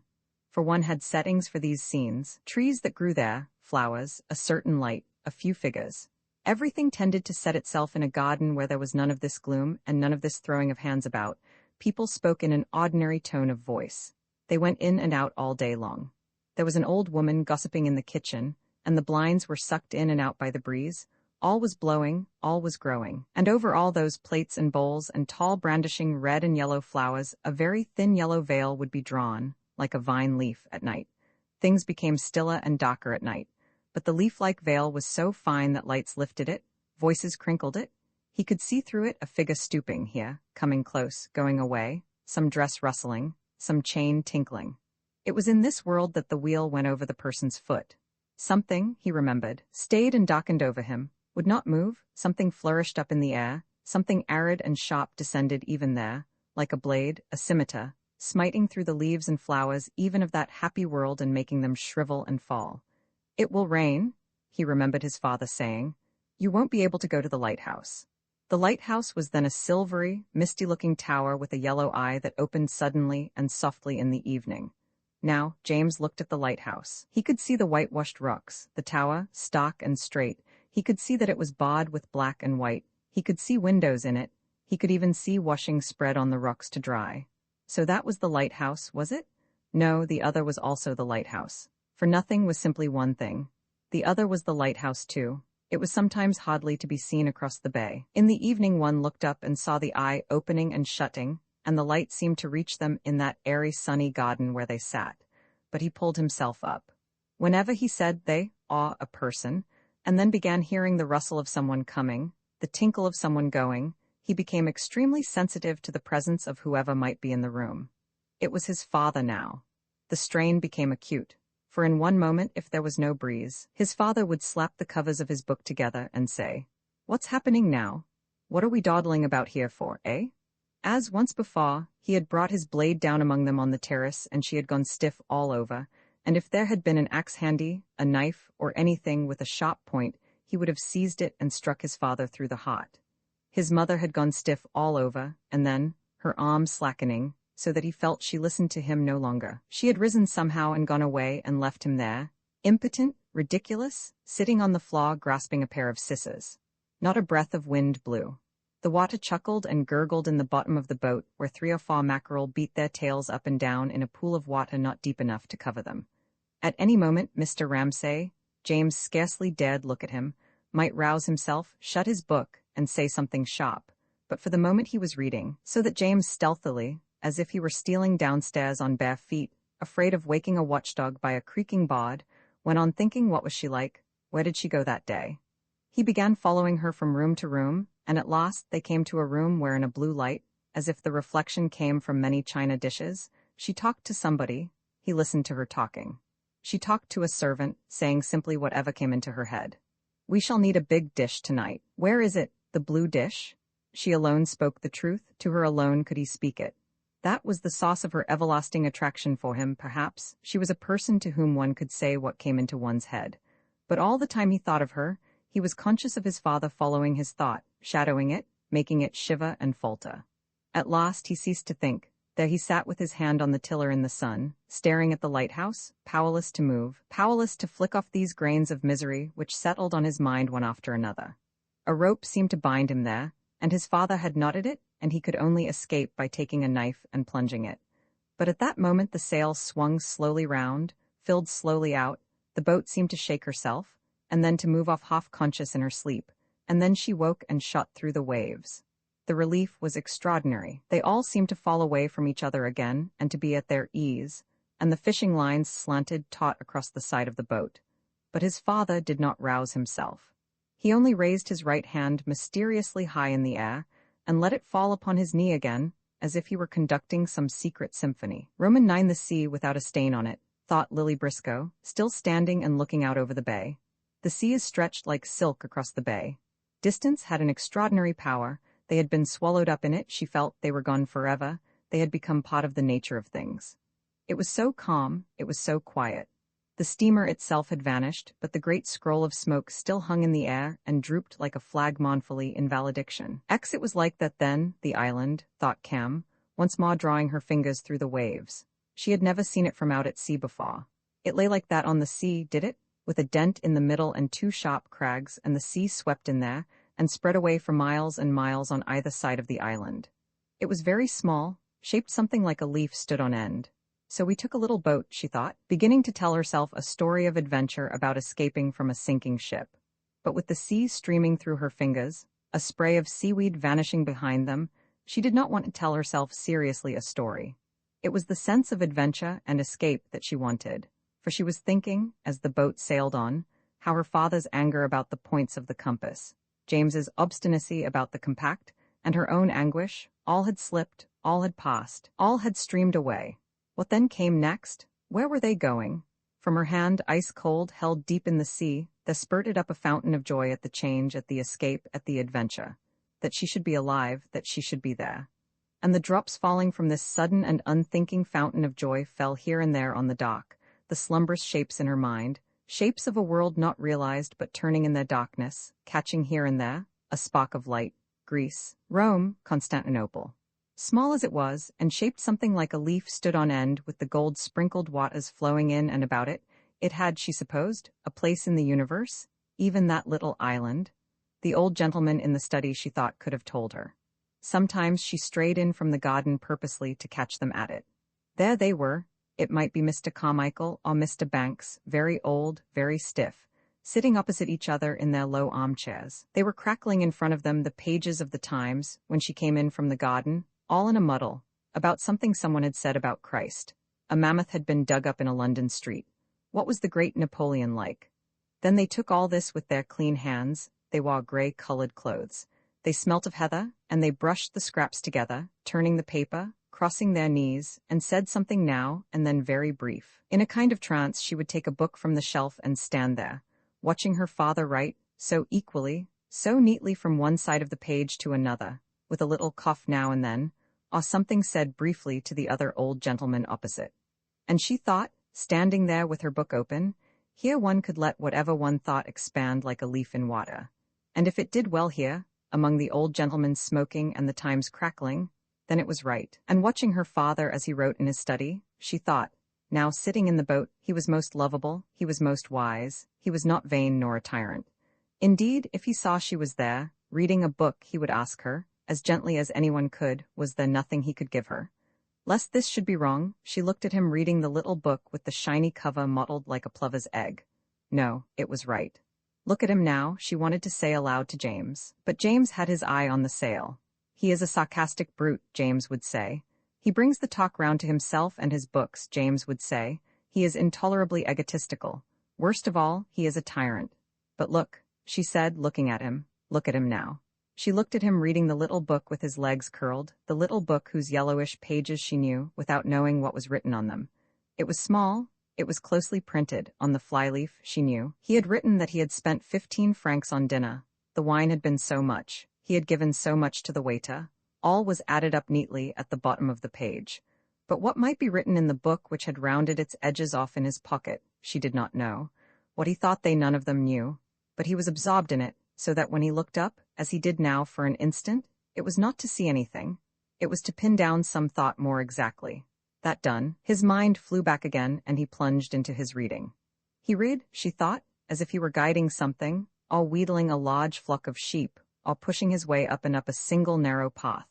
And sometimes he went fast and straight, and broke his way through the thicket, and sometimes it seemed a branch struck at him, a bramble blinded him, but he was not going to let himself be beaten by that. On he went, tossing over page after page, and she went on telling herself a story about escaping from a sinking ship, for she was safe while he sat there. Safe as she felt herself when she crept in from the garden, and took a book down, and the old gentleman, lowering the paper suddenly, said something very brief over the top of it about the character of Napoleon. She gazed back over the sea at the island, but the leaf was losing its sharpness. It was very small, it was very distant. The sea was more impotent now than the Shaw. Waves were all round them, tossing and sinking, with a log wallowing down one wave, a gull riding on another.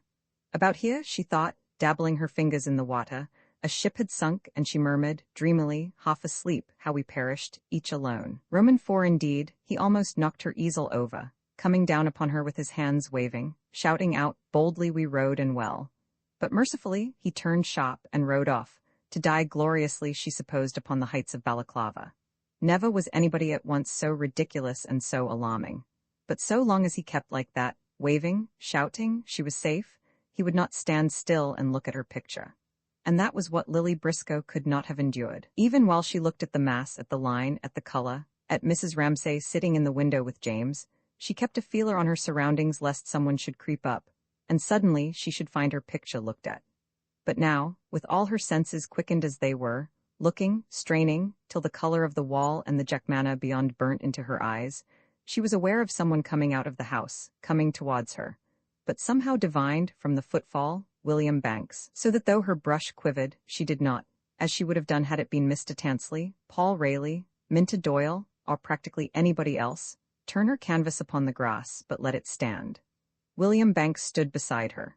They had rooms in the village, and so, walking in, walking out, potting late on doormats, had said little things about the soup, about the children, about one thing and another which made them allies, so that when he stood beside her now in his judicial way, he was old enough to be her father too, a botanist, a widower, smelling of soap, very scrupulous and clean. She just stood there. He just stood there. Her shoes were excellent, he observed.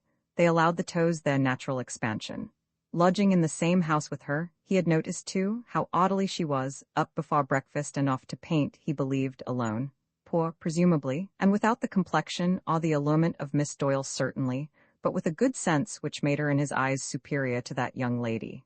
Now, for instance, when Ramsay bore down on them, shouting, gesticulating, Miss Briscoe, he felt certain, understood. Someone had blundered. Mr. Ramsay glared at them. He glared at them without seeming to see them.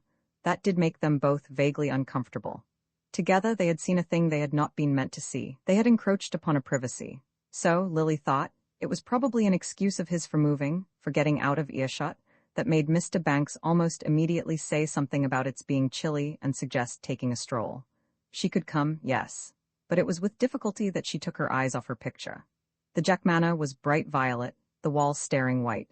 She would not have considered it honest to tamper with the bright violet and the staring white, since she saw them like that, fashionable though it was, since Mr. Ponceforte's visit, to see everything pale, elegant, semi-transparent. Then beneath the color there was the shape. She could see it all so clearly, so commandingly, when she looked. It was when she took her brush in hand that the whole thing changed. It was in that moment's flight between the picture and her canvas that the demons set on her, who often brought her to the verge of tears, and made this passage from conception to work as dreadful as any down a dark passage for a child. Such she often felt herself, struggling against terrific odds to maintain her courage, to say, "But this is what I see, this is what I see," and so to clasp some miserable remnant of her vision to her breast, which 1,000 fosses did their best to pluck from her.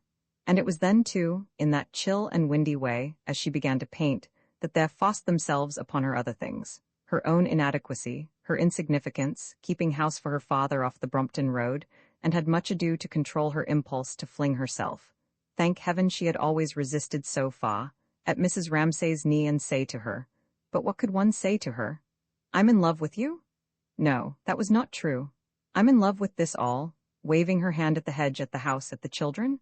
It was absurd, it was impossible. One could not say what one meant. So now she laid her brushes neatly in the box side by side and said to William Banks, "It suddenly gets cold. The sun seems to give less heat," she said, looking about her, for it was bright enough, the grass still a soft deep green, the house starred in its greenery with purple passion flowers, and rooks dropping cool cries from the high blue. But something moved, flashed, turned a silver wing in the air. It was September after all, the middle of September, and past 6 in the evening. So off they strolled down the garden in the usual direction, past the tennis lawn, past the pampas grass, to that break in the thick hedge, guarded by red-hot pokers like braziers of clear burning coal, between which the blue waters of the bay looked bluer than ever. They came there regularly every evening, drawn by some need. It was as if the water floated off and set sailing thoughts which had grown stagnant on dry land, and gave to their bodies even some sort of physical relief. First, the pulse of color flooded the bay with blue, and the heart expanded with it, and the body swam, only the next instant to be checked and chilled by the prickly blackness on the ruffled waves. Then, up behind the great black rock, almost every evening spurted irregularly, so that one had to watch for it, and it was a delight when it came, a fountain of white water. And then, while one waited for that, one watched, on the pale semicircular beach, wave after wave shedding again and again smoothly a film of mother-of-pearl. They both smiled, standing there. They both felt a common hilarity, excited by the moving waves, and then by the swift cutting race of a sailing boat, which, having sliced a curve in the bay, stopped, shivered, let its sail drop down, and then, with a natural instinct to complete the picture, after this swift movement, both of them looked at the dunes far away, and instead of merriment felt come over them some sadness, because the thing was completed partly, and partly because distant views seemed to outlast by 1,000,000 years, Lily thought, the gazer, and to be communing already with a sky which beholds an earth entirely at rest. Looking at the far sandhills, William Banks thought of Ramsay, thought of a road in Westmoreland, thought of Ramsay striding along a road by himself hung round with that solitude which seemed to be his natural air. But this was suddenly interrupted, William Banks remembered, and this must refer to some actual incident, by a hen, straddling her wings out in protection of a covey of little chicks, upon which Ramsay, stopping, pointed his stick and said, "Pretty, pretty," an odd illumination into his heart. Banks had thought it which showed his simplicity, his sympathy with humble things, but it seemed to him as if their friendship had ceased there, on that stretch of road. After that, Ramsay had married. After that, what with one thing and another, the pulp had gone out of their friendship. Whose fault it was he could not say, only, after a time, repetition had taken the place of newness. It was to repeat that they met, but in this dumb colloquy with the sand dunes, he maintained that his affection for Ramsay had in no way diminished. But there, like the body of a young man laid up in peat for a century, with the red fresh on his lips, was his friendship, in its acuteness and reality laid up across the bay among the sandhills. He was anxious for the sake of this friendship, and perhaps too in order to clear himself in his own mind from the imputation of having dried and shrunk, for Ramsay lived in a welter of children, whereas Banks was childless and a widower. He was anxious that Lily Briscoe should not disparage Ramsay, a great man in his own way, yet should understand how things stood between them. Begun long years ago, their friendship had petered out on a Westmoreland road, where the hen spread her wings before her chicks, after which Ramsay had married, and their paths lying different ways, there had been, certainly for no one's fault, some tendency when they met to repeat. Yes, that was it. He finished. He turned from the view, and turning to walk back the other way, up the drive, Mr. Banks was alive to things which would not have struck him had not those sandhills revealed to him the body of his friendship lying with the red on its lips laid up in peat. For instance, Cam, the little girl, Ramsay's youngest daughter. She was picking Sweet Alice on the bank. She was wild and fierce. She would not give a flower to the gentleman as the nursemaid told her. No, no, no, she would not. She clenched her fist. She stamped, and Mr. Banks felt aged and saddened, and somehow put into the wrong by her about his friendship. He must have dried and shrunk. The Ramsays were not rich, and it was a wonder how they managed to contrive it all. 8 children, to feed 8 children on philosophy.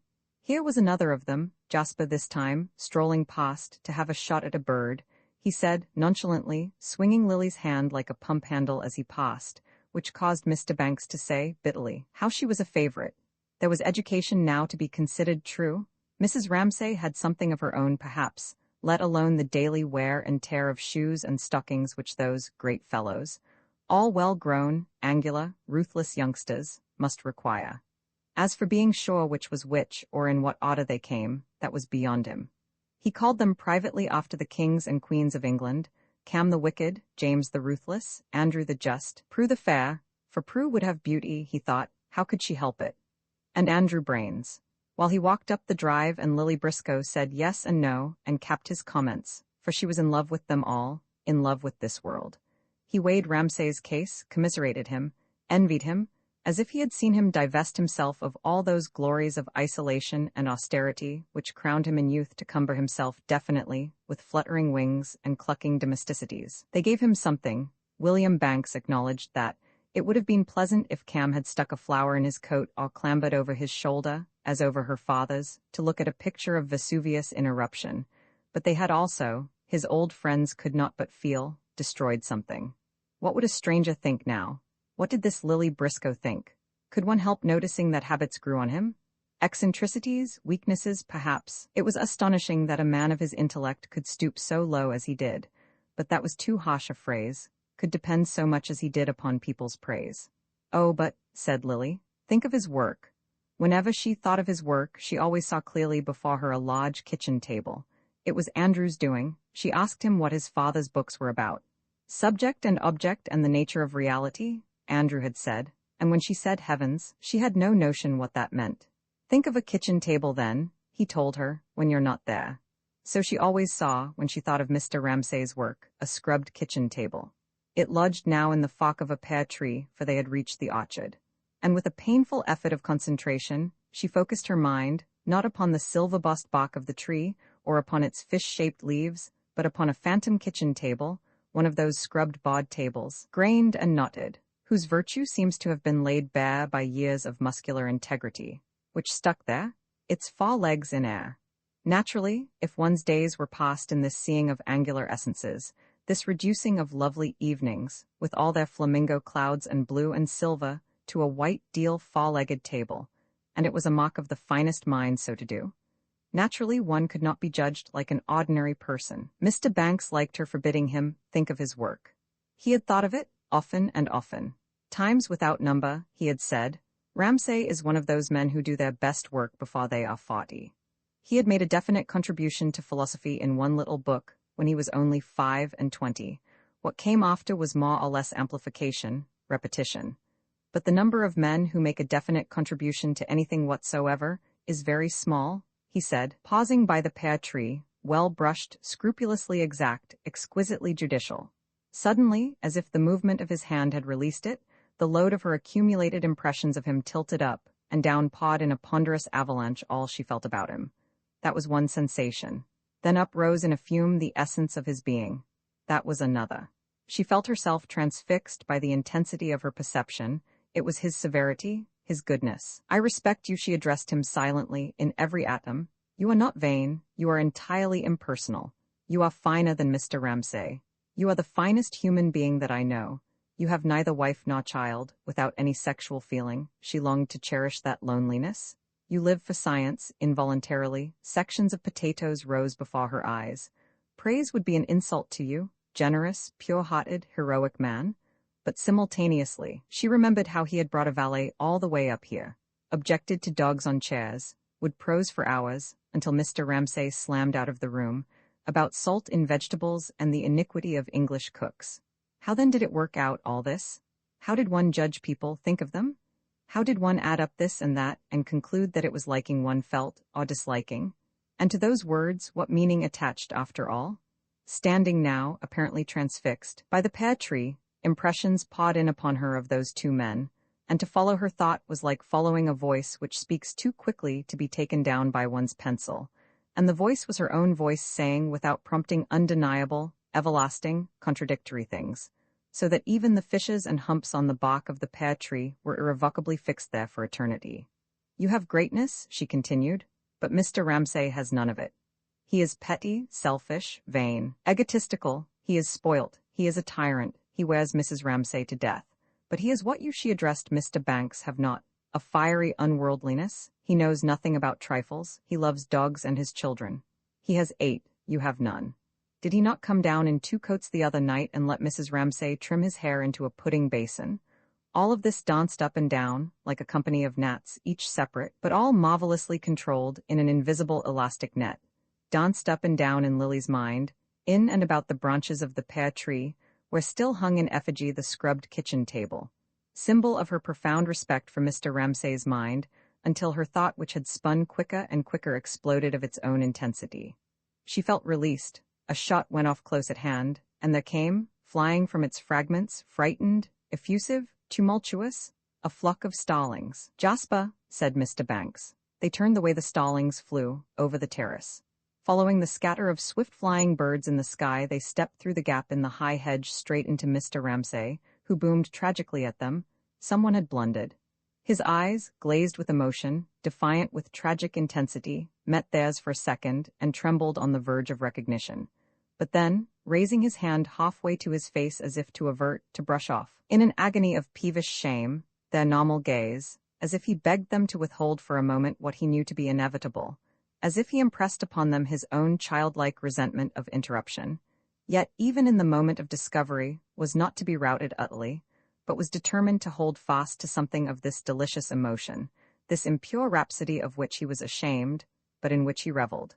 He turned abruptly, slammed his private door on them, and Lily Briscoe and Mr. Banks, looking uneasily up into the sky, observed that the flock of starlings which Jasper had routed with his gun had settled on the tops of the elm trees. Roman 11 so much depends then, thought Lily Briscoe, looking at the sea which had scarcely a stain on it, which was so soft that the sails and the clouds seemed set in its blue.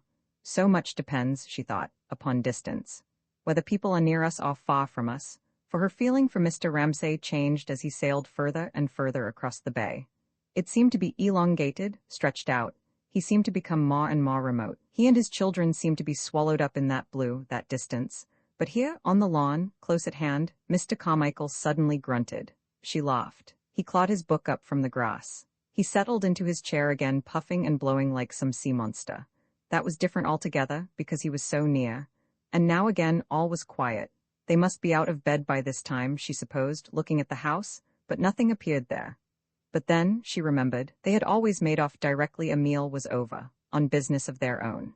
It was all in keeping with this silence, this emptiness, and the unreality of the early morning hour. It was a way things had sometimes, she thought, lingering for a moment and looking at the long glittering windows and the plume of blue smoke. They became unreal. So coming back from a journey, or after an illness, before habits had spun themselves across the surface, one felt that same unreality, which was so startling, felt something emerge. Life was most vivid then. One could be at one's ease. Mercifully, one need not say, very briskly, crossing the lawn to greet old Mrs. Beckwith, who would be coming out to find a corner to sit in. "Oh, good morning, Mrs. Beckwith. What a lovely day. Are you going to be so bold as to sit in the sun? Jasper's hidden the chairs. Do let me find you one." And all the rest of the usual chatter. One need not speak at all. One glided, one shook one's sails. There was a good deal of movement in the bay. Boats were starting off. Between things, beyond things. Empty it was not, but full to the brim. She seemed to be standing up to the lips in some substance, to move and float and sink in it, yes, for these waters were unfathomably deep. Into them had spilled so many lives. The Ramsays, the children's, and all sorts of waifs and strays of things besides. A washerwoman with her basket, a rook, a red-hot polka, the purples and gray-greens of flowers, some common feeling which held the whole together. It was some such feeling of completeness perhaps which, 10 years ago, standing almost where she stood now, had made her say that she must be in love with the place. Love had 1,000 shapes. There might be lovers whose gift it was to choose out the elements of things and place them together and so, giving them a wholeness not theirs in life, make of some scene, all meeting of people all now gone and separate. One of those globed, compacted things over which thought lingers and love plays. Her eyes rested on the brown speck of Mr. Ramsay's sailing boat. They would be at the lighthouse by lunch-time, she supposed. But the wind had freshened, and as the sky changed slightly, and the sea changed slightly, and the boats altered their positions, the view, which a moment before had seemed miraculously fixed, was now unsatisfactory. The wind had blown the trail of smoke about. There was something displeasing about the placing of the ships. The disproportion there seemed to upset some harmony in her own mind. She felt an obscure distress. It was confirmed when she turned to her picture. She had been wasting her morning.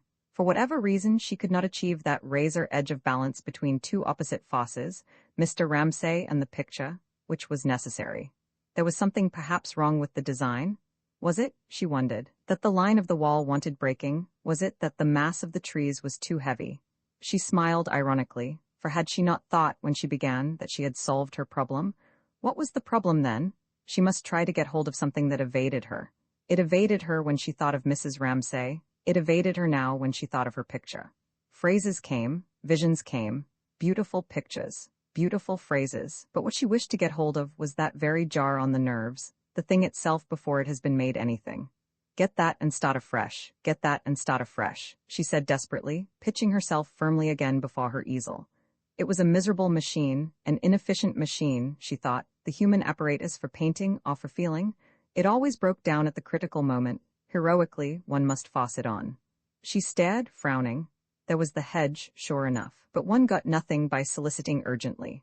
One got only a glare in the eye from looking at the line of the wall, or from thinking she wore a gray hat. She was astonishingly beautiful. Let it come, she thought, if it will come. For there are moments when one can neither think nor feel. And if one can neither think nor feel, she thought, where is one? Here on the grass, on the ground, she thought, sitting down and examining with her brush a little colony of plantains. For the lawn was very rough. Here sitting on the world, she thought. For she could not shake herself free from the sense that everything this morning was happening for the first time, perhaps for the last time, as a traveler, even though he is half asleep, knows, looking out of the train window, that he must look now. For he will never see that town, or that mule cart, or that woman at work in the fields again. The lawn was the world.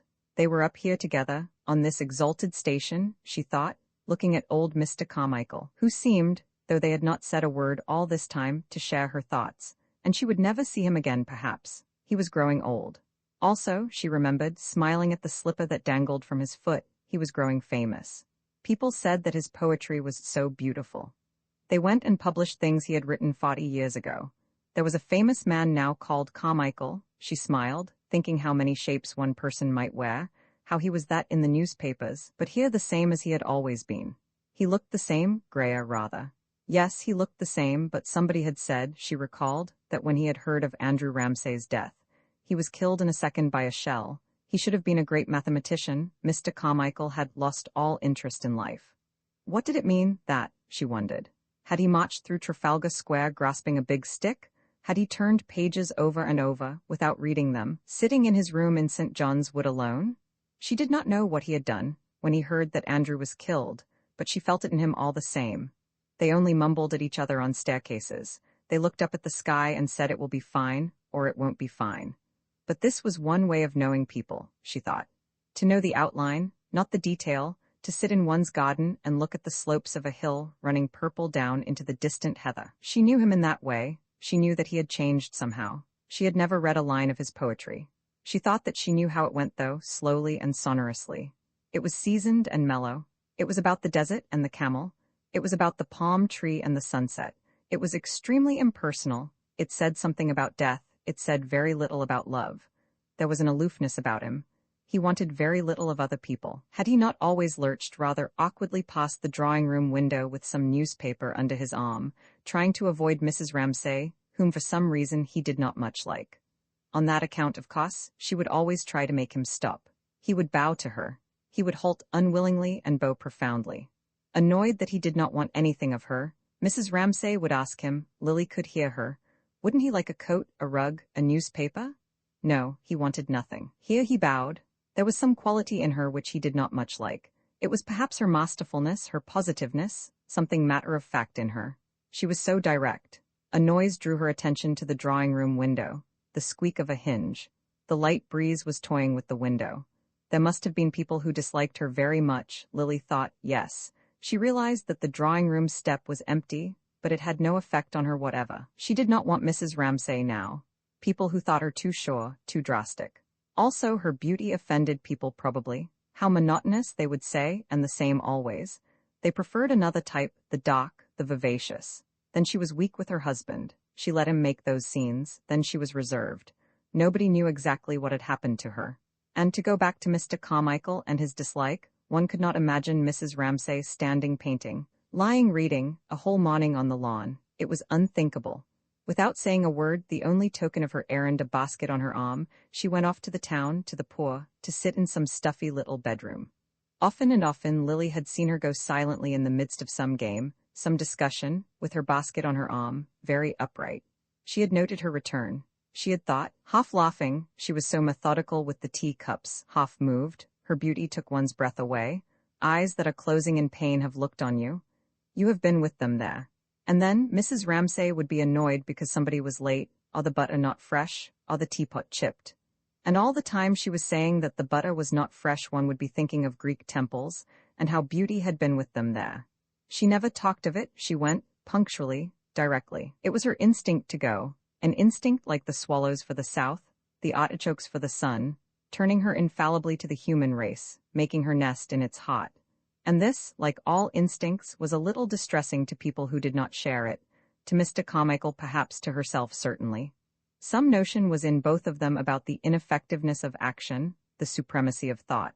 Her going was a reproach to them, gave a different twist to the world, so that they were led to protest, seeing their own prepossessions disappear, and clutch at them vanishing. Charles Tansley did that too. It was part of the reason why one disliked him. He upset the proportions of one's world.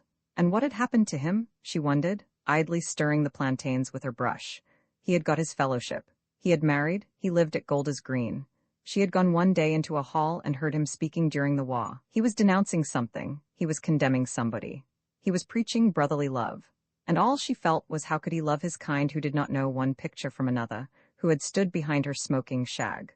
5p an ounce, Miss Briscoe, and making it his business to tell her women can't write, women can't paint, not so much that he believed it, as that for some odd reason he wished it. There he was, lean and red and raucous, preaching love from a platform. There were ants crawling about among the plantains which she disturbed with her brush, red, energetic ants, rather like Charles Tansley. She had looked at him ironically from her seat in the half-empty hall, pumping love into that chilly space, and suddenly there was the old cask or whatever it was bobbing up and down among the waves, and Mrs. Ramsay looking for her spectacle case among the pebbles. "Oh dear, what a nuisance, lost again. Don't bother, Mr. Tansley. I lose thousands every summer." At which he pressed his chin back against his collar, as if afraid to sanction such exaggeration, but could stand it in her whom he liked, and smiled very charmingly. He must have confided in her on one of those long expeditions when people got separated and walked back alone. He was educating his little sister, Mrs. Ramsay had told her. It was immensely to his credit. Her own idea of him was grotesque, Lily knew well, stirring the plantains with her brush. Half one's notions of other people were, after all, grotesque. They served private purposes of one's own. He did for her instead of a whipping boy. She found herself flagellating his lean flanks when she was out of temper. If she wanted to be serious about him, she had to help herself to Mrs. Ramsay's sayings, to look at him through her eyes. She raised a little mountain for the aunts to climb over. She reduced them to a frenzy of indecision by this interference in their cosmogony.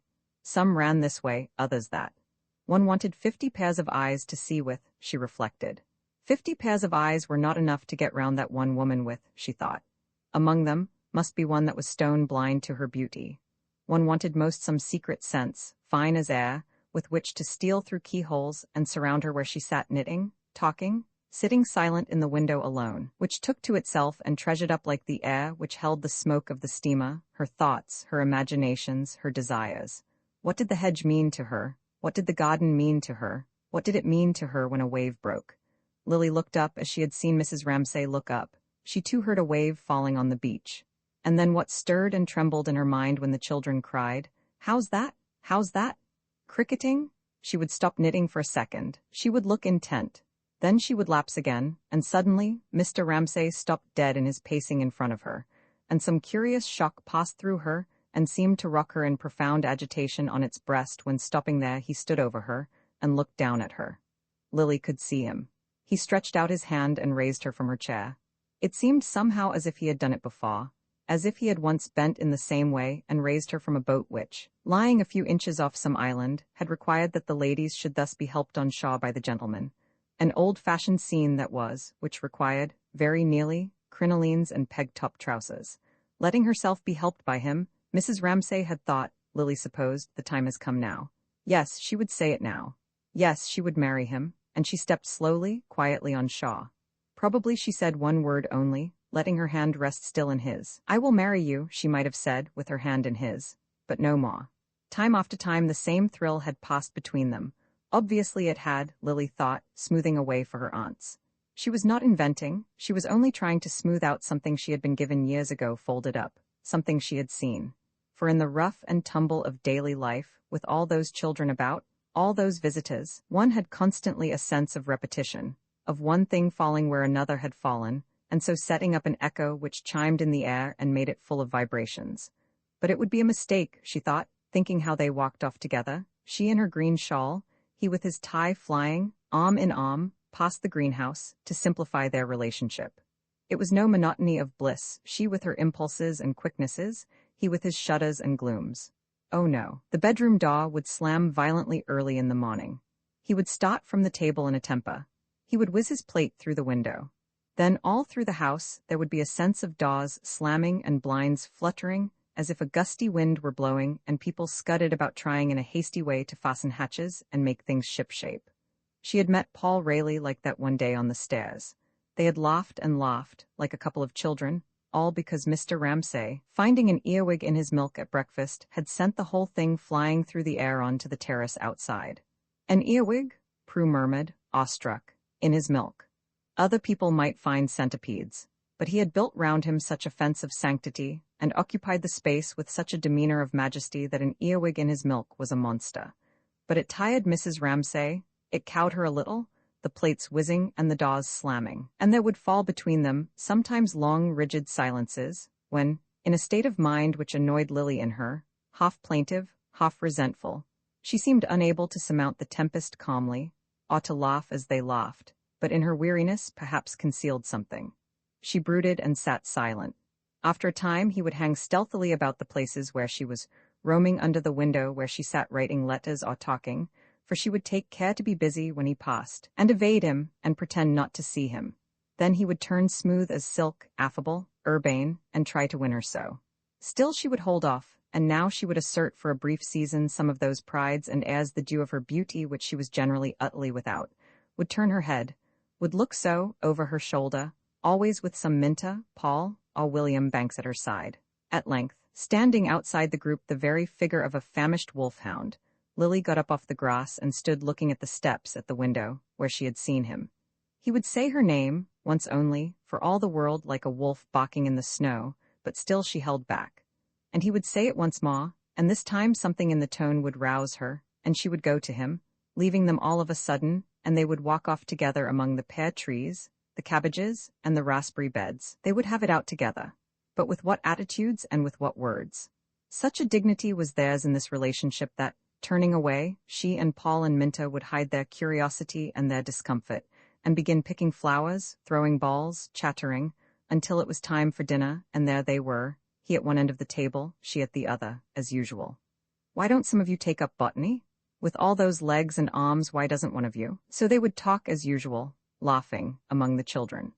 All would be as usual, save only for some quiver, as of a blade in the air, which came and went between them, as if the usual sight of the children sitting round their soup plates had freshened itself in their eyes after that hour among the pears and the cabbages. Especially, Lily thought, Mrs. Ramsay would glance at Prue. She sat in the middle between brothers and sisters, always so occupied, it seemed, seeing that nothing went wrong that she scarcely spoke herself. How Prue must have blamed herself for that earwig in the milk. How white she had gone when Mr. Ramsay threw his plate through the window. How she drooped under those long silences between them. Anyhow, her mother now would seem to be making it up to her, assuring her that everything was well, promising her that one of these days that same happiness would be hers. She had enjoyed it for less than a year, however. She had let the flowers fall from her basket, Lily thought, screwing up her eyes and standing back as if to look at her picture, which she was not touching, however, with all her faculties in a trance, frozen over superficially, but moving underneath with extreme speed. She let her flowers fall from her basket, scattered and tumbled them onto the grass, and, reluctantly and hesitatingly, but without question or complaint, had she not the faculty of obedience to perfection, went to, down fields, across valleys, white, flower-strewn. That was how she would have painted it. The hills were austere. It was rocky, it was steep. The waves sounded hoarse on the stones beneath. They went, the three of them together, Mrs. Ramsay walking rather fast in front, as if she expected to meet someone round the corner. Suddenly the window at which she was looking was whitened by some light stuff behind it. At last then, somebody had come into the drawing-room. Somebody was sitting in the chair. For heaven's sake, she prayed, let them sit still there and not come floundering out to talk to her. Mercifully, whoever it was stayed still inside, had settled by some stroke of luck so as to throw an odd-shaped triangular shadow over the step. It altered the composition of the picture a little. It was interesting. It might be useful. Her mood was coming back to her. One must keep on looking without for a second relaxing the intensity of emotion, the determination not to be put off, not to be bamboozled. One must hold the scene, so, in a vice and let nothing come in and spoil it. One wanted, she thought, dipping her brush deliberately, to be on a level with ordinary experience, to feel simply that's a chair, that's a table, and yet at the same time, it's a miracle, it's an ecstasy. The problem might be solved after all. Ah, but what had happened? Some wave of white went over the window pane. The air must have stirred some flounce in the room. Her heart leapt at her and seized her and tortured her. Mrs. Ramsay, she cried, feeling the old horror come back to want and not to have. Could she inflict that still? And then, quietly, as if she refrained, that too became part of ordinary experience, was on a level with the chair, with the table.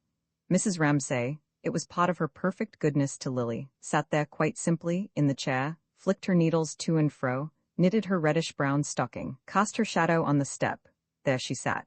And as if she had something she must share, yet could hardly leave her easel, so full her mind was of what she was thinking, of what she was seeing, Lily went past Mr. Carmichael holding her brush to the edge of the lawn. Where was that boat now? Mr. Ramsay? She wanted him. Roman 12, Mr. Ramsay had almost done reading. One hand hovered over the page as if to be in readiness to turn it the very instant he had finished it. He sat there bareheaded with the wind blowing his hair about, extraordinarily exposed to everything. He looked very old. He looked, James thought, getting his head now against the lighthouse, now against the waste of waters running away into the open, like some old stone lying on the sand. He looked as if he had become physically what was always at the back of both of their minds, that loneliness which was for both of them the truth about things. He was reading very quickly, as if he were eager to get to the end. Indeed, they were very close to the lighthouse now. There it loomed up, stark and straight, glaring white and black, and one could see the waves breaking in white splinters like smashed glass upon the rocks. One could see lines and creases in the rocks. One could see the windows clearly, a dab of white on one of them, and a little tuft of green on the rock. A man had come out and looked at them through a glass and gone in again. So it was like that, James thought, the lighthouse one had seen across the bay all these years. It was a stock tower on a bare rock. It satisfied him. It confirmed some obscure feeling of his about his own character. The old ladies, he thought, thinking of the garden at home, went dragging their chairs about on the lawn. Old Mrs. Beckwith, for example, was always saying how nice it was, and how sweet it was, and how they ought to be so proud and they ought to be so happy, but as a matter of fact, James thought, looking at the lighthouse stood there on its rock. It's like that. He looked at his father reading fiercely with his legs curled tight. They shared that knowledge. We are driving before a gale, we must sink, he began saying to himself, half aloud exactly as his father said it. Nobody seemed to have spoken for an age. Cam was tired of looking at the sea. Little bits of black cock had floated past. The fish were dead in the bottom of the boat. Still her father read, and James looked at him and she looked at him, and they vowed that they would fight tyranny to the death, and he went on reading quite unconscious of what they thought. It was thus that he escaped, she thought. Yes, with his great forehead and his great nose, holding his little mottled book firmly in front of him. He escaped. You might try to lay hands on him, but then like a bird, he spread his wings. He floated off to settle out of your reach somewhere far away on some desolate stump. She gazed at the immense expanse of the sea. The island had grown so small that it scarcely looked like a leaf any longer. It looked like the top of a rock which some big wave would cover. Yet in its frailty were all those paths, those terraces, those bedrooms, all those innumerable things. But as, just before sleep, things simplify themselves so that only one of all the myriad details has power to assert itself. So she felt, looking drowsily at the island, all those paths and terraces and bedrooms were fading and disappearing, and nothing was left but a pale blue censer swinging rhythmically this way and that across her mind. It was a hanging garden, it was a valley, full of birds and flowers and antelopes. She was falling asleep. "Come now," said Mr. Ramsay, suddenly shutting his book. "Come where? To what extraordinary adventure?" She woke with a start, to land somewhere, to climb somewhere. Where was he leading them? For after his immense silence the words startled them, but it was absurd. He was hungry, he said. It was time for lunch. Besides, look, he said, there's the lighthouse. We're almost there. He's doing very well, said McAllister, praising James. He's keeping her very steady. But his father never praised him, James thought grimly. Mr. Ramsay opened the parcel and shared out the sandwiches among them. Now he was happy, eating bread and cheese with these fishermen. He would have liked to live in a cottage and lounge about in the harbour spitting with the other old men, James thought, watching him slice his cheese into thin yellow sheets with his penknife. This is right, this is it, Cam kept feeling, as she peeled her hard-boiled egg. Now she felt as she did in the study when the old men were reading the Times. Now I can go on thinking whatever I like, and I shan't fall over a precipice or be drowned, for there he is, keeping his eye on me, she thought. At the same time, they were sailing so fast along by the rocks that it was very exciting. It seemed as if they were doing two things at once. They were eating their lunch here in the sun, and they were also making for safety in a great storm after a shipwreck. Would the water last? Would the provisions last? She asked herself, telling herself a story but knowing at the same time what was the truth. They would soon be out of it, Mr. Ramsay was saying to old McAllister, but their children would see some strange things. McAllister said he was 75 last March. Mr. Ramsay was 71. McAllister said he had never seen a doctor, he had never lost a tooth. And that's the way I'd like my children to live. Cam was sure that her father was thinking that, for he stopped her throwing a sandwich into the sea and told her, as if he were thinking of the fishermen and how they live, that if she did not want it, she should put it back in the parcel. She should not waste it. He said it so wisely, as if he knew so well all the things that happened in the world, that she put it back at once. And then he gave her, from his own parcel, a gingerbread nut, as if he were a great Spanish gentleman, she thought, handing a flower to a lady at a window, so courteous his manner was. But he was shabby and simple, eating bread and cheese, and yet he was leading them on a great expedition where, for all she knew, they would be drowned. That was where she sunk, said McAllister's boy suddenly. 3 men were drowned where we are now, said the old man. He had seen them clinging to the mast himself. And Mr. Ramsay, taking a look at the spot, was about, James and Cam were afraid, to burst out, but I beneath a rougher sea, and if he did, they could not bear it. They would shriek aloud. They could not endure another explosion of the passion that boiled in him. But to their surprise, all he said was, "Ah," as if he thought to himself, but why make a fuss about that?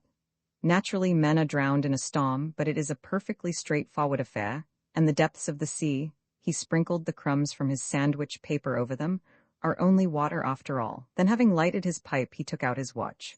He looked at it attentively, he made, perhaps, some mathematical calculation. At last he said triumphantly, "Well done." James had steered them like a born sailor. There, Cam thought, addressing herself silently to James, "You've got it at last." For she knew that this was what James had been wanting, and she knew that now he had got it he was so pleased that he would not look at her, or at his father, or at anyone. There he sat with his hand on the tiller, sitting bolt upright, looking rather sulky and frowning slightly. He was so pleased that he was not going to let anybody take away a grain of his pleasure. His father had praised him. They must think that he was perfectly indifferent. But you've got it now, Cam thought. They had tacked, and they were sailing swiftly, buoyantly on long rocking waves, which handed them on from one to another with an extraordinary lilt and exhilaration beside the reef. On the left a row of rocks showed brown through the water, which thinned and became greener, and on one, a higher rock, a wave incessantly broke and spurted a little column of drops, which fell down in a shower. One could hear the slap of the water and the patter of falling drops, and a kind of hushing and hissing sound from the waves rolling and gambolling, and slapping the rocks as if they were wild creatures who were perfectly free and tossed and tumbled and spotted like this forever. Now they could see 2 men on the lighthouse, watching them and making ready to meet them. Mr. Ramsay buttoned his coat and turned up his trousers. He took the large, badly packed brown paper parcel, which Nancy had got ready, and sat with it on his knee. Thus, in complete readiness to land, he sat looking back at the island. With his long-sighted eyes, perhaps he could see the dwindled leaf-like shape standing on end on a plate of gold quite clearly. What could he see? Cam wondered. It was all a blur to her. What was he thinking now? She wondered. What was it he sought so fixedly, so intently, so silently? They watched him, both of them, sitting bareheaded with his parcel on his knee, staring and staring at the frail blue shape which seemed like the vapor of something that had burnt itself away. "What do you want?" they both wanted to ask. They both wanted to say, "Ask us anything and we will give it you," but he did not ask them anything. He sat and looked at the island, and he might be thinking, "We perished, each alone," or he might be thinking, "I have reached it. I have found it," but he said nothing. Then he put on his hat. "Bring those parcels," he said, nodding his head at the things Nancy had done up for them to take to the lighthouse. "The parcels for the lighthouse men," he said. He rose and stood in the bow of the boat, very straight and tall, for all the world, James thought, as if he were saying, "There is no God," and Cam thought, as if he were leaping into space, and they both rose to follow him as he sprang, lightly like a young man, holding his parcel, on to the rock. Roman 13, he must have reached it. said Lily Briscoe aloud, feeling suddenly completely tired out. For the lighthouse had become almost invisible, had melted away into a blue haze, and the effort of looking at it and the effort of thinking of him landing there, which both seemed to be one and the same effort, had stretched her body and mind to the utmost. Ah, but she was relieved. Whatever she had wanted to give him, when he left her that morning, she had given him at last. "He has landed," she said aloud. "It is finished."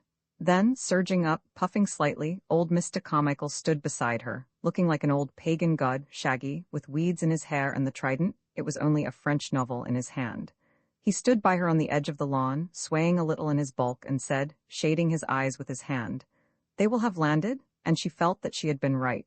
They had not needed to speak. They had been thinking the same things, and he had answered her without her asking him anything. He stood there spreading his hands over all the weakness and suffering of mankind. She thought he was surveying, tolerantly, compassionately, their final destiny.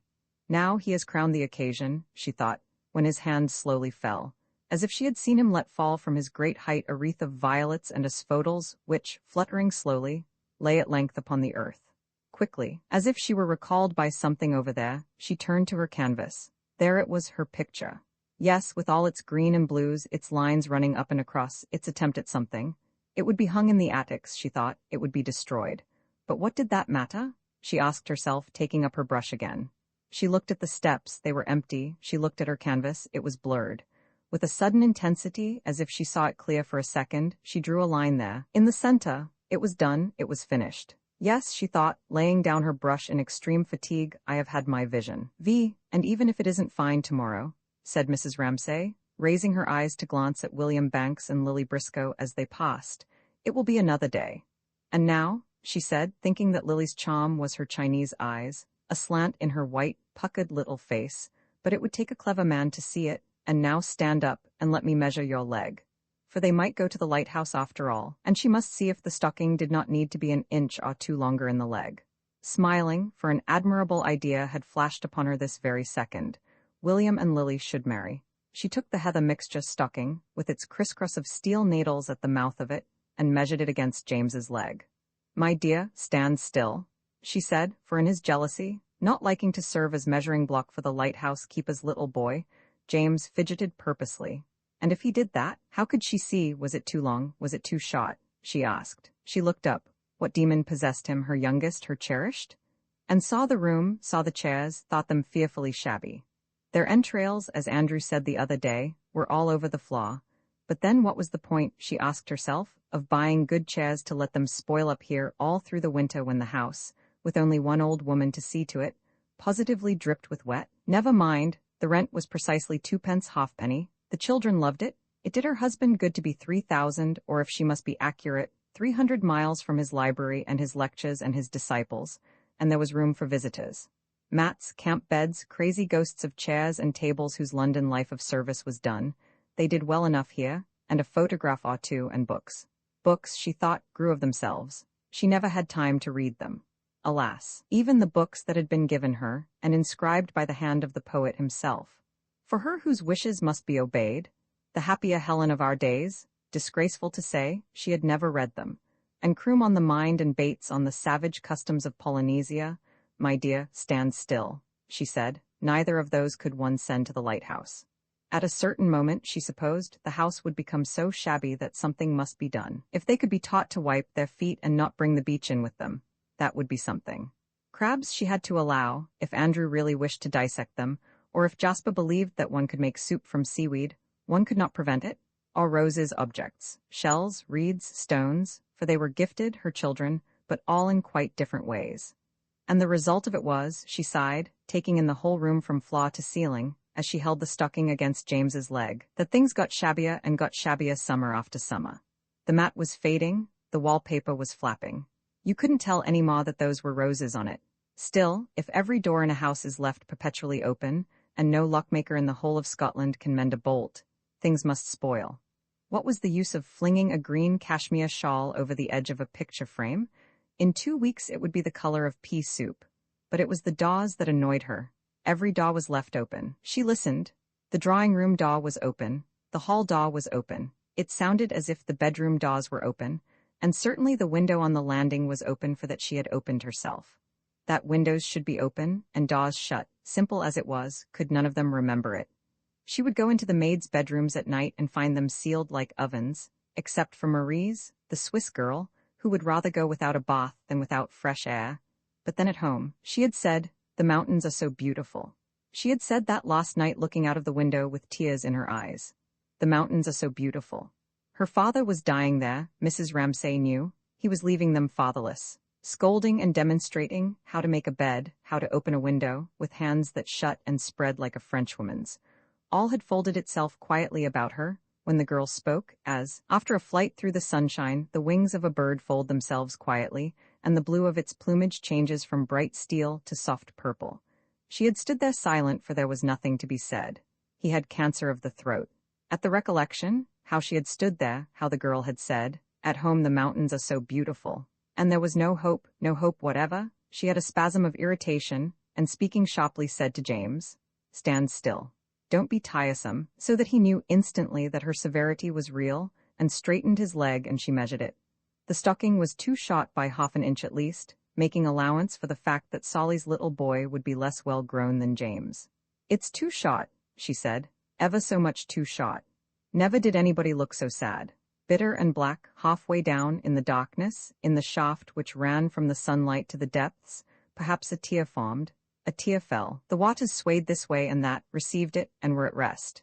Never did anybody look so sad. But was it nothing but looks, people said. What was there behind it? Her beauty, her splendor? Had he blown his brains out, they asked? Had he died the week before they were married, some other, earlier lover, of whom rumors reached one? Or was there nothing? Nothing but an incomparable beauty which she lived behind, and could do nothing to disturb, for easily though she might have said at some moment of intimacy when stories of great passion, of love foiled, of ambition thwarted came her way, how she too had known or felt or been through it herself, she never spoke. She was silent always. She knew then, she knew without having learnt. Her simplicity fathomed what clever people falsified. Her singleness of mind made her drop plumb like a stone, a light exact as a bird, gave her, naturally, this swoop and fall of the spirit upon truth which delighted, eased, sustained, falsely perhaps. "Nature has but little clay," said Mr. Banks once, hearing her voice on the telephone, and much moved by it, though she was only telling him a fact about a train, "like that of which she molded you." He saw her at the end of the line, Greek, blue-eyed, straight-nosed. How incongruous it seemed to be telephoning to a woman like that. The Graces assembling seemed to have joined hands in meadows of asphodel to compose that face. Yes, he would catch the 10:30 at Euston. "But she's no more aware of her beauty than a child," said Mr. Banks, replacing the receiver, and crossing the room to see what progress the workmen were making with an hotel which they were building at the back of his house. And he thought of Mrs. Ramsay as he looked at that stir among the unfinished walls. For always, he thought, there was something incongruous to be worked into the harmony of her face. She clapped a deerstalker's hat on her head. She ran across the lawn in goloshes to snatch a child from mischief. So that if it was her beauty merely that one thought of, one must remember the quivering thing, the living thing. They were carrying bricks up a little plank as he watched them, and work it into the picture. Or if one thought of her simply as a woman, one must endow her with some freak of idiosyncrasy, or suppose some latent desire to doff her royalty of form, as if her beauty bawed her and all that men say of beauty, and she wanted only to be like other people, insignificant. He did not know. He did not know. He must go to his work. Knitting her reddish-brown, hairy stocking, with her head outlined absurdly by the gilt frame, the green shawl which she had tossed over the edge of the frame, and the authenticated masterpiece by Michelangelo. Mrs. Ramsay smoothed out what had been harsh in her manner a moment before, raised his head, and kissed her little boy on the forehead. "Let's find another picture to cut out," she said. But what had happened? Someone had blundered. Starting from her musing, she gave meaning to words which she had held meaningless in her mind for a long stretch of time. Someone had blundered. Fixing her short-sighted eyes upon her husband, who was now bearing down upon her, she gazed steadily until his closeness revealed to her, the jingle mated itself in her head, that something had happened, someone had blundered. But she could not for the life of her think what. He shivered, he quivered. All his vanity, all his satisfaction in his own splendor, riding fell as a thunderbolt, fierce as a hawk at the head of his men through the valley of death, had been shattered, destroyed. Stormed it by shot and shell, boldly we rode and well, flashed through the valley of death, volleyed and thundered, straight into Lily Briscoe and William Banks. He quivered, he he shivered. Not for the world would she have spoken to him, realizing, from the familiar signs, his eyes averted, and some curious gathering together of his person, as if he wrapped himself about and needed privacy into which to regain his equilibrium, that he was outraged and anguished. She stroked James's head. She transferred to him what she felt for her husband, and as she watched him chalk yellow the white dress shirt of a gentleman in the Army and Navy Stars catalogue, thought what a delight it would be to her should he turn out a great artist. And why should he not? He had a splendid forehead. Then, looking up, as her husband passed her once more, she was relieved to find that the ruin was veiled. Domesticity triumphed. Custom crooned its soothing rhythm, so that when stopping deliberately, as his turn came round again, at the window he bent quizzically and whimsically to tickle James's bare cough with a sprig of something, she twitted him for having dispatched that poor young man, Charles Tansley. Tansley had had to go in and write his dissertation, he said. James will have to write his dissertation one of these days, he added ironically, flicking his sprig. Hating his father, James brushed away the tickling spray with which, in a manner peculiar to him, compound of severity and humor, he teased his youngest son's bare leg. She was trying to get these tiresome stockings finished to send to Solly's little boy tomorrow, said Mrs. Ramsay. There wasn't the slightest possible chance that they could go to the Lighthouse tomorrow. Mr. Ramsay snapped out irascibly. How did he know? She asked. The wind often changed. The extraordinary irrationality of her remark, the folly of women's minds enraged him. He had ridden through the valley of death, been shattered and shivered, and now she flew in the face of facts, made his children hope what was utterly out of the question, in effect, told lies. He stamped his foot on the stone step. Damn you, he said. But what had she said? Simply that it might be fine tomorrow. So it might, not with the barometer falling and the wind due west. To pursue truth with such astonishing lack of consideration for other people's feelings, to rend the thin veils of civilization so wantonly, so brutally, was to her so horrible an outrage of human decency that, without replying, dazed and blinded, she bent her head as if to let the pelt of jagged hail, the drench of dirty water, bespatter her unrebuked. There was nothing to be said. He stood by her in silence. Very humbly, at length, he said that he would step over and ask the coastguards if she liked. There was nobody whom she reverenced as she reverenced him. She was quite ready to take his word for it, she said. Only then they need not cut sandwiches, that was all. They came to her, naturally, since she was a woman, all day long with this and that, one wanting this, another that. The children were growing up. She often felt she was nothing but a sponge sopped full of human emotions. Then he said, damn you. He said, it must rain. He said, it won't rain. And instantly a heaven of security opened before her. There was nobody she reverenced more. She was not good enough to tie his shoestrings, she felt. Already ashamed of that petulance, of that gesticulation of the hands when charging at the head of his troops, Mr. Ramsay rather sheepishly prodded his son's bare legs once more, and then, as if he had her leave for it, with a movement which oddly reminded his wife of the great sea lion at the zoo tumbling backwards, after swallowing his fish and walloping off so that the water in the tank washes from side to side. He dived into the evening air which, already thinner, was taking the substance from leaves and hedges, but, as if in return, restoring to roses and pinks a lustre which they had not had by day. Someone had blundered, he said again, striding off, up and down the terrace. But how extraordinarily his note had changed. It was like the cuckoo. In June he gets out of tune, as if he were trying over, tentatively seeking some phrase for a new mood, and having only this at hand used it, cracked though it was. But it sounded ridiculous, someone had blundered, said like that, almost as a question, without any conviction, melodiously. Mrs. Ramsay could not help smiling, and soon, sure enough, walking up and down. He hummed it, dropped it, fell silent. He was safe, he was restored to his privacy. He stopped to light his pipe, looked once at his wife and son in the window, and as one raises one's eyes from a page in an express train and sees a farm, a tree, a cluster of cottages as an illustration, a confirmation of something on the printed page to which one returns, fortified and satisfied. So without his distinguishing either his son or his wife, the sight of them fortified him and satisfied him, and consecrated his effort to arrive at a perfectly clear understanding of the problem which now engaged the energies of his splendid mind. It was a splendid mind. For if thought is like the keyboard of a piano, divided into so many notes, or like the alphabet, is ranged in 26 letters all in order, then his splendid mind had no sort of difficulty in running over those letters one by one, firmly and accurately, until it had reached, say, the letter Q. He reached Kew. Very few people in the whole of England ever reach Kew.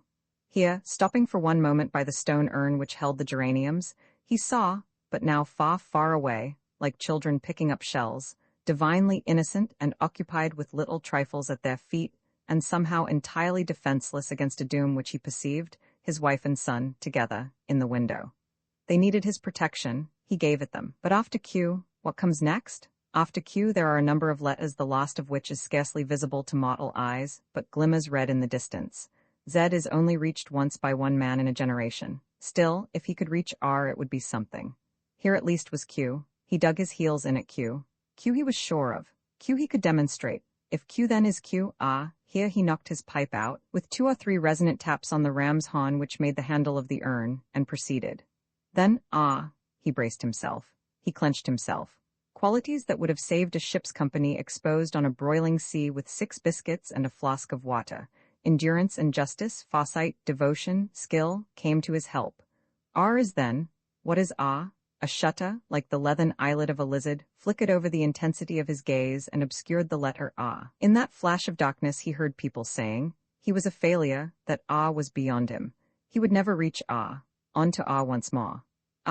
Qualities that in a desolate expedition across the icy solitudes of the polar region would have made him the leader, the guide, the counselor, whose temper, neither sanguine nor despondent, surveys with equanimity what is to be and faces it, came to his help again.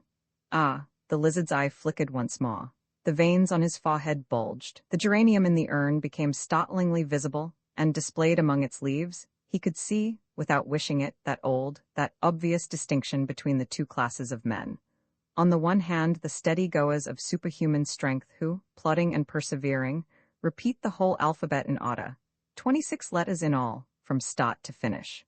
On the other, the gifted, the inspired who, miraculously, lump all the letters together in one flash, the way of genius. He had not genius, he laid no claim to that, but he had, or might have had, the power to repeat every letter of the alphabet from A to Z accurately in order.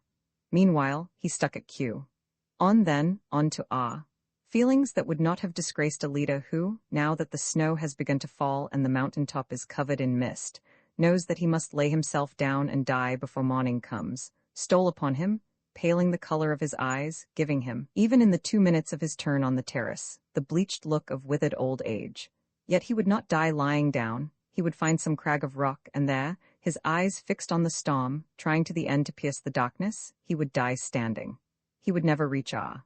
He stood stock still by the urn, with the geranium flowing over it. How many men in 1,000 million, he asked himself, reach Z after all? Surely the leader of a forlorn hope may ask himself that, and answer, without treachery to the expedition behind him, one perhaps, one in a generation. Is he to be blamed then if he is not that one? Provided he has toiled honestly, given to the best of his power, till he has no more left to give, and his fame lasts how long? It is permissible even for a dying hero to think before he dies how men will speak of him hereafter. His fame lasts perhaps 2,000 years. And what are 2,000 years? Asked Mr. Ramsay ironically, staring at the hedge. What indeed, if you look from a mountain-top down the long wastes of the ages? The very stone one kicks with one's boot will outlast Shakespeare. His own little light would shine, not very brightly, for a year or 2, and would then be merged in some bigger light, and that in a bigger still. He looked into the darkness, into the intricacy of the twigs. Who then could blame the leader of that fallen party, which after all has climbed high enough to see the waste of the years and the perishing of stars, if before death stiffens his limbs beyond the power of movement, he does a little consciously raise his numbed fingers to his brow, and square his shoulders, so that when the search party comes, they will find him dead at his post, the fine figure of a soldier. Mr. Ramsay squared his shoulders and stood very upright by the urn.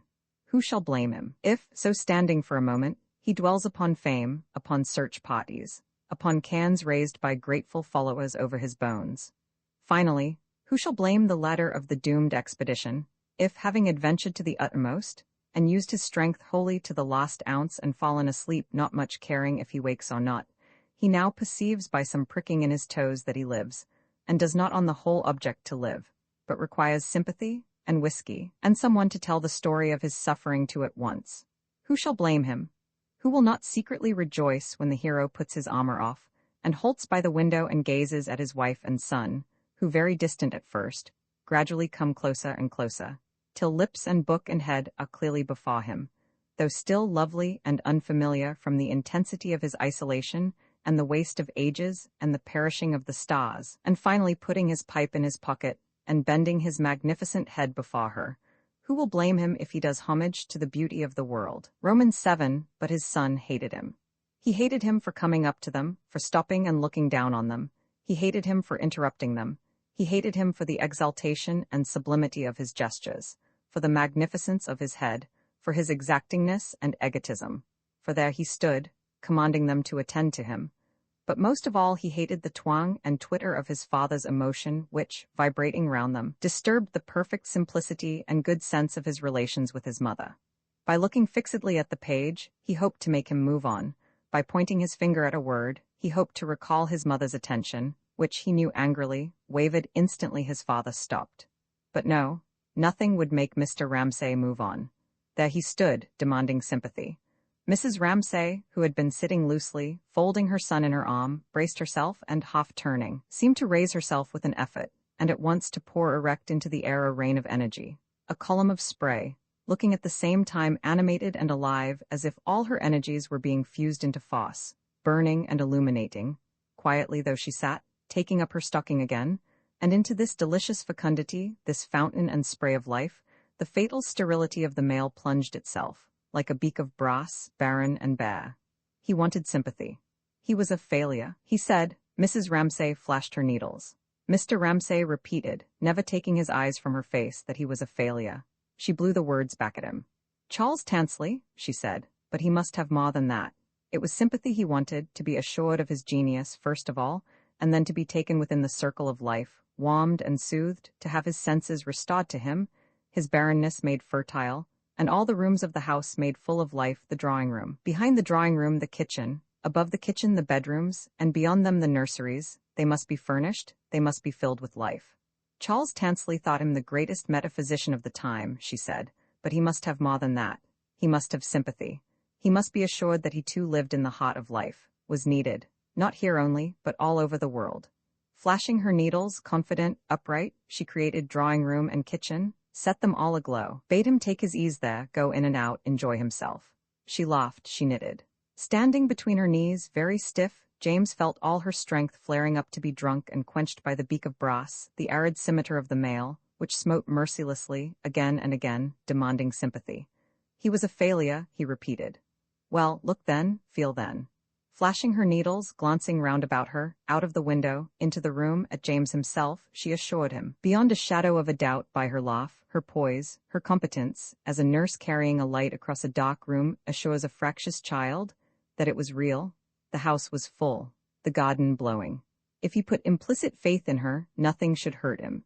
However deep he buried himself or climbed high, not for a second should he find himself without her.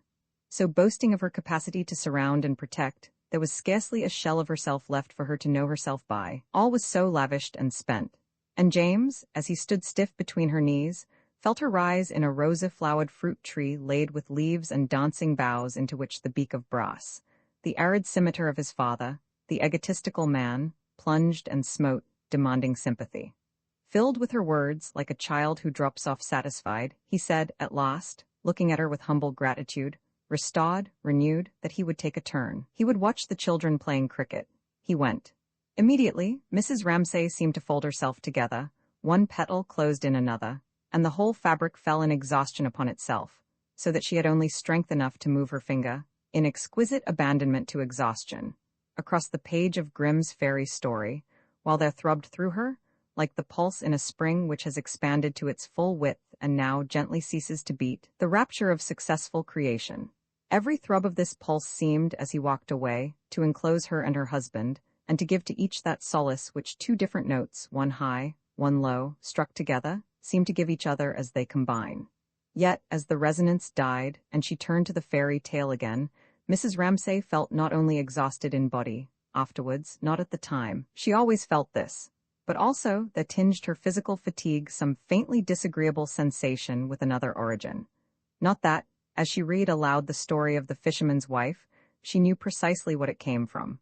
Nor did she let herself put into words her dissatisfaction when she realized, at the turn of the page when she stopped and heard dully, ominously, a wave fall, how it came from this. She did not like, even for a second, to feel finer than her husband, and further, could not bear not being entirely sure, when she spoke to him, of the truth of what she said. Universities and people wanting him, lectures and books and their being of the highest importance, all that she did not doubt for a moment, but it was their relation, and his coming to her like that, openly, so that anyone could see, that discomposed her.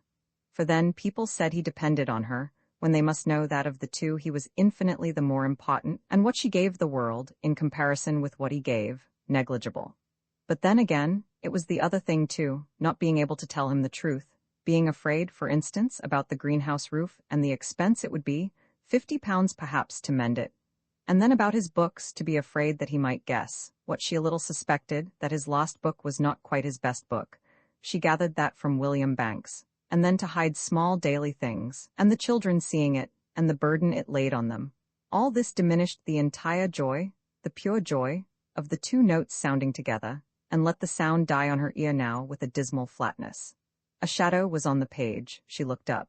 It was Augustus Carmichael shuffling past, precisely now, at the very moment when it was painful to be reminded of the inadequacy of human relationships, that the most perfect was flawed, and could not bear the examination which, loving her husband with her instinct for truth, she turned upon it, when it was painful to feel herself convicted of unworthiness, and impeded in her proper function by these lies, these exaggerations. It was at this moment, when she was fretted thus ignobly in the wake of her exaltation, that Mr. Carmichael shuffled past, in his yellow slippers, and some demon in her made it necessary for her to call out, as he passed, "Going indoors, Mr. Carmichael." Roman 8. He said nothing. He took opium. The children said he had stained his beard yellow with it. Perhaps. What was obvious to her was that the poor man was unhappy, came to them every year as an escape, and yet every year she felt the same thing. He did not trust her. She said, "I am going to the town. Shall I get you stamps, paper, tobacco?" And she felt him wince. He did not trust her. It was his wife's doing. She remembered that iniquity of his wife's towards him, which had made her turn to steel and adamant there, in the horrid little room in St. John's Wood, when with her own eyes she had seen that odious woman turn him out of the house. He was unkempt, he dropped things on his coat, he had the tiresomeness of an old man with nothing in the world to do, and she turned him out of the room. She said, in her odious way, "Now, Mrs. Ramsay and I want to have a little talk together," and Mrs. Ramsay could see, as if before her eyes, the innumerable miseries of his life. Had he money enough to buy tobacco? Did he have to ask her for it? Half a crown? 18 pence. Oh, she could not bear to think of the little indignities she made him suffer. And always now why, she could not guess, except that it came probably from that woman somehow. He shrank from her. He never told her anything. But what more could she have done? There was a sunny room given up to him. The children were good to him. Never did she show a sign of not wanting him. She went out of her way indeed to be friendly. "Do you want stamps? Do you want tobacco? Here's a book you might like," and so on. And after all, here insensibly she drew herself together, physically, the sense of her own beauty becoming, as it did so seldom, present to her. After all, she had not generally any difficulty in making people like her. For instance, George Manning, Mr. Wallace, famous as they were, they would come to her of an evening, quietly, and talk alone over her fire. She bore about with her, she could not help knowing it, the touch of her beauty. She carried it erect into any room that she entered. And after all, veil it as she might, and shrink from the monotony of bearing that it imposed on her, her beauty was apparent. She had been admired. She had been loved. She had entered rooms where monas sat. Tears had flown in her presence.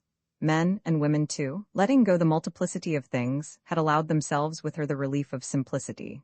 It injured her that he should shrink. It hurt her. And yet not cleanly, not rightly. That was what she minded, coming as it did on top of her discontent with her husband. The sense she had now when Mr. Carmichael shuffled past, just nodding to her question, with a book beneath his arm, in his yellow slippers, that she was suspected, and that all this desire of hers to give, to help, was vanity. For her own self-satisfaction was it that she wished so instinctively to help, to give, that people might say of her, "Oh, Mrs. Ramsay, dear Mrs. Ramsay, Mrs. Ramsay, of course," and need her and send for her and admire her?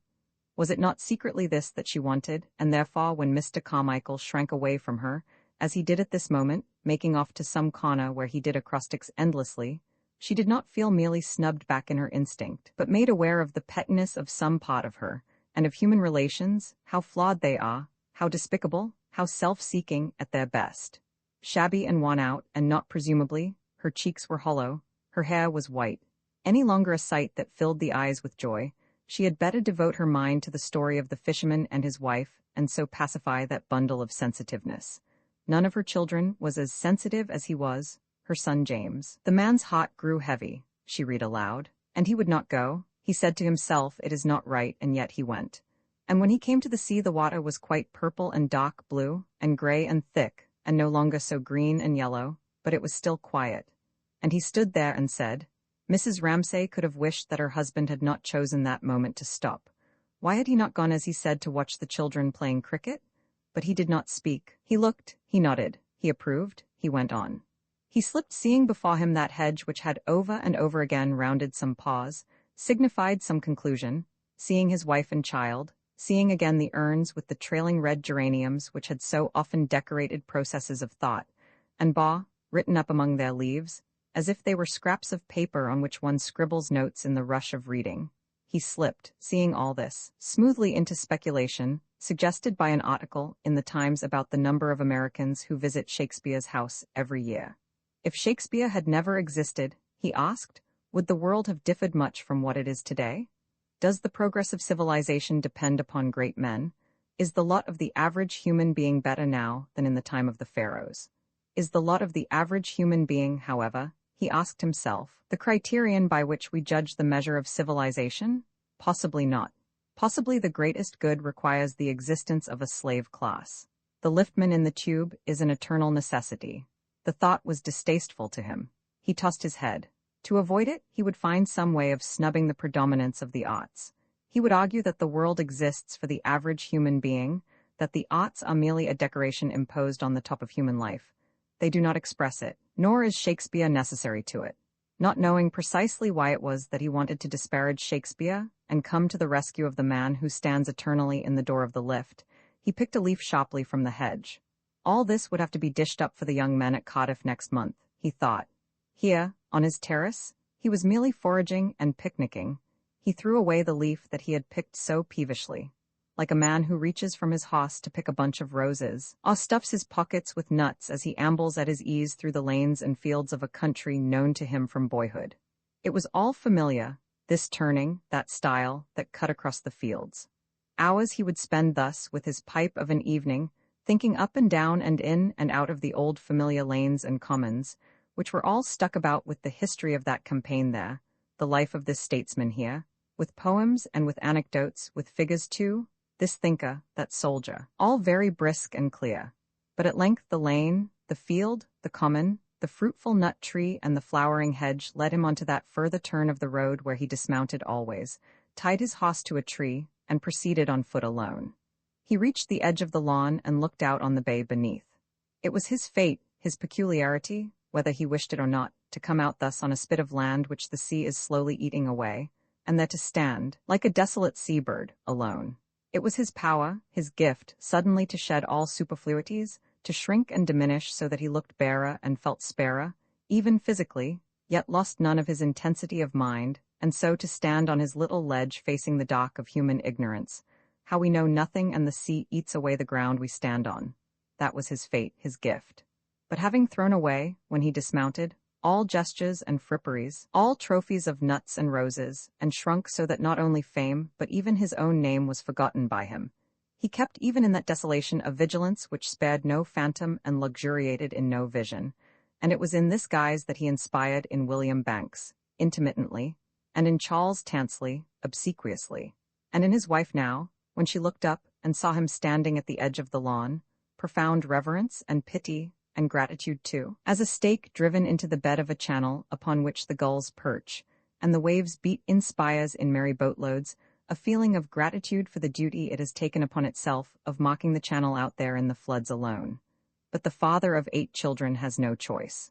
Muttering half aloud, so he broke off, turned, sighed, raised his eyes, sought the figure of his wife reading stories to the little boy, filled his pipe. He turned from the sight of human ignorance and human fate, and the sea eating the ground we stand on, which, Had he been able to contemplate it fixedly might have led to something. And found consolation in trifles so slight compared with the august theme just now before him that he was disposed to slur that comfort over, to deprecate it, as if to be caught happy in a world of misery was for an honest man the most despicable of crimes. It was true. He was for the most part happy. He had his wife. He had his children. He had promised in 6 weeks' time to talk some nonsense to the young men of Cardiff about Locke, Hume, Berkeley, and the causes of the French Revolution. But this and his pleasure in it, in the phrases he made, in the ardor of youth, in his wife's beauty, in the tributes that reached him from Swansea, Cardiff, Exeter, Southampton, Kidderminster, Oxford, Cambridge, all had to be deprecated and concealed under the phrase, talking nonsense, because, in effect, he had not done the thing he might have done. It was a disguise. It was the refuge of a man afraid to own his own feelings, who could not say, this is what I like, this is what I am, and rather pitiable and distasteful to William Banks and Lily Briscoe, who wondered why such concealments should be necessary, why he needed always praise, why so brave a man in thought should be so timid in life, how strangely he was venerable and laughable at one and the same time. Teaching and preaching is beyond human power, Lily suspected. She was putting away her things. If you are exalted, you must somehow come a crupper. Mrs. Ramsay gave him what he asked too easily. Then the change must be so upsetting, Lily said.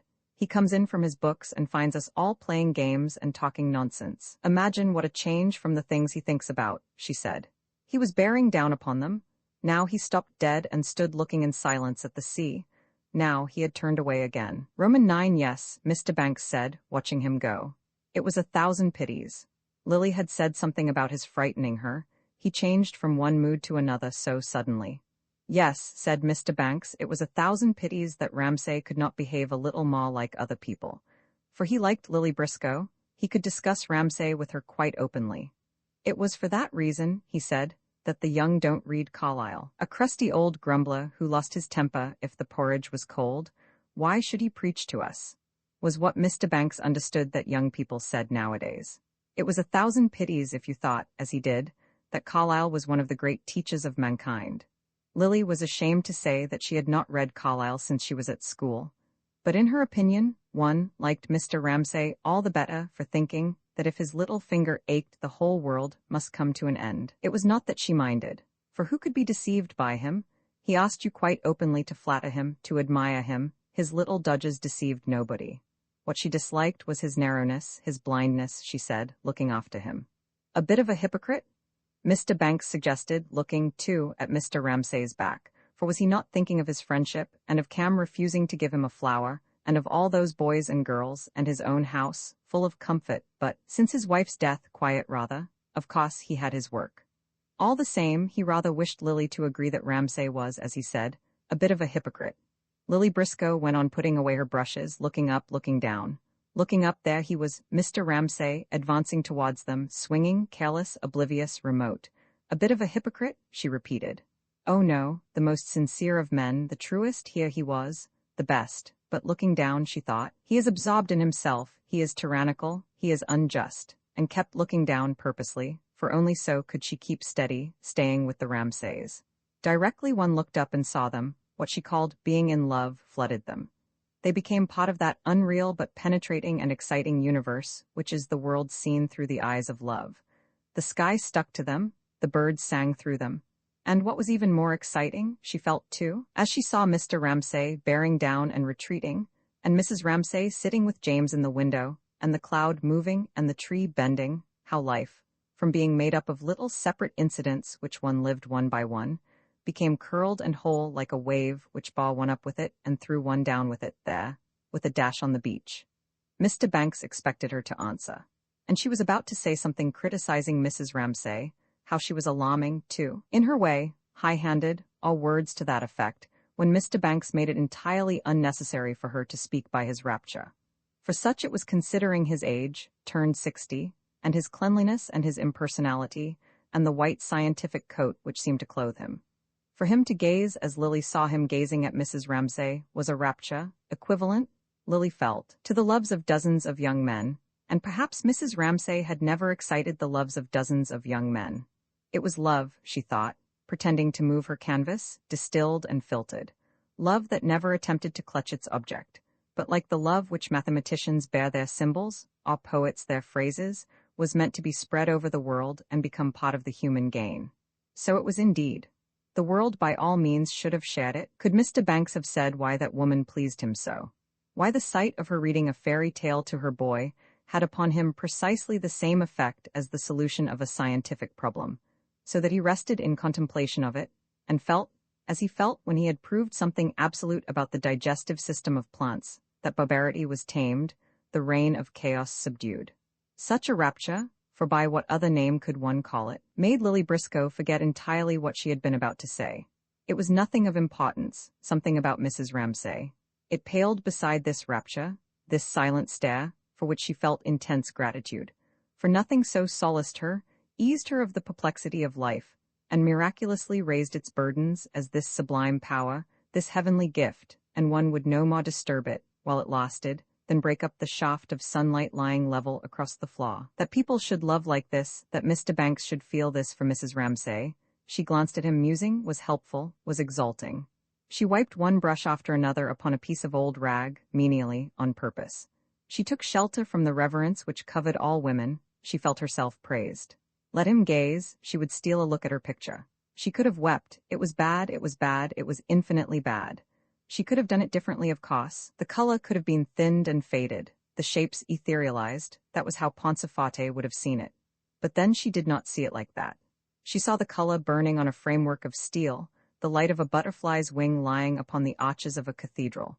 Of all that only a few random marks scrawled upon the canvas remained, and it would never be seen, never be hung even, and there was Mr. Tansley whispering in her ear, "Women can't paint, women can't write." She now remembered what she had been going to say about Mrs. Ramsay. She did not know how she would have put it, but it would have been something critical. She had been annoyed the other night by some high-handedness. Looking along the level of Mr. Banks's glance at her, she thought that no woman could worship another woman in the way he worshipped. They could only seek shelter under the shade which Mr. Banks extended over them both. Looking along his beam, she added to it her different ray, thinking that she was unquestionably the loveliest of people, bowed over her book. The best perhaps, but also, different too from the perfect shape which one saw there. But why different, and how different? She asked herself, scraping her palette of all those mounds of blue and green which seemed to her like clods with no life in them now. Yet she vowed she would inspire them, force them to move, flow, do her bidding tomorrow. How did she differ? What was the spirit in her, the essential thing by which, had you found a glove in the corner of a sofa, you would have known it from its twisted finger, hers indisputably?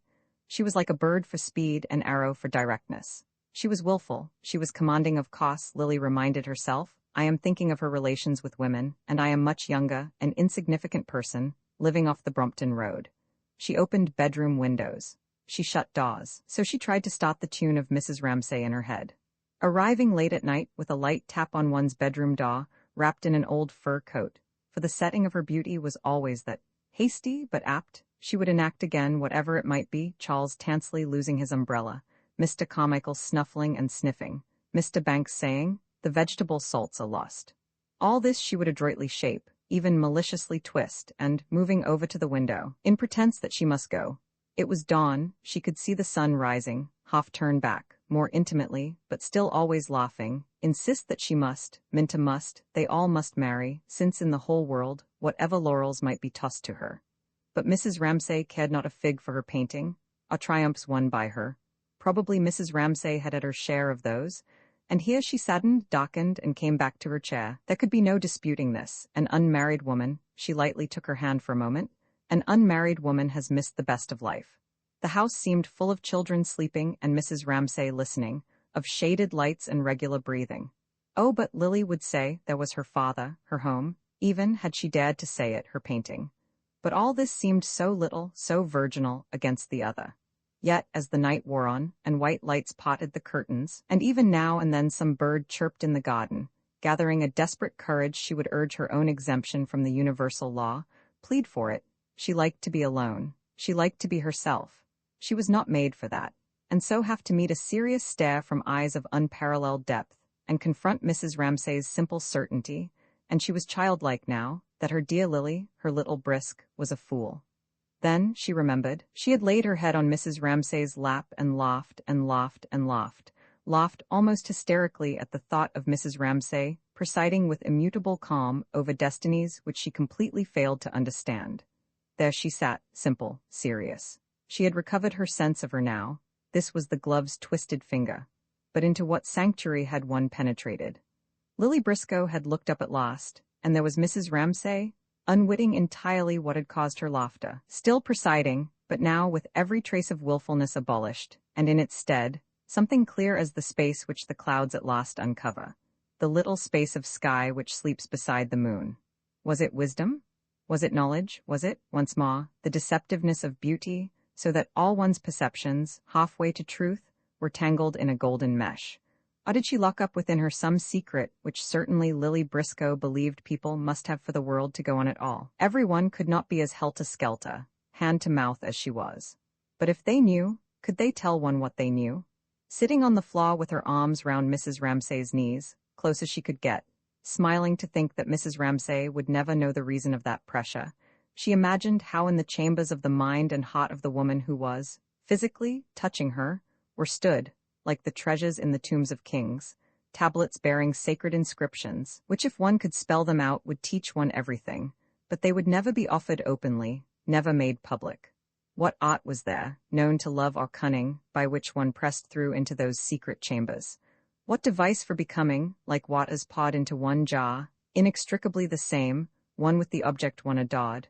Could the body achieve it, or the mind, subtly mingling in the intricate passages of the brain? Or the heart? Could loving, as people called it, make her and Mrs. Ramsay one?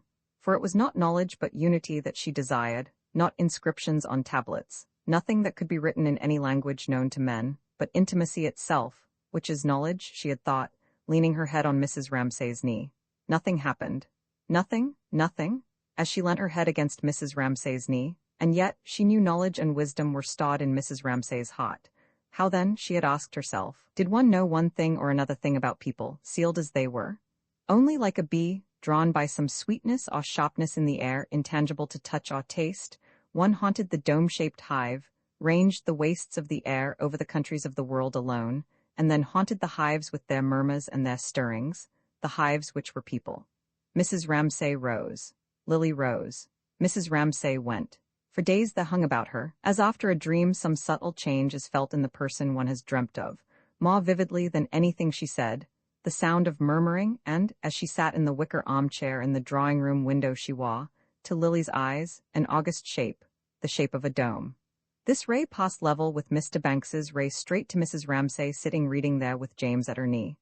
But now while she still looked, Mr. Banks had done. He had put on his spectacles. He had stepped back. He had raised his hand. He had slightly narrowed his clear blue eyes when Lily, rousing herself, saw what he was at, and winced like a dog who sees a hand raised to strike it. She would have snatched her picture off the easel, but she said to herself, one must. She braced herself to stand the awful trial of someone looking at her picture. One must, she said, one must. And if it must be seen, Mr. Banks was less alarming than another, but that any other eyes should see the residue of her 33 years, the deposit of each day's living, mixed with something more secret than she had ever spoken or shown in the course of all those days, was an agony. At the same time it was immensely exciting. Nothing could be cooler and quieter. Taking out a penknife, Mr. Banks tapped the canvas with the bone handle. What did she wish to indicate by the triangular purple shape? Just there? He asked. It was Mrs. Ramsay reading to James, she said. She knew his objection, that no one could tell it for a human shape, but she had made no attempt at likeness, she said. For what reason had she introduced them then? He asked. Why indeed? Except that if there, in that corner, it was bright, here, in this, she felt the need of darkness. Simple, obvious, commonplace as it was, Mr. Banks was interested. Mother and child then, objects of universal veneration, and in this case the mother was famous for her beauty, might be reduced, he pondered, to a purple shadow without irreverence. But the picture was not of them, she said, not in his sense. There were other senses, too, in which one might reverence them, by a shadow here and a light there, for instance. Her tribute took that form if, as she vaguely supposed, a picture must be a tribute. A mother and child might be reduced to a shadow without irreverence. A light here required a shadow there. He considered. He was interested. He took it scientifically in complete good faith. The truth was that all his prejudices were on the other side, he explained. The largest picture in his drawing room, which painters had praised, and valued at a higher price than he had given for it, was of the cherry trees in blossom on the banks of the Kennet. He had spent his honeymoon on the banks of the Kennet, he said. Lily must come and see that picture, he said. But now, he turned, with his glasses raised to the scientific examination of her canvas.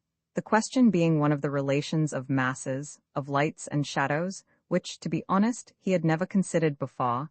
He would like to have it explained. What then did she wish to make of it? And he indicated the scene before them.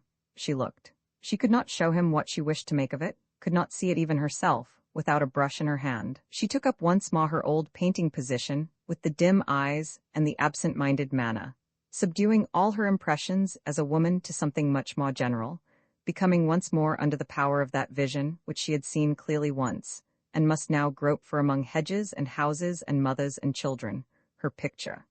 It was a question, she remembered, how to connect this mass on the right hand with that on the left. She might do it by bringing the line of the branch across so, or break the vacancy in the foreground by an object, James, perhaps so. But the danger was that by doing that the unity of the whole might be broken. She stopped. She did not want to bar him. She took the canvas lightly off the easel. But it had been seen, it had been taken from her. This man had shared with her something profoundly intimate. And thanking Mr. Ramsay for it and Mrs. Ramsay for it and the hour and the place, crediting the world with a power which she had not suspected, that one could walk away down that long gallery not alone anymore but arm in arm with somebody. The strangest feeling in the world, and the most exhilarating. She nicked the catch of her paint-box too, more firmly than was necessary, and the nick seemed to surround in a circle forever the paint-box, the lawn, Mr. Banks, and that wild villain, Cam, dashing past.